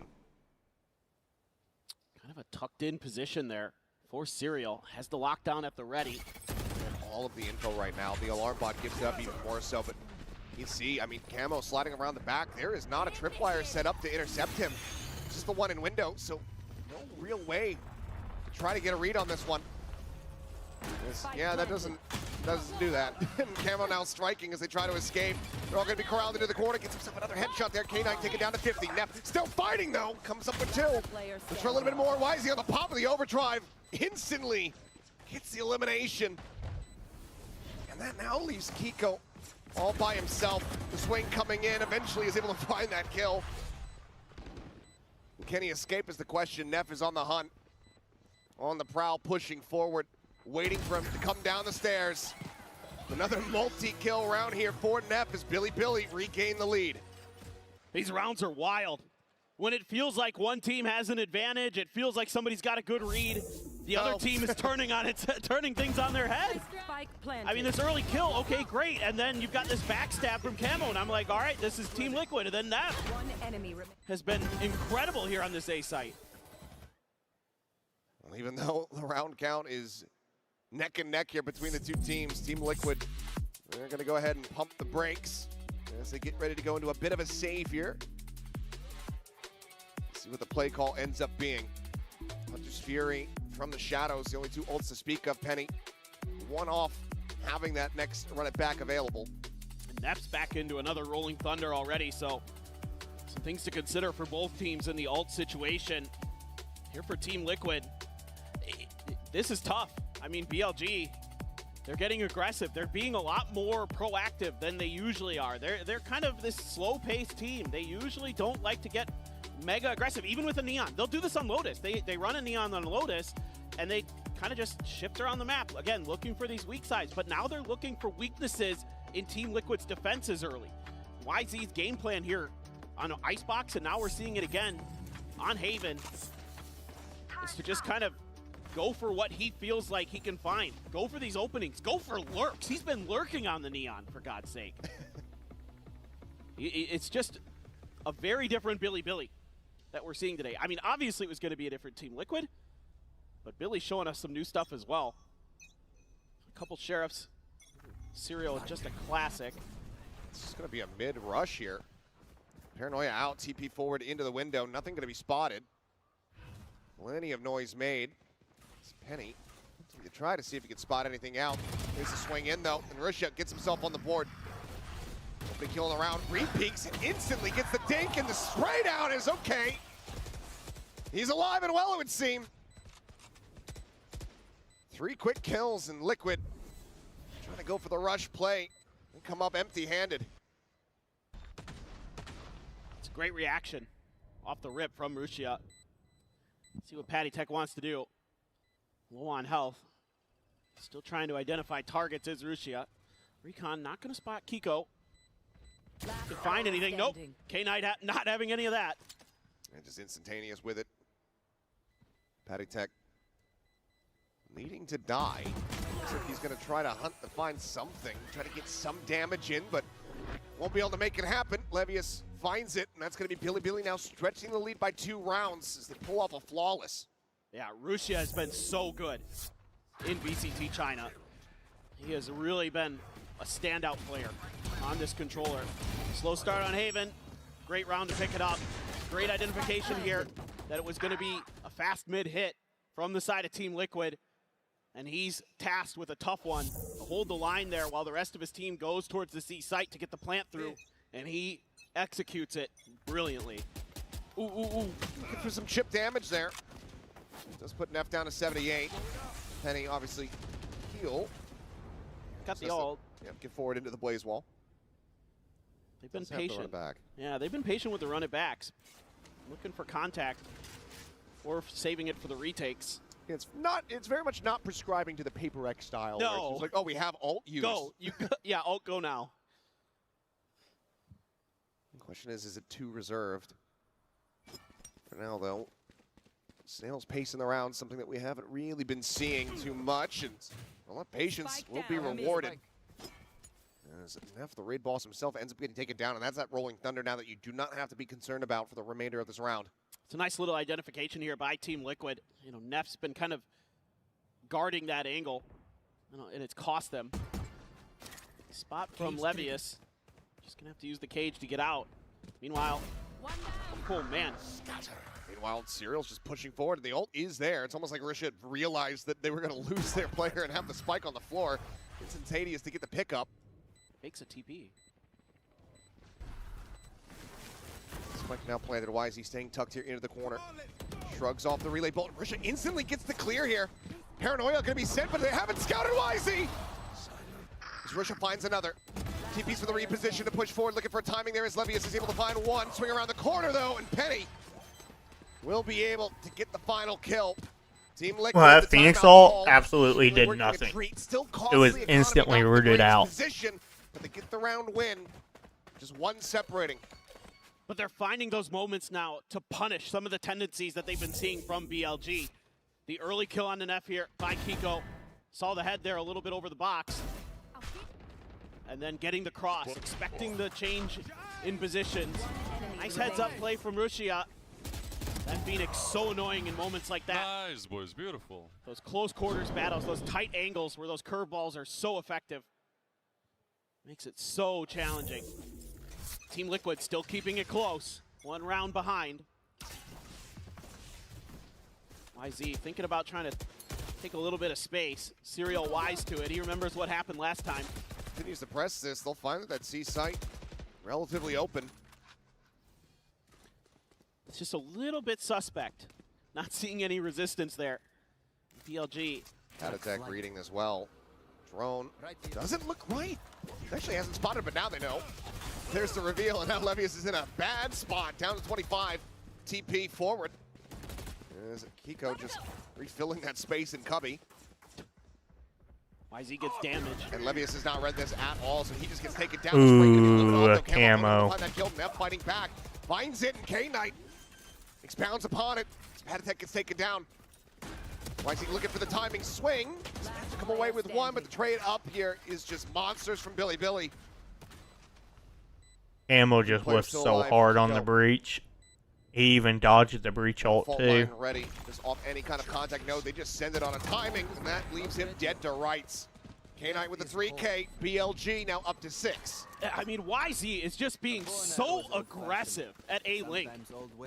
He is either just pushing through that door or holding the door one way or another, and it is giving Team Liquid fits.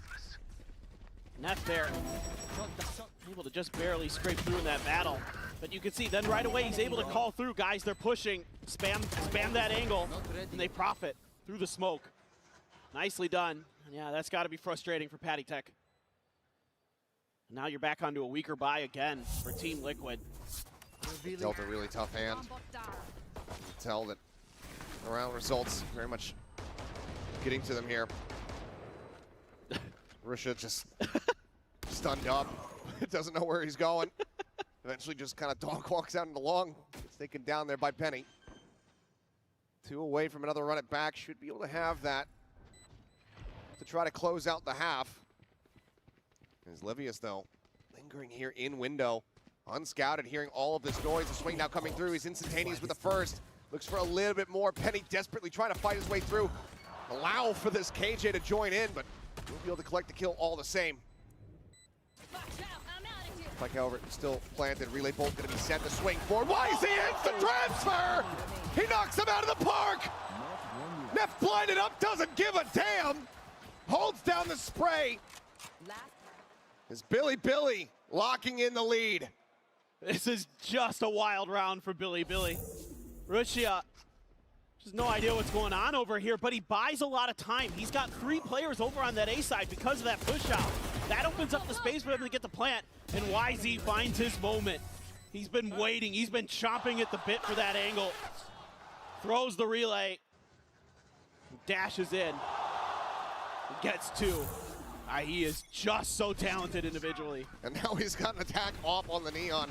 TP forward once again. Bit of a window mid-crunch here as Penny sending out that curveball, but will just be snapped back.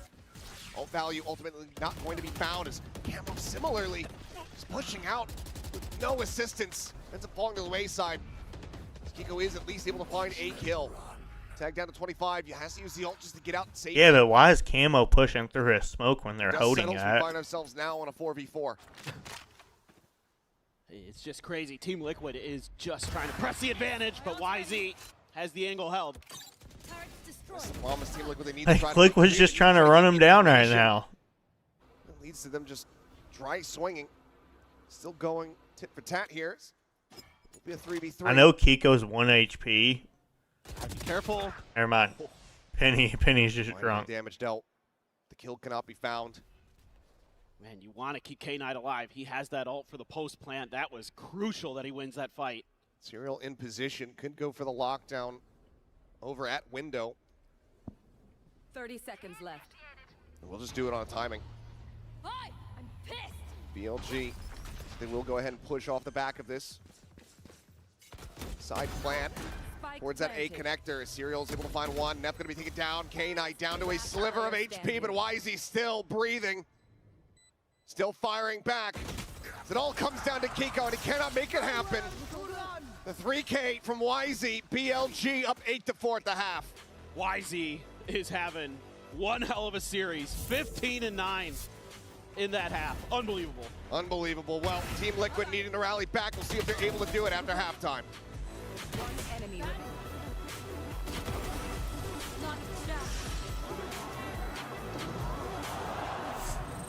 Esports is a $2 billion industry now, but it all started in dingy basements.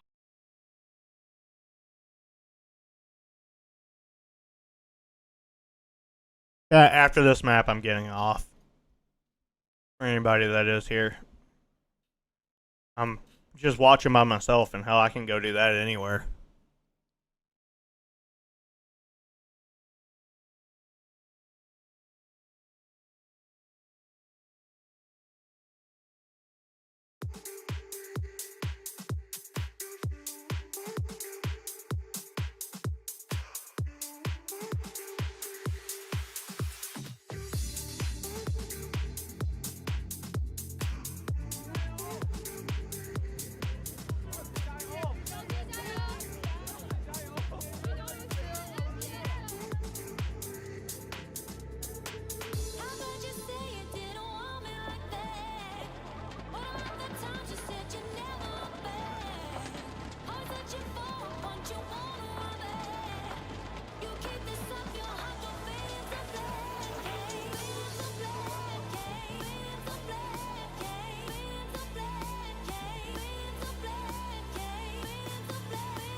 Actually, I'm just going to go ahead and get off now. Alright. Thanks for watching. For those of you that were here. Sorry. I'm just watching by myself. I can go do that anywhere. I don't know when or if I'll be back. Okay? I'm just kind of over it. Only thing I do is fight with Andy or get called a redneck all the time. I ain't about that shit anymore, chat. I've been done with it for a while.